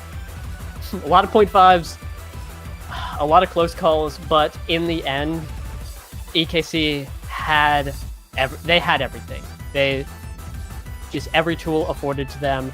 Another 10 KOs in this 3-set game. They could just, at the drop of a hat, completely change the tide of the game. They ruled it all, and so that's going to be a very nice EKC win. I believe bringing them, let me take a look, let me get real close, 4-2, tied with the other two top teams, Showtime and Hug, who both have taken a loss today. Now EKC entering that upper echelon in the standings of teams, and for good reason. I don't know if you saw what I just saw, but they're looking like a top contender right now. Yeah, they were looking very, very good, and of course, this is the EKC style, right? The ad rush, the prize fighter. Even when they don't have the awakenings, it feels like they do, but with the awakenings, they snowballed into infinity. Showtime, they're gonna have to go back to the drawing board, because heading into the season, we thought maybe this is Showtime season. It's Showtime, and every team might have gotten weaker, but we forgot that EKC, it's still EKC. Yeah, and they are thriving. I think really Showtime has to look. They're playing the comps in the style of how they always have, and in the past it has worked. You know, last season they won it all. Great, but I think the meta is still very unsolved. There's still a lot. It seems like there's a lot to work with here, but I don't think the Mako era feed your brawler strategy is strong enough to compete against like EKC slamming full damage, which I think they should always do. It's what they're good at. It's working. And so I think Showtime can still put barcode on the melee goalies, hunker down. I don't think that's a pain point, but I think that they just need to figure out some sort of new way to continue playing what they have, because the funnel, the brawler, is just not coming online. That being said, they are still 4-2. Like, hard to argue with that. Maybe I think this is a pretty tough loss, but still, they're not worried about making playoffs. I'm pretty sure one win away from soft guarantee, so still riding comfortable. But if they want to win it all, and I know that they do, you gotta take a look at their options and see what's going on.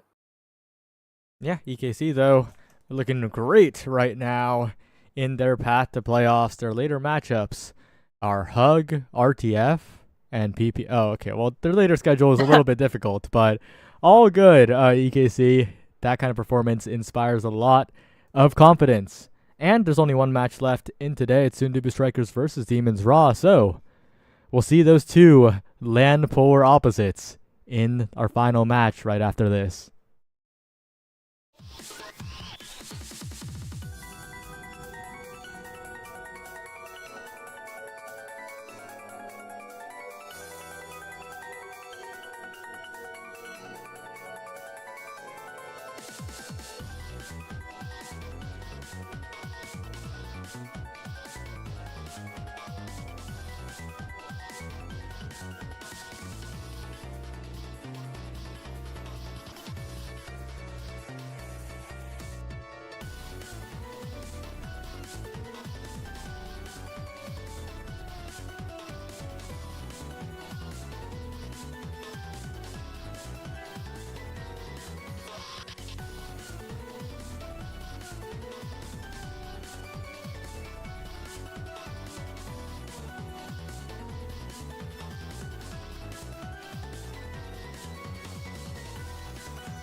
welcome to our last match of the day here in week 6, right before our break week. And we have a highly anticipated one. We have a bit of a West standoff here with Demons Raw against Sundubu.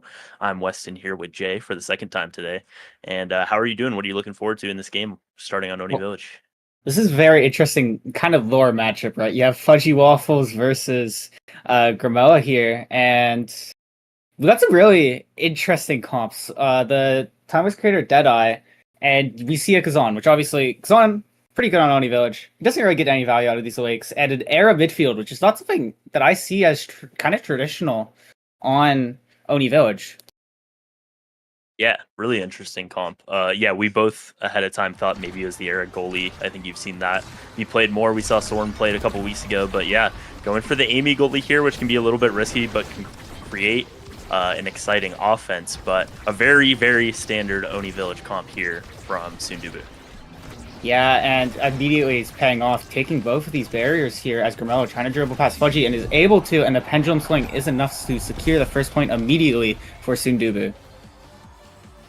Yeah, and that shell of the Rasmus and the Kai, you didn't get the Estelle, but both of those picks just have so much hit stun, just do exactly what you need to on this map. And so I think a lot of I've casted a lot of the Demons Raw games, and it feels like they kind of need a little bit to find their footing, both game to game and kind of in the season, because they've been role swapping and all of that.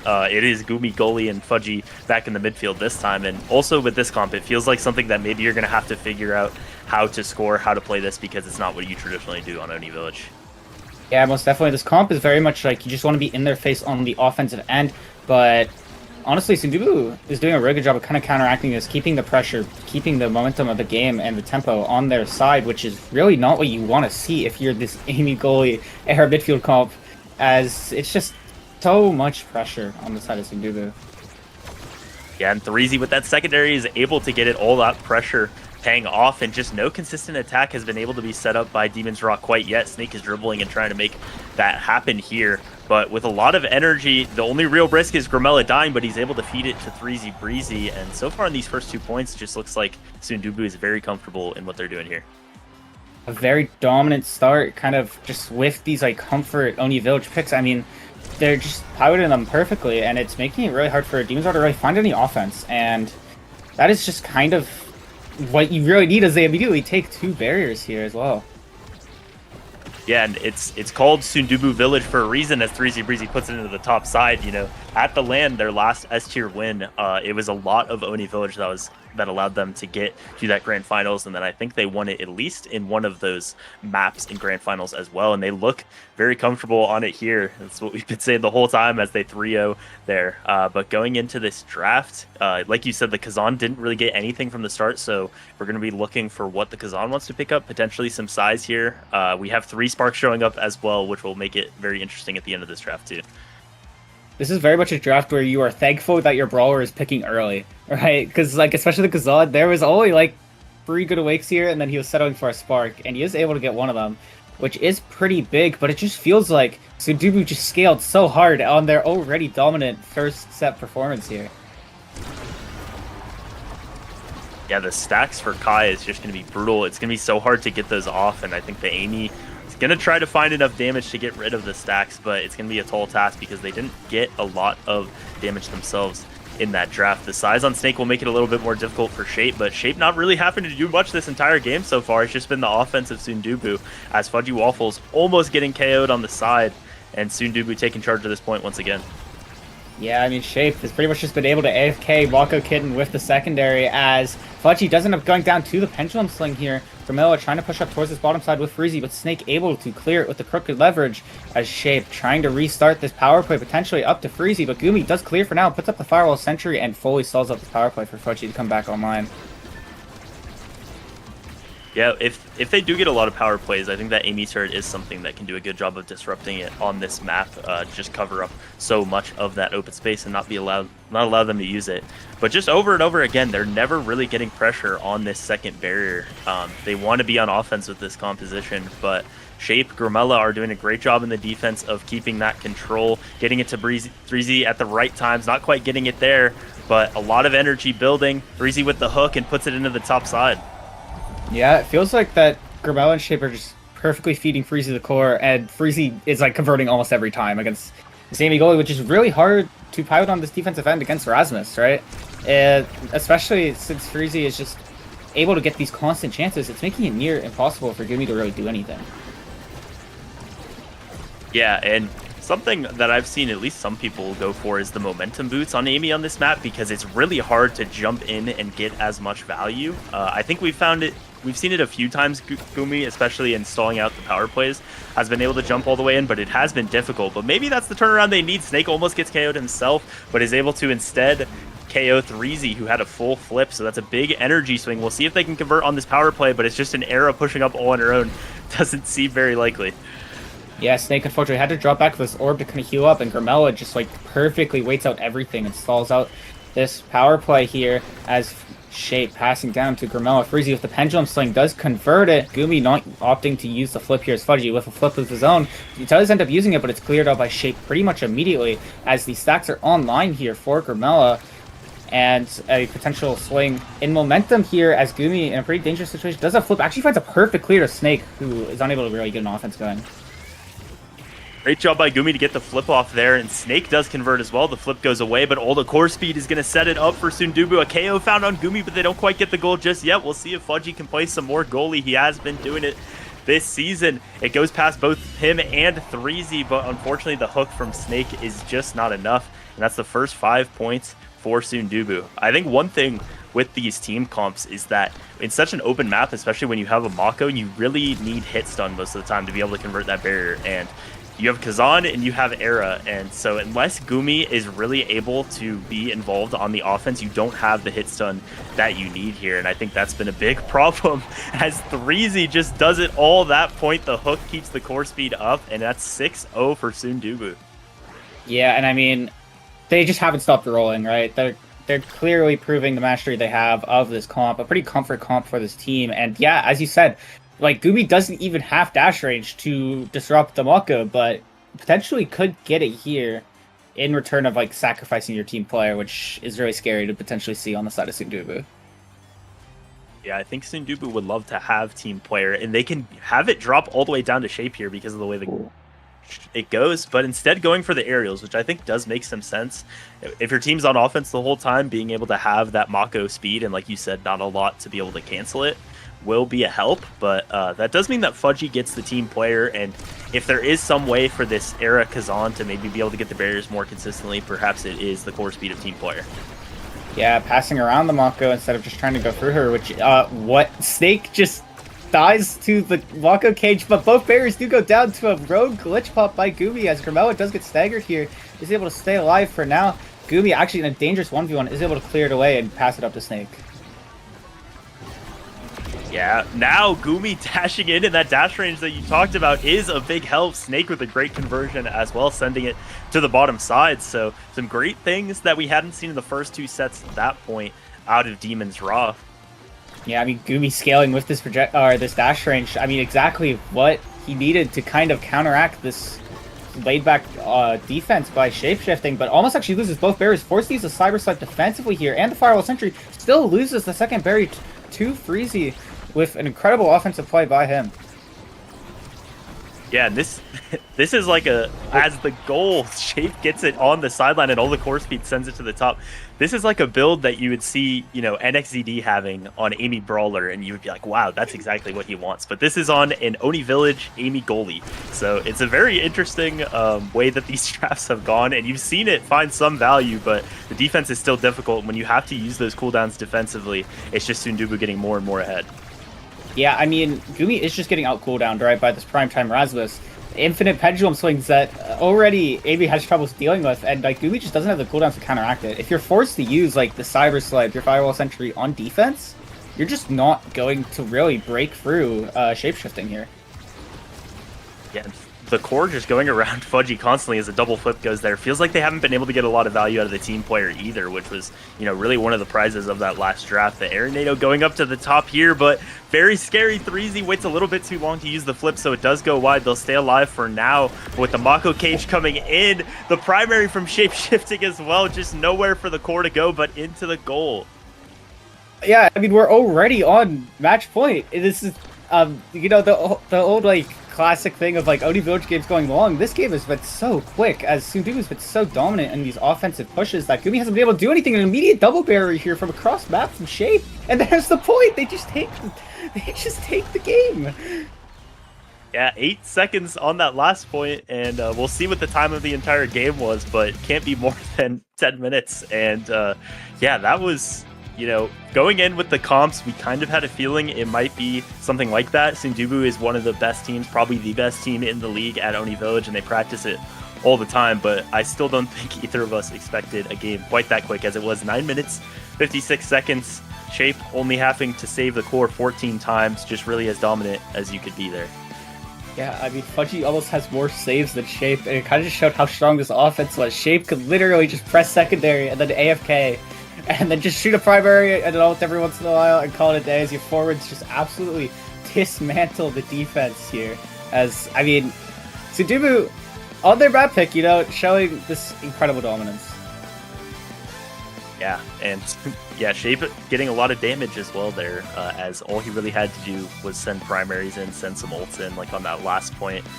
And our second map, I believe, is going to be Amy Zap. Yeah, Amy Zap, which is Demon's Raw's pick, will obviously be completely different as far as the playstyle from Oni Village. But I think Demon's Raw are probably, thinking about how that draft went and how they can change things up here, because obviously you can't have it play out like that. But as we get to Amy Zap, it's really going to be Awakening dependent. That Rasmus and Julie are going to be high priority. The Drakkar, which we've seen a lot of the last couple weeks, I think it'll make for a very interesting draft, and hopefully one that maybe gets us a closer game than that. Yeah, this is very much a big shift, right? I mean, obviously, Amy Zap is a lot more of a laned map. You can get a pivot into a lot more damage. It's something that Raw is probably going to be a lot more familiar with than Sundubu, obviously, because, I mean, Sundubu, very known Oni Village team, and if you're beating Sundubu on Oni Village, you're probably taking the series. So it'll be just a very much a bounce back game for Demon's Raw. Yeah, that's maybe not in that fashion, but it's kind of the expected outcome when you don't ban Oni Village against Sundubu. They pick it first. That's what's going to happen. They're very good at that map, and they showed that. But like you said, Demon's Raw, I think, lends itself more to the Amy Zap playstyle. I think Sundubu this season has found themselves a little bit they are, if their best map is Oni Village, that means they're really a core control focused team. But as they try to adapt to, I think, what has been more of a damage meta than people maybe realized at the start, maps like Amy Zap are going to be a chance for them to really change up that play style, and we'll see what they do on this map. As we do have our starting awakenings, it's prize fighter and built different. That is, you don't love your prize fighter application games, especially at the size as well. I mean, this is, very high damage, a very big pivot from what we just saw, right? And of course, that is obviously what Demon's Raw wants. They want this high damage, high KO pressure kind of gameplay, and we'll see how they pilot it, as bans on this map are always interesting, right? Sundubu opting to ban the Drakkar, guarantee either Rasmus or Julie. Yeah, and Demon's Raw probably doesn't ban either of those because they want to get one of them themselves. I am interested in what they'll go for, and also like shape shifting most of this season. He plays the Estelle, he plays some of the ranged picks, but it has been a lot of Mako and Dubu and Atlas for him. I think maybe not Atlas, but especially Mako, like we saw in that last one. But I'm interested to see how their play style changes as we get to this one. And like you said, or like you reacted to, they did ban the Julie, and then the Rasmus gets picked, so they don't have either of those picks or the Drakkar here. That's really the three prio ones here. Yeah, I mean, that's always like the big thing about Red Side app is you can react to the ban of the opponent and a lot of times get good value to freeze, but it's a little bit harder when like the good brawlers are gone, right? At least for this map, but they do end up opting for an Amy Estelle backline, which is very interesting, also quite strong, a lot of damage, pretty good at getting random knockback kills on this map too. But I'll be interested. It's most likely going to be like maybe a Zentaro brawler. You might maybe see an Asher or an X, but they still did pick up the damage that they kind of want, right? Which is big for Raw. Yeah, they just kind of conceded the brawler position there, at least as far as the perceived meta picks on this map, and instead go for the Amy Estelle, which I think is exactly what they would want here. So they're really hedging on that duo, those two picks being strong enough for them here that the missing out on those first three brawlers doesn't matter. But yeah, I am curious what they go for in the third spot here, and it's going to be, it looks like Shape on the Finny, which I'm not sure how much we've seen from him this season, but it makes a lot of sense with the prize fighter and just a strong pick on this map. And yeah, like you predicted, it is the Zentaro brawler here for Snake. Yeah, not surprising really. Zentaro's kind of like the extra brawler you kind of take in a lot of these situations. Very much kind of the last like really strong brawler, as we'd say, like kind of left to take here, as like your main meta brawlers a lot of the time nowadays are Julie Zen, but of course Raz was very good on app. And yeah, this is gonna be a brawl, obviously, as we kind of expected, and we'll see if Sundubu can handle it, right? Yeah, and if you're Estelle or Now or anyone here, like, do you think anyone goes for the built different, or is the size, like, especially against Erasmus, just a little bit too scary, and you just really go all in for that prize fighter? I think you really just have to go in for this prize fighter value, right? I mean, the size can be scary, right? Because sometimes being big is a bad thing. You lead yourself to a lot more knockback KOs. You're easier to hit, and especially on this prize fighter start, where it's like you can get power scaling through that, and it's a lot more like volatile and swingy. You can kind of just swing games in your favor, literally immediately with one KO. But nah, it's very much, I think, going to be a 6 prize game. Yeah, and that'll mean, especially the first points, the first KOs that come off the board are going to be even more of a swing than they normally would. And I'm curious if that means we see some pums in this game and from how many people. But yeah, this is like as back and forth, as snowbally as it could be, because we do have Snake actually going for built different and Vicious Vambrace, so gonna try to just stay alive himself. But all the other 5 members, every single time someone gets KO'd, it's one prize fighter stack going to one side, it's one dropping off the other. It's gonna be a really big back and forth, especially early on. Yeah, Snake really just opting to try and live, which is kind of what you have to do on the Zentaro, especially in this matchup. But we'll see how well that they can do it here, as Gumi is passing it down to Fudgy Waffles, unable to really find a KO here, as Shapeshifting already hitting level 2 with the big finish, unable to find anything. This bottom corner push is just so much damage, even if they can't get this barrier, doing so much damage to both forwards of the side of Demon's Raw here, as immediately the KOs have shifted as Freezy takes down Fudgy here. Yeah, he does have the pummel, so he's going to have some extra speed, but it's Grimella who's the one that wins the Strike War, sends it in. Snake was able to stay alive with the Vicious Vambrace, but Fudgy going down so early could be costly, as that second prize fighter stack, already 146 power on 3Z, who is level 2, who does have the pummeler, is very scary for you to maneuver around here if you're any member of Demon's Raw. I mean, it just makes... This is what, like, the matchup is already so Sundubu favored just by 1 KO, and immediately Freezy gets another. Shape also getting a prize stack here, forced to use the flip to kind of hold on to the barrier here, but this power play is just now getting started as Shape hits Fudgy Waffles into the down primary, and another KO has dropped, and there's just so much pressure. Snake opting not to flip, as the prize stacks, there's so many. Yeah, and we have the Awakening overlay that we have this season, which is awesome. It doesn't show the active prize stacks, so right now it's 8 for Sundubu and 0 for the side of Demon's Raw. So almost as swung as it could possibly be, as they do go for some KOs. Snake finding a lot of damage, but this comp from Sundubu, you just have that now whenever they start to get low. They do lose the barrier there, and Fudgy with a great cross is almost able to find it, but enough time for Shape to save it. Gumi all the way in, overstaying the eject button, and it pays off there as he's able to find the right strike to the bottom side. You know what? I found the win con. Put Snake in net. Truly the win con for Demon's Raw, as the immediate roll swap and Gumi is able to convert. This is what Demon's Raw needs. Yeah, they've had a few different people play goalie this season. Maybe it'll be Snake in the future.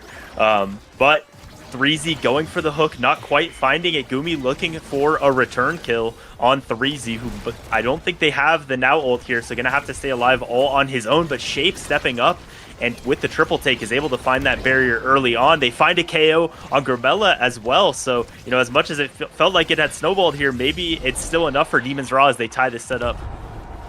Yeah, and I mean, everything is starting to shift back in Demon's Raw favor, although these price stacks are still really dangerous, right? All it takes is just one more KO. Freezy gets that pummeler speed, and Demons Raw is fighting a really hard game, but they are doing a really good job at like getting one kill, isolating a 2v1 against Shape, and capitalizing on it pretty much every time.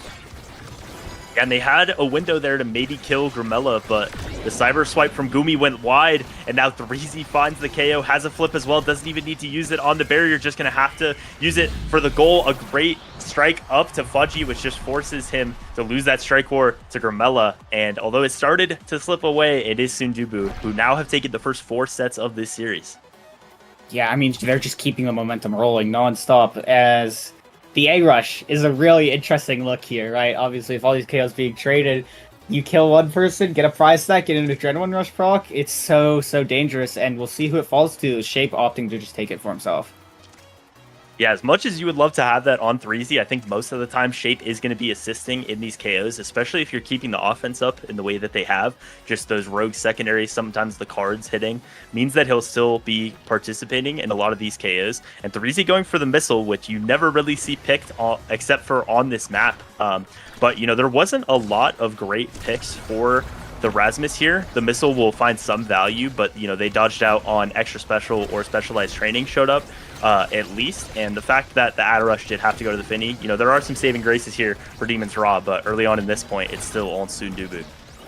Yeah, I mean, a big thing to note is there is a lot of damage picked up, right? This heavy impact prime time cooldowns. I mean, you just cooldown, chip down Grimella potentially, and that is exactly what they're doing here. Kind of just trying to keep Grimella in check, forcing out this evade, but Freezy, meanwhile, dribbling on this bottom side, almost wins the 1v3 as Grimella does go down. Shape is almost losing the berry for it, but is safe for now. Yeah, like 15 uncontested dribbles for Threezy there, but wasn't quite able to convert, and it's a KO found. Threezy's able to stay alive for now, but there he goes. All prize fighter stacks gone on the side of Sundubu, so the exact opposite of what we had last time. As Grimella Gumi, a bit of a misclear, almost a disaster. Grimella's able to hold on to it for now, and now with the ability set up, they're still not going to score. Somehow, Sundubu stayed alive through that situation. Yeah, and all 3 flips are burnt, but Fudgy finally able to get this conversion. The big thing is, though, they don't have evades. Freezy did just use Hook, though. And, of course, they have 0 prize stacks compared to Raw's 6. But, I mean, Raw, although taking that point, is not in the safest situation yet. Yeah, and Grimella's getting forced down and used the lifeline fairly recently, so not going to be able to stay alive, I don't think. Has to fall back for this orb, and the barrier does go down. Gumi as well, pushing way up, but still able to save that all the way from back there, as Grimella in a dangerous spot, pushing up here. Not a lot of stagger here as the hook goes wide from Threezy, and, you know, complete opposite of what we saw last set. I think it's Demon's Raw who's really in control here. Yeah, it's just the volatility of prize fighter start, right? They got their first KO, and then there's nothing Sundubu can really do, as they're just practically getting one shot, as Grimella ends up going down right as he teleported back from the lifeline. It's such a dangerous situation for Freezy and Shape, and they're unable to do anything about it, as Fudgy with an incredible piercing shot for the conversion. Yeah, and last set we had this kind of situation, and Demon's Raw was able to fight back and take it at least to a 0.5. So we'll see if Sundubu has the same kind of fight in them here as they're pushing up. Not really an energy advantage for them either. Shape and Threezy are getting close, but Threezy's going to have to retreat, get that orb. Grimella and Shape trying to find the pressure in the corner, but not quite able to, as Fudgy's pushing up, has a flip now, probably going to have to use it before he gets KO'd. Instead has to use it to stay alive, but it's Gumi who comes down, gets the KO on Threezy, and now dribbling in all himself, making Fudgy play goalie again, and does it all. Snake is the one who gets credited for the goal, but it's Gumi who made that play happen.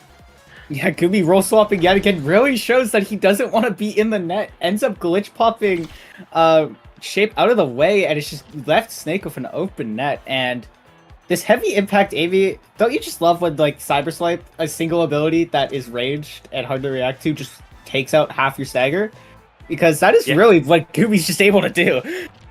Yeah, and especially the last 3 points there, or all 3 points after the kickoff, basically had 3 prize fighter stacks as well. The Reptile Remedy, I was thinking to myself that I'm not even sure if it matters, but if there's anyone that can actually stay alive from that, I think it would be a Now, who's able to get so many touches on the core. So we'll see if that's a big swing for Grimella.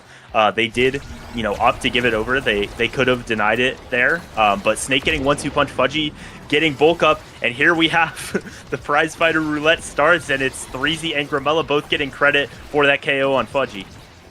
Yeah, and that's exactly what Sundubu needs, right? Every single time so far, the first person to get a KO is the one that ends up winning the set, and Sundubu trying to find anything here, but Fudgy actually with the Crystal Thorns is taking this barrier and pushing Sundubu back.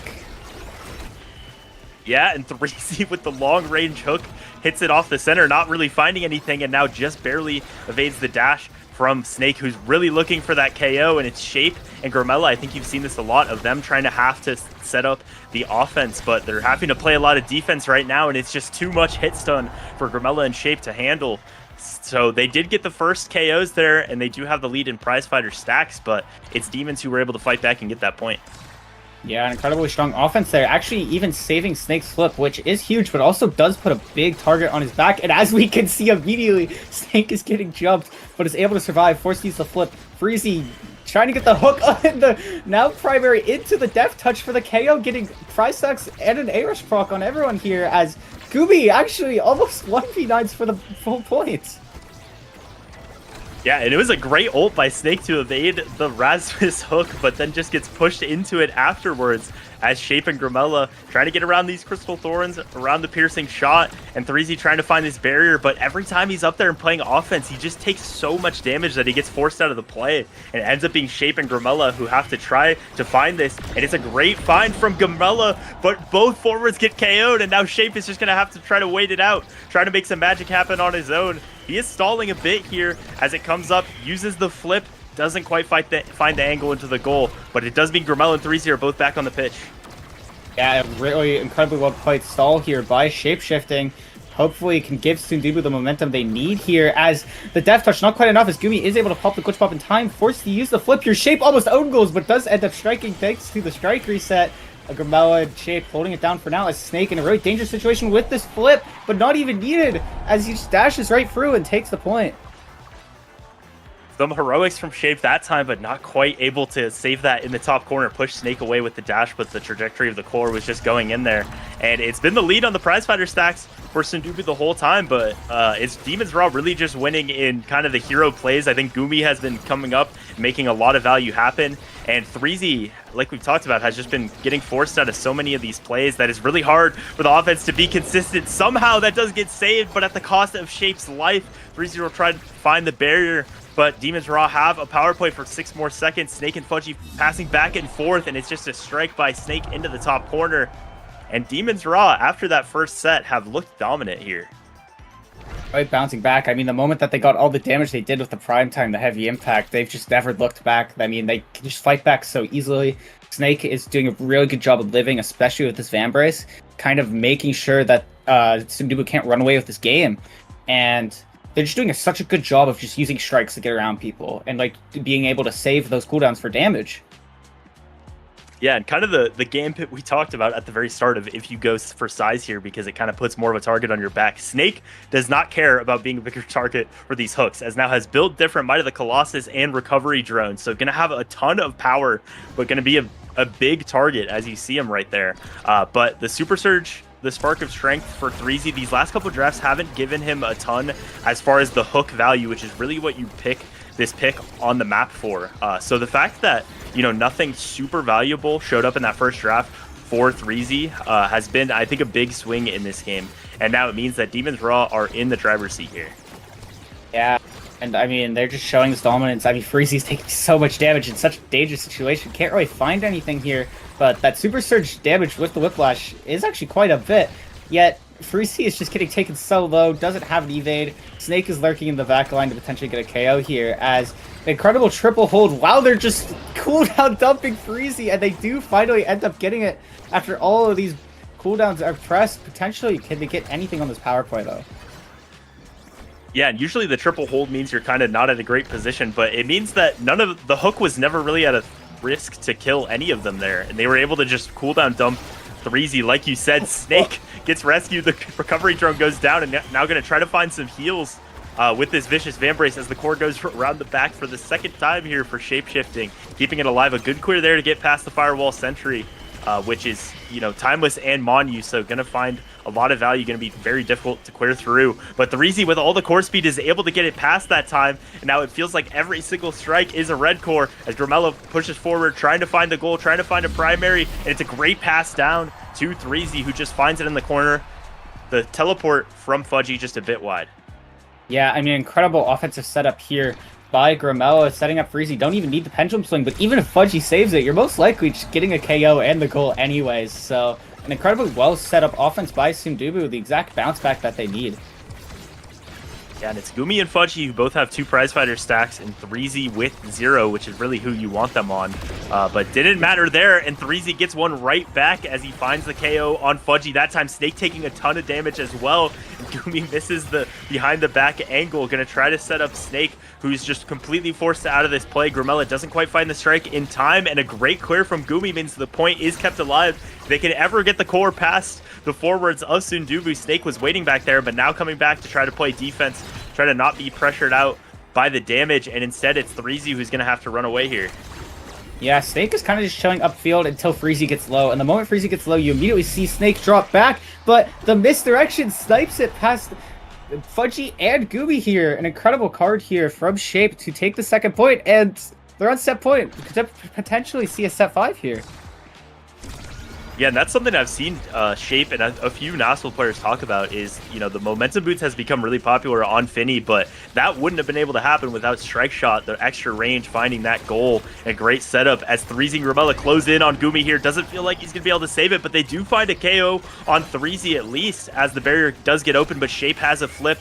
Going to have to use it defensively. Sets up Gramella, who teleports ahead, tries to make it all happen himself. But even though they don't get the goal, that's a power play stalled out here, and the barrier is still standing. Yeah, the big thing to note is when you are using that lifeline for offense, though, you no longer have it for this healing. But Freezy might not need it with the pendulum swing pushing up, can't find anything. Gumi with the flip to clear it for now. The cyber slap, the firewall sentry, the glitch plop. Gramella taking so low, but the barrier is held onto 4 now as Gramella is able to heal up. The death touch not quite enough here. A Snake actually ends up missing the flip, unfortunately. Sundubu pushing towards the top side. Then now Freiburg disappears at the worst time for them here, and they are able to clear it. Fake now dribbling, trying to make use of the stand braces if he does find any damage on himself. The strike from Gramella gets it past Gumi. The card almost scores for the second time, but not quite. Gramella now dribbling into the corner, and it's just 3Z coming in with the secondary, is able to make it happen, and now we will be going to a set 5, and I think you have extra special and spec training waiting for you here in the draft if you're 3Z. Yep, and that's the unfortunate reality. Fudgy did not end up getting the flip. The Rasmus has scaled, gets the extra special, and now all of a sudden Hook is way more of a threat. It's way more common of a threat, and this is just what happens, right? You really couldn't let Sundubu win this and get back into the game with this draft, because this draft is so unbelievably perfect for them, right? Yeah, the twin drive on Finny is going to be a ton of value as well. You get team player onto Fudgy for the second game in a row, which I think could find some value in these open net situations. The stacks on Snake, who has, I think, been able to stay alive for the most part with those Van braces, but just has been forced out of the plays so much that I'm not sure how quick those stacks will come up. But it's the constant threat now with the Happy Star for 3Z of that hook. Almost finds it on Gooby from the goal box, but doesn't quite KO, so that does mean the hook will be down for a bit, but Gramella, with the cooldowns of his own, is able to get the barrier. 3Z trying to set it up as well, but some well-timed strikes by Demon's Draw keep it alive now, but the hook is probably waiting to come back up, and 3Z is going to be looking for a KO here. Unfortunately, just ends up missing it here on Snake. Keep in mind, if Freezy had one more prize stack, both Gumi and Snake would have been taken off the field, but instead it's Gramella that goes down here as Demons are all pushing towards his top side. The Firewall Sentry is used by Gumi to kind of help out this offense. Freezy taken very low, ends up getting KO'd as well, and Gramella comes back online, but the power play is still going. Snake actually goes down, but Gumi swapping position, trying to push up here with this flip to see if he can find anything. Shape trying to keep this power play stalled out, dribbling towards his bottom side with the misdirection, able to clear it, and Freezy gets back online. Yeah, Gumi doesn't quite have the dash range to find that one that time, as Gramella with a great save with the primary, going to keep the point alive. Now trying to make it happen, but the core just gets a little bit past him, and it gets down to Snake. And now we've talked about it the whole time. Snake was actually able to get 126 stacks of his stacks on stacks right there. And 3Z and Gramella both at 0 prize fighter stacks means that hook is a little bit less scary. something to note is I think this missile prop has genuinely griefed some of Freezy's kills, because I'm pretty sure that the creation version of it is now a lot stronger than the projectile version, and this missile prop is making it a constant projectile, and it's actually making it hard to get value out of. So like, it genuinely, it doesn't feel like missile prop is helping at all, but it does not matter. The whiplash up to Grimmello, an incredible passing play by Sundubu to bounce back here. Yeah, it was a very awkward first draft that led to that. You know, the extra special and specialized training. We're waiting all the way for this last set. Like you said, a great offensive play from Grimella and Threezy, some of that synergy we saw on Oni Village. But now, in the chaos of this game, you haven't seen as many power passing plays quite like that, but we did see it there. Pass down to Threezy again, who's going to try to make it happen on this offense, but look at that aiming turret. It's just absolutely huge, but Threezy doesn't care, just gets through it with all of his abilities now. Has the hook, I believe, a clear by shapeshifting, gets it up to Grimella there. The prize fighter stacks not being there means the hooks don't kill, but it doesn't matter. Threezy just gets in, was able to build up a flip there, and 1 point away here from taking the series for Sundubu. Yeah, and I mean, Threezy did an incredible job with this flip. Grimmello is doing a really good job at just like starting these offenses perfectly, and it just kind of perfectly setting up Threezy for these points, and that's kind of what you need. They've kind of pivoted away from this KO and this damage, and they're just opting to just score before Demon's Draw can find these KOs, and that's honestly exactly what Sundubu's really good at, and they're really fully finding this win con here, as the damage is not quite enough. Yeah, some grid clears by Shape, set up a good offensive situation. Gumi's going to have to use the flip there, but Threezy might get KO'd. Shapeshifting using his flip, tried to find a KO on Snake, but it's instead just the strike shot finding a clear through the middle. Grimella and Shape are not able to hold the barrier open, so they're going to have to stall out 6 more seconds of this power play, but with the Twin Drive Finny with the ult up as well, they're going to be able to get most of that here before Threezy comes back. Some great clears there. It goes down to Snake, but it's kept alive for now. The hook backwards saves it as well, and that'll keep it alive, but it's a great pass by Fudgy to Snake with the team player speed, and we're going to a set 5.5. I mean, what an incredible hold by all of Sundubu here, but it's just not enough. So many cooldowns thrown out, but the flip at least is used. Very little energy across the board for this final point. And a great push in by Gumi there is able to get the barrier up open. Now gonna have to fight all the way back to try to find the barrier, find the goal on the other side. A ton of hit stun in the corner, and it's Snake with the primary who just stayed alive all game. Doesn't feel like we were saying his name quite as much, but so many of those conversions found by him, and we will be going to a map 3. Yeah, got this after the first set. Sundubu looked really dominant, but then Demon's Draw kind of found their game plan, and then Sundubu found theirs, and it was just back and forth, but Demon's Draw coming out on top here. I mean, Snake doing such an excellent job at just, like, surviving. And I mean, this Rasmus got, like, very little value for what you would kind of expect from, like, an App Rasmus with, like, hook KOs, as there's just so much damage on the side of Demon's Raw, and it's hard to really land a good hook connection when people are just on top of you, putting so many cooldowns out. It makes it really impossible to actually get any value on this hook, and that's kind of what you draft Rasmus on this map for, right? Yeah, and you saw the versatility of Demon's Raw there, with Gumi having 46 saves and Fudgy having 40 saves. Gumi and Snake both matching the KOs of Threezy, like you talked about. And I think the fact, you know, of course, Demons just outplayed them there. Not to say that their win didn't count or anything, but the fact that the first draft, the best that Threezy was able to get was Missile Prop there, or at least he felt like it was the best he could get, and there really wasn't much that would have made that hook scarier, meant that Demon's Raw was able to stay alive in those middle sets enough that when the extra special showed up at the end, it just really wasn't much of a threat. And like you said, they kind of had to try to play more core control-y, try to just score before the KOs would come. And that's really not what you pick the Rasmus for. So the fact that the drafts played out in that way really just meant that they weren't really that scared of the Rasmus. And it came as close as it possibly could have, set 5.5. But Demon's Raw really, after that first set, like you said, looked dominant for Sundubu, and were able to fight back and take that map. And that will take us to a map 3 on Night Market. Yeah, and Night Market, very much the neutral out of the two very opposite spectrums of what we've seen already, right? The very KO heavy map, the very core control heavy map. Night Market, you can do a bit of everything. And also known as a map that you can have pretty long dragged out points for, which both teams like for different reasons. I think Sundubu very much enjoys the core speed and the core control aspects of it, but the longer points go on, the more damage that Demon's Raw can kind of put out, and it's kind of like, it's very much that double-edged sword. Yeah. And like always, the awakenings will kind of dictate how that happens because, we had a prize fighter start on Amy Sap. If it wasn't prize fighter, if it was something like Reptile Remedy, maybe Sundubu goes for something completely different. But yeah, it was just so much pendulum swing of the prize fighter stacks there. But we'll see what it is on night market. I'm curious for like the roles even that Demons Raw play here because I think Gumi in the midfield and in the goalie role has a lot of strong picks here and Fudgy as well. We kind of see them. We've had Gumi actually in the goal box both of these games, but them doing a lot of switching back and forth. So I'm curious if that's. It feels like that would be less feasible on night market, but we'll see how it plays out and what picks they're on will kind of dictate if they can continue to do that. Big thing to know about Night Market is it's a laned map. You can kind of have your goalie push one lane, your midfielder push the other, and kind of flex off of that. And Raw is very much a team that is very comfortable having all three people play that, as we've seen.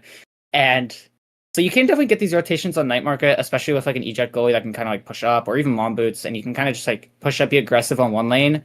And if they're able to somehow rotate it out, a lot of the times your midfielder can come back and catch it. And most of the time, it's genuinely okay to like full triple push and sack one barrier for two and stuff like that.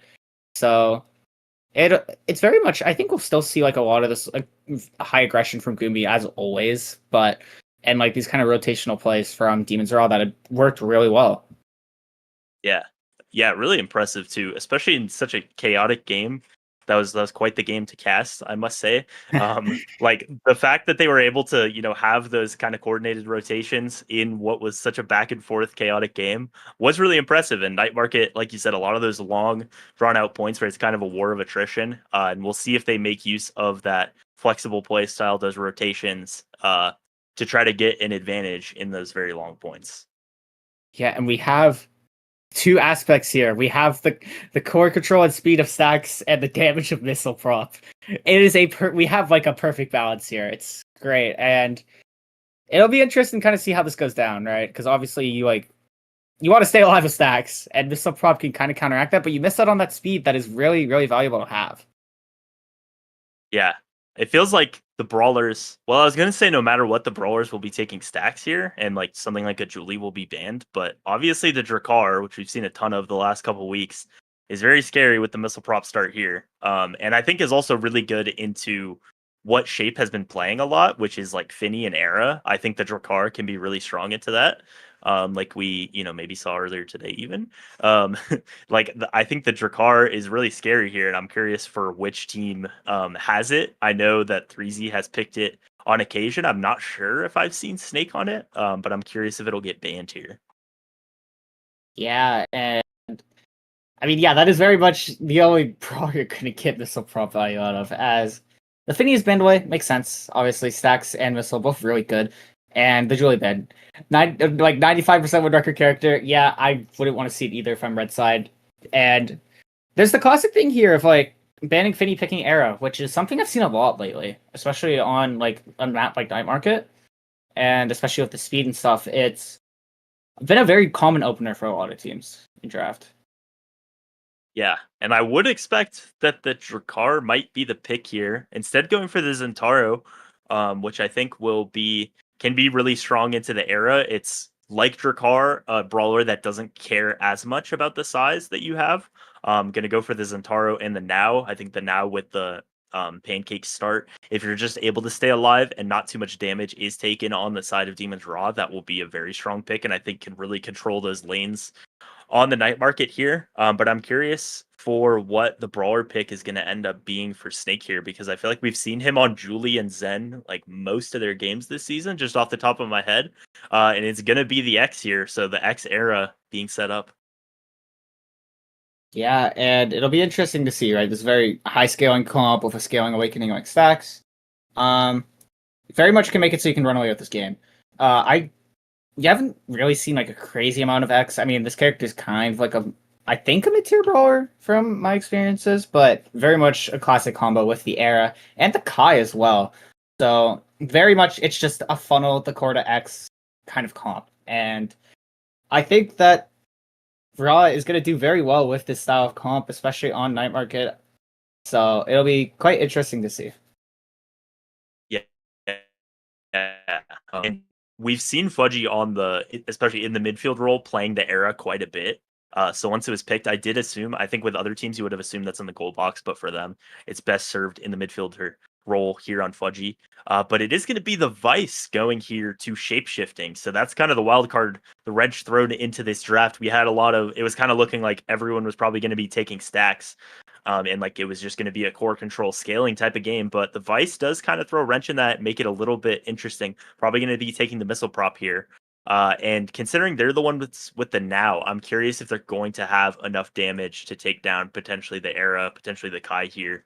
I don't know if you'll go for Snake because he's shown how good he is at surviving here. But that Vice is an interesting pick here. Big thing to note, if you are able to take out Snake, you kind of take out so much of this pressure that this comp has. Because, yeah, this is very much like funnel the X, buff the X. X does billion damage in the corner while getting your barriers. And if you are able to take down this X, which is very, very doable, X is a really immobile brawler, even with how good Snake is at surviving, it is going to be quite hard. And this Vice is a really good counter pick into this. Kind of just play the X at range. You primary the X, your Chain Lightning clears it away. Like, it makes it really hard for X to kind of get in your face a bit more, as Vice just has so many tools to counteract that. So I think this Vice counter pick is going to prove a lot of value. Yeah, and also if you want to set up the X with size, which is typically what you do, like you said, that just Vice primary and the Chain Lightning clearing the core away, especially when you have all the size on the X, it's going to be kind of unavoidable. So yeah, I'm interested in how that kind of counter pick does work here. And yeah, I'm also interested in what awakening or what gear rather Snake goes for here, because I think we've seen him on Van Braces like quite a bit this season. Feels like you're going to need the speed here. You do have the era speed, but not anything starting. But I am interested in what he goes for here. Yeah, I mean, Van Brace X is actually a lot of value. I mean, you're hitting people so often. You like Bellringer once and you heal like 2/3 of your stagger. And it counteracts this weakness of damage. But being even slower is really hard, right? You do really want to have speed on this character. And like you're going to get that through stacks, but that is probably actually going to be why we see a Van Brace. Although I think Eddie extra speed on X is very much nice as well. Yeah, and if Sundubu plays it right, they might just be able to keep the core away if X has the Van Brace enough that the stacks don't get on time for it to really be a factor. Like maybe they get 2 points on the board before the stacks are stacked up, and then you just need to find one more, and the X, the first couple points is just too slow to really make too much of an impact.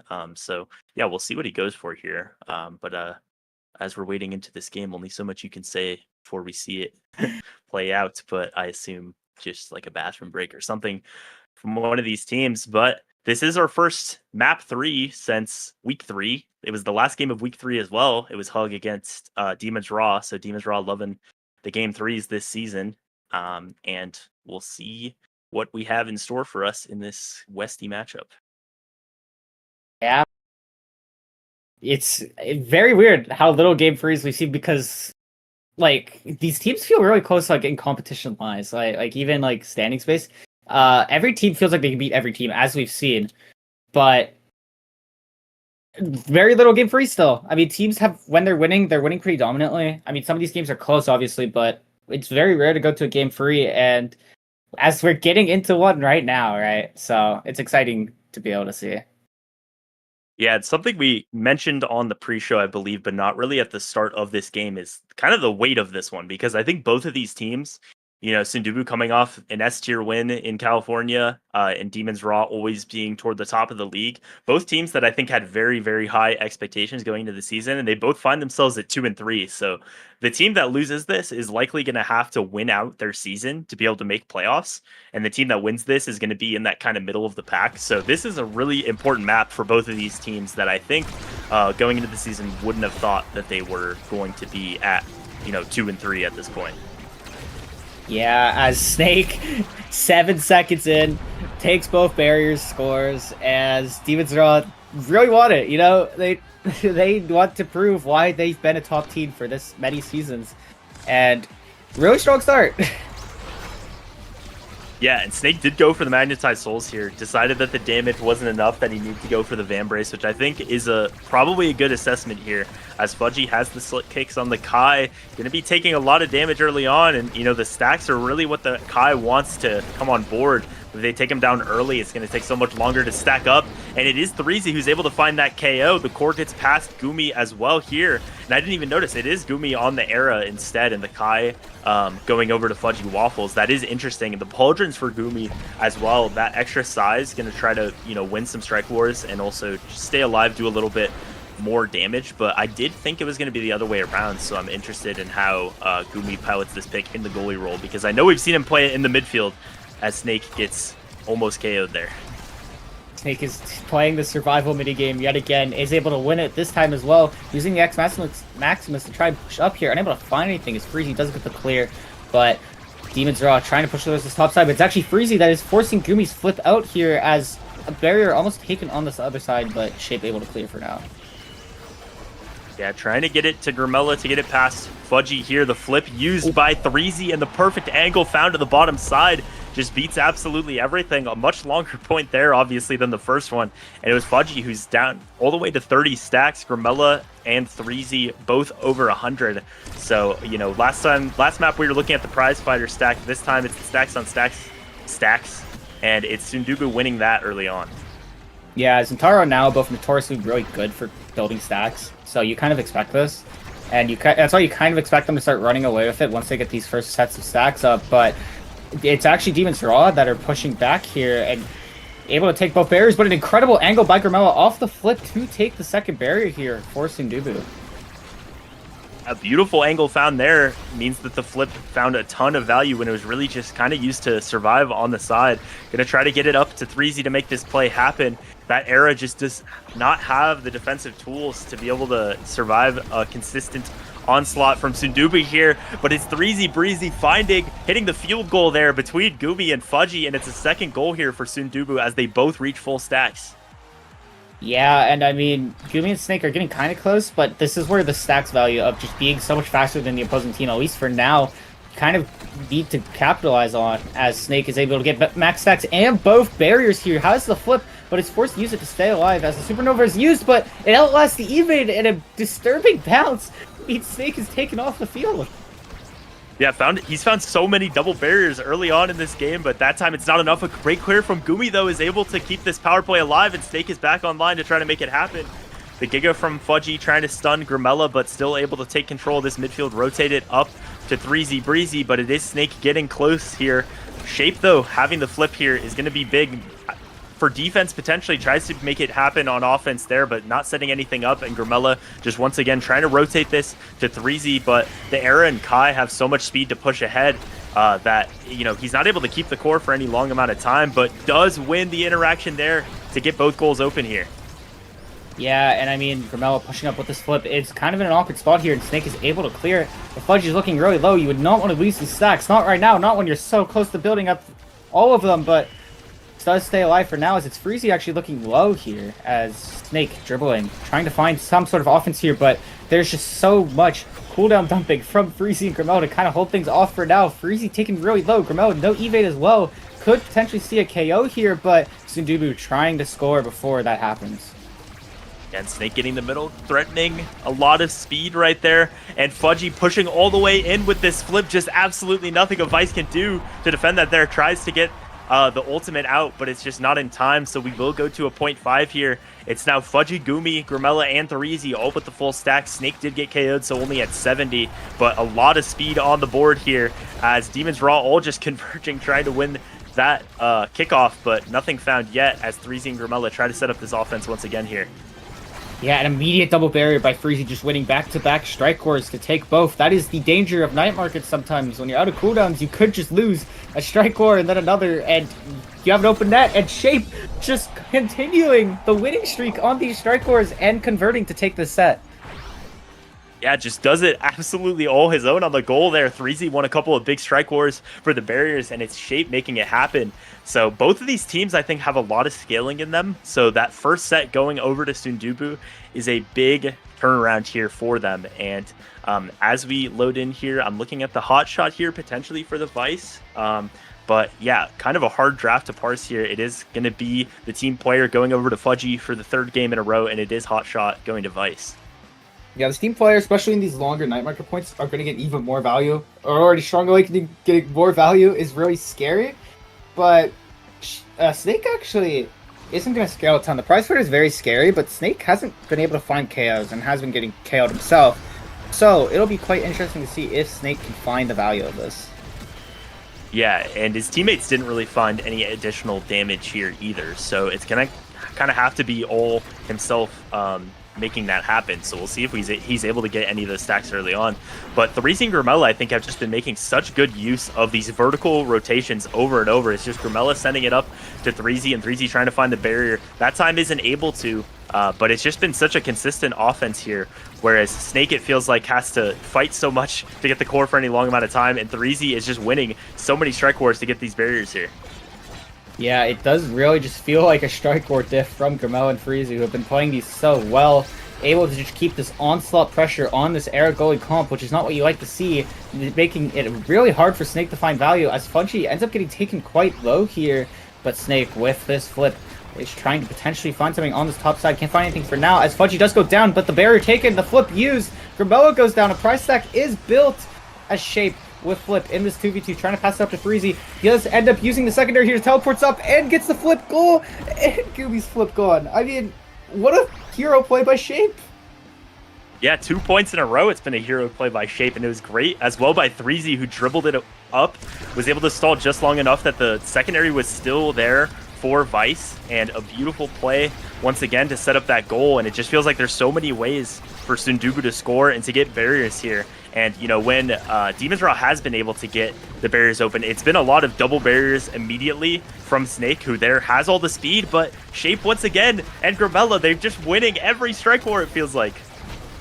Yeah, and I mean, now the onslaught of damage coming on to Snake as well. Does end up getting taken down, losing the prize stack and the stacks on stacks, as this barrier taken by Shape. Freezy unable to find anything there. The passing back and forth, Grimella to Shape, up to Freezy, the power chord as well to help out to take this point. I mean, Shape just keeps scoring. Yeah, 3 goals in a row for Shape. And that missile propulsion and hot shot combination, it's just so much pressure here on an Era. And, you know, we've seen a lot of double barriers on both sides in this map, which is kind of to be expected with an Era and a Vice combination. But if the side of Demon's Raw, if their comp isn't keeping it on offense consistent enough, the Era isn't going to find the offensive value that a Vice can, as they're setting up the offense here. They have some good vertical passes there to set it up. Nothing found quite yet, but it is Demon's Raw in control of this point, as Grimella and Threezy are pushed back and forced to play triple defense here. A good hold for now, as they're out strike goring, they're out core moving, and they're out damaging Demon's Raw here. They have free flips online. This is so hard for Demons to really find anything here, as Gooby forced to use the Maelstrom. Can't find anything for now is Grimella, but 2 more flips are still on the board for the side of Sundubu, as Freezy trying to potentially find something with it. Does end up getting stopped by the Vice secondary. Snake forced the flip to stay alive, but does end up forcing Freezy's flip as well here. Yeah, 2 flips used, and the barrier still isn't open as Fudgy and Gumi push in. Snake taking that speed gate and then falling back a little bit to play some goalie for a moment there. But now Fudgy with that team player as we hit overtime. The hot shot from Shape is going to be a big risk when we're in overtime, but the team player from Fudgy as well, as you're starting to see. But it is Threezy dashing in, able to make that happen. We'll see if he can win another strike war. The flip is used and not finding anything, but Grimella just trying to set Threezy up for this, who's very low on stagger here. Yeah, Grimella just now hitting max stacks could be really huge for this potential speed boost, as it is enough, and Freezy with an incredible dash to hit Gooby out of the play and take the second set. I mean, Sundubu just looks so dominant now again. Yeah, it's looking a lot more like Oni Village than Amy's half, where we had so much back and forth. It's a lot of back and forth within the points here. That one getting to overtime and so much core speed, making it a very chaotic play there. But it is Sundubu who just looks so coordinated on this offense, and they're rewarded here with heavy impact showing up for the Vice. Yeah, the heavy impact, you know, Era might get on you, but then you're now just gets like fight or flight, and at least Snake is able to get a little bit of survivability. And size, you know, it's quite helpful. Yeah, 3Z taking the twin drive, I think against something like an Era who doesn't have the defensive tools to deal with those stuns from the Zentaro does make a lot of sense. Is going to be strong, even though he was the last picking member on Sundubu. But a really strong draft for Sundubu. As you see that fight or flight in the stacks as Grimella just pushes up and wins everything. All the speed, not much that Gumi can do. Barrier does get returned on that side, but Fudgy goes down. And now Grimella and 3Z trying to make this goal happen with some help from Shapeshifting. The Tornado is going to stall it out for now, and they do keep it alive. Yeah, Frieza trying to dash in, unable to find anything as Fudgy gets back online here. Grimella is so fast, but not fast enough to catch up to Fudgy, who does not end up getting it shape. An incredible clear around everything here as Freezy trying to find something this top side, but it is cleared down to Grimella, who is just flying down this bottom lane, unable to find anything. Snake in the 1v1 actually ends up winning, gets Shape. I think Shape could have striked that, but Snake with the reaction time check to just win. Brain destroyer from Snake as he hits it right back to where shapeshifting was, and that could be a difficult clear as it when you're already moving up, it doesn't feel like you're covering that anymore. So yeah, just didn't strike in time, and Snake is able to get a prize fighter stack right there, up to 2 now. Uses the flip, but it gets matched away by 3Z Breezy. But that does mean the stacks are gone for Grimella, but the stacks as well are gone for Snake right there. Yeah, just trading KOs back and forth as it's now Sundubu on the power play. Could potentially find something here. All the offensive pressure is just too much for really Demons to do anything, as this air goalie is just going to collapse under this triple offense, really. Great barrage, though, by Fudgy does even it up, so we have one barrier on each side, but all the speed from Grimella and 3Z feels like so much pressure, although the X Maximus comes back here, turns it around for just a moment. The speed from 3Z, we'll see what he does with it, but ends up getting shrunk and kind of stalls out the play. The Tornado setting up a lot of pressure here as well, and the core just gets around everyone, the perfect angle, and Gumi not in position to use the flip there. Yeah, Gumi just left the net, kind of left that top side open too, which is exactly where Sundubu were trying to lurk up and push, and just getting punished for it instantly. You just kind of can't really get away with that, as I mean, that's just such a momentum killer for Demons Raw here. Yeah, Grimella and 3Z pushing into the corner, very close to flip for both of them, and Shape close as well. Really everyone in the game nearing a flip, so we could have some fireworks here shortly. First flip gets used there, and now Shape taking advantage of that, comes in and gets the kill. Fudgy almost KO'd as well, but Shape is able to push all the way ahead. The KO is found, and it's the pass from Shape to 3Z as well, putting Sundubu just 1 point away. We might have walked into the glowing triangle, unfortunately, as Fudgy gets taken down, and stacks are nearly fully reset on the board for Demons Raw. Sundubu has so much momentum, they're just keeping it going, and they might be unstoppable. 2 flips used there to try to stay alive from Snake. They take some damage, but they deal some damage back to Snake, who's going to have to fall all the way back with the use of the speed gate, gets the orb, and is now back online. But great defense from Shape, and extra core speed means he gets a barrier as well, sent up to the corner into the Maelstrom, but not finding anything, although a KO does get confirmed on Snake here, and just 1 power play to be converted for Sundubu, who's pushing in with all this speed. Grimella in the corner trying to find a pass to 3Z, cut by Fudgy for just a moment, but 3Z, Grimella, shape-shifting, all in the goal right there, and it is a 2-1 here for Sundubu Strikers. Yeah, I mean, they brought back the dominance from game 1, right? And they just looked unstoppable yet again. They're kind of just shutting down these, like, really high-pressured comps from Demons Raw and making it so that they can't build this pressure that they really want to with these comps. And it made it really hard for Gooby to find any value in, like, flying forward, because pretty much every time he did, he either got KO'd or punished for it. And they just couldn't get the core to Snake enough. I mean, the Vice did a perfect job at kind of counteracting that. Yeah, it was a great pick, and, you know, we talked a lot about the strike wars and the offense from Rizzi and Grimella, but Shapeshifting was just really doing it all. Found 3 goals in a row in the middle of that game, had the most redirects in the game here, the most damage as well, 2 KOs and 3 goals. Just a fantastic performance on a pick that we haven't seen as much from this team, but absolutely dominant there, and we had really a dominant first and third map from Sundubu, a very close, hard-fought game by Demons Raw in the middle there, but it is, like we talked about at the start of that map, that was a very big game for the standings, and it is Sundubu who now find themselves at 3-3 in playoff contention. Yeah, this is really rough for Raw, who have probably wanted to have like the strong start to the season that we've always seen them have, and it's very rare for this team to not perform so well. But Sudobu just looked like so much better. Like Sudobu, just once they got momentum, they didn't stop. They just kept scaling. They just kept outplaying, and it really did feel like they just out strike ward, like, and outmove the core. They did a really, really good job at rotating the core, winning all these crucial strike cores, not really needing their abilities to win these interactions, and it made it so that they could kind of also win the damage war at the same time. And that was the really big difference maker for Sundubu, and changed everything for them. Yeah, so we finally had a map 3 once again. It had been a few weeks. That is our last game of the day, but it's not the end of the show. We will have a post show with a few of our winners from today, maybe someone from the game that we just saw, and they'll get to gloat a little bit. Don't go anywhere, as we will have that post show, and stick around. Thank you.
Hello, everyone, and welcome back to the nasl Season 6 broadcast of Week 6. I'm here with 4 of the winners from today.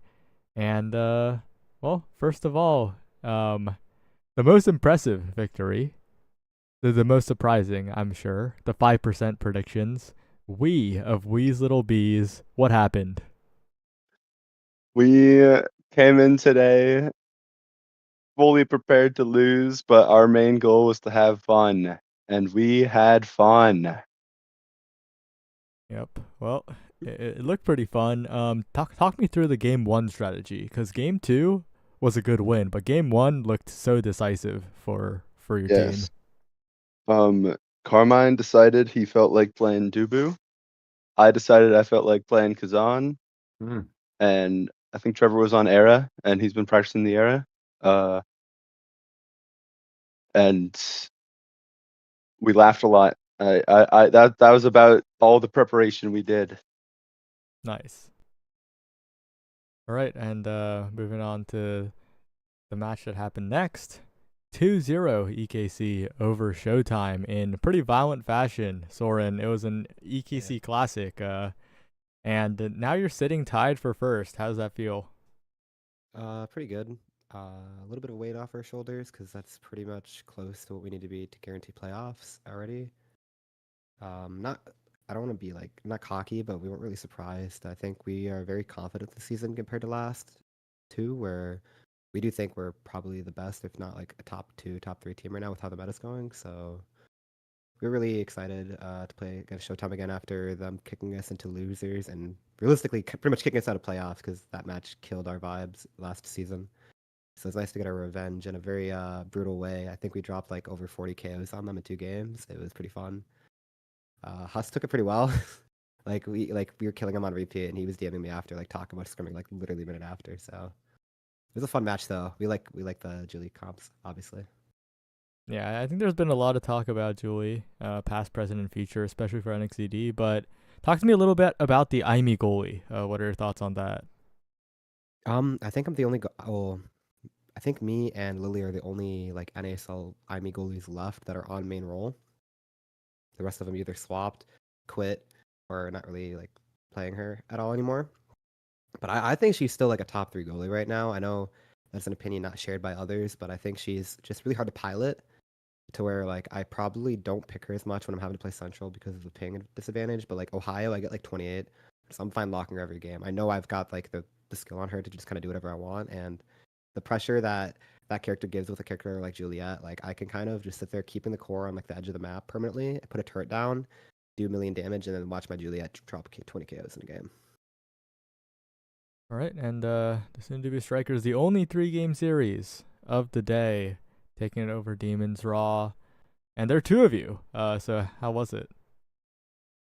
That was awesome. The soon-to-be Strikers, we are back. Okay, last night it was 2 a.m. I was bored out of my mind, and I'm like, you know what? I'm gonna actually put some work in. And the reason I sat there for 3 hours, Shape was yelling at us because we were up so late. And we really did a deep dive on drafting and the meta game and what we think is good right now. And that's when we're at our most confident. And I think that confidence really showed today. The only time I had any questions about how the game was going to go going into game today was game 2. And we ended up losing. So I think there's a correlation there. But the Sudoku Strikers are back. We're gonna sweep the league. EKC could be number 2. We'll be number 1 to close out the season. It's fine. What about you, Freezy? Well said. Well said. Well said. What happened to Threezy?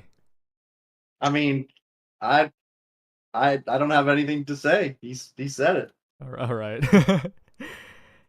And going back to you, 2-4, still alive in the season. Mm-hmm. It's still very doable to make playoffs. Take a look at your schedule up ahead. Which matches are you looking most forward to, or maybe the least forward to? I'm looking forward to all of them. I'm so happy that I'm even here. There's no match in nasl that I'm not looking forward to right now. All right. And with EKC closer to guaranteeing that playoff picture, you're facing off against definitely some of the harder teams coming up next. How are you feeling about that, Soren?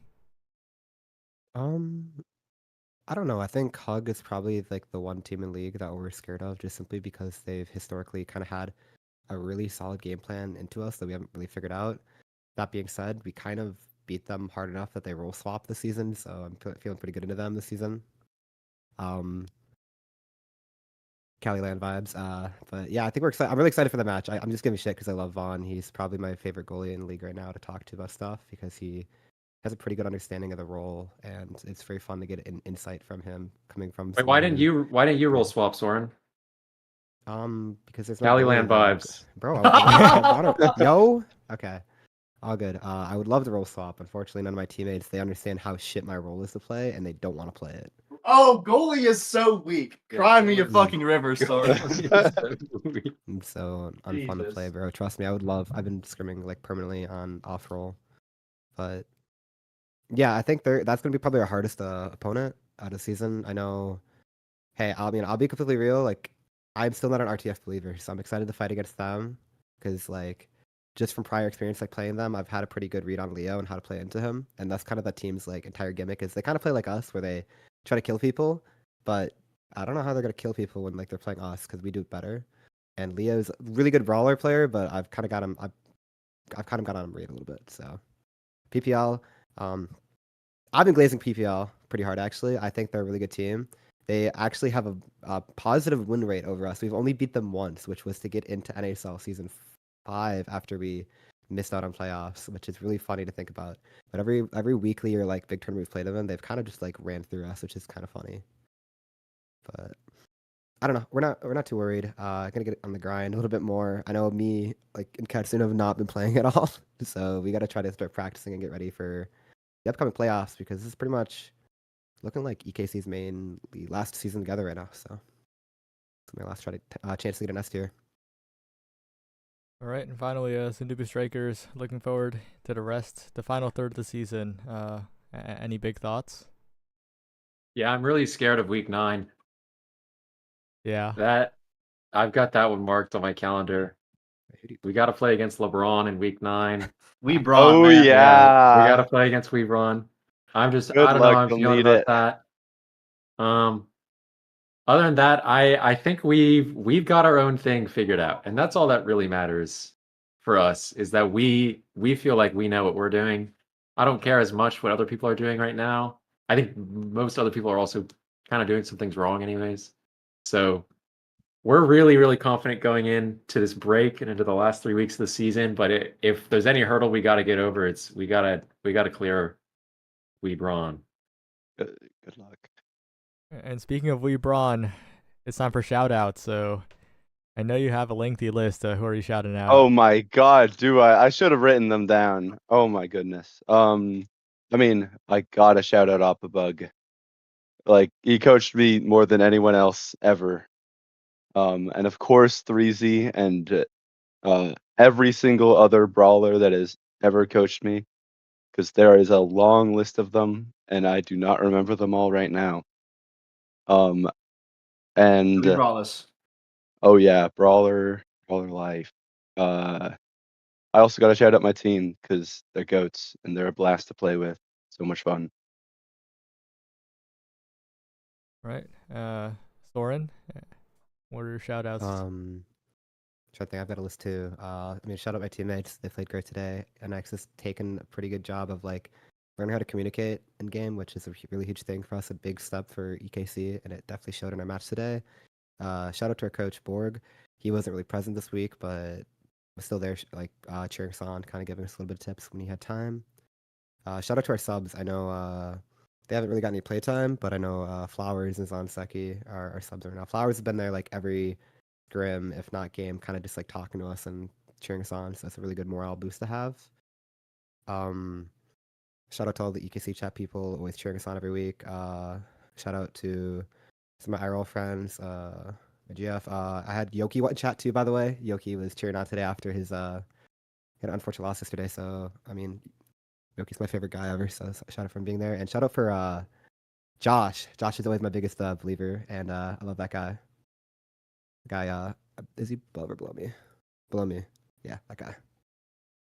Damn. Okay, well, for Mo and 3Z, final shout outs before we disappear.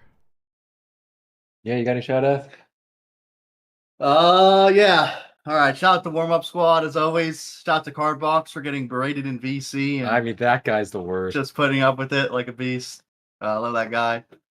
Shout out to the Sundubu Strikers, man. They didn't want us to be up the way we up, man. Shout out mom and dad, man. That's facts. Shout out mom and dad. That's facts. All right, I got some shout outs. I also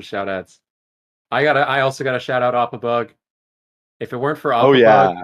I wouldn't have qualified for NASA Season 1, and then I wouldn't have been grandfathered into NASA Season 2, and I was terrible back then, so I wouldn't have qualified for NASA Season 2, and then I would have never gotten nasl level practice, so I would have been a terrible player forever, and I wouldn't be here. So shout out Oppabug. He's the greatest player of all time. Real. Shout out 3Z for staying up with me all night. That was a big W for our team, for our confidence. And then shout out Liari. Okay, well, it looks like we're done here. Thanks everyone for watching another week of nasl. We have a break week coming up. But that's about it for week 6, and see you next time.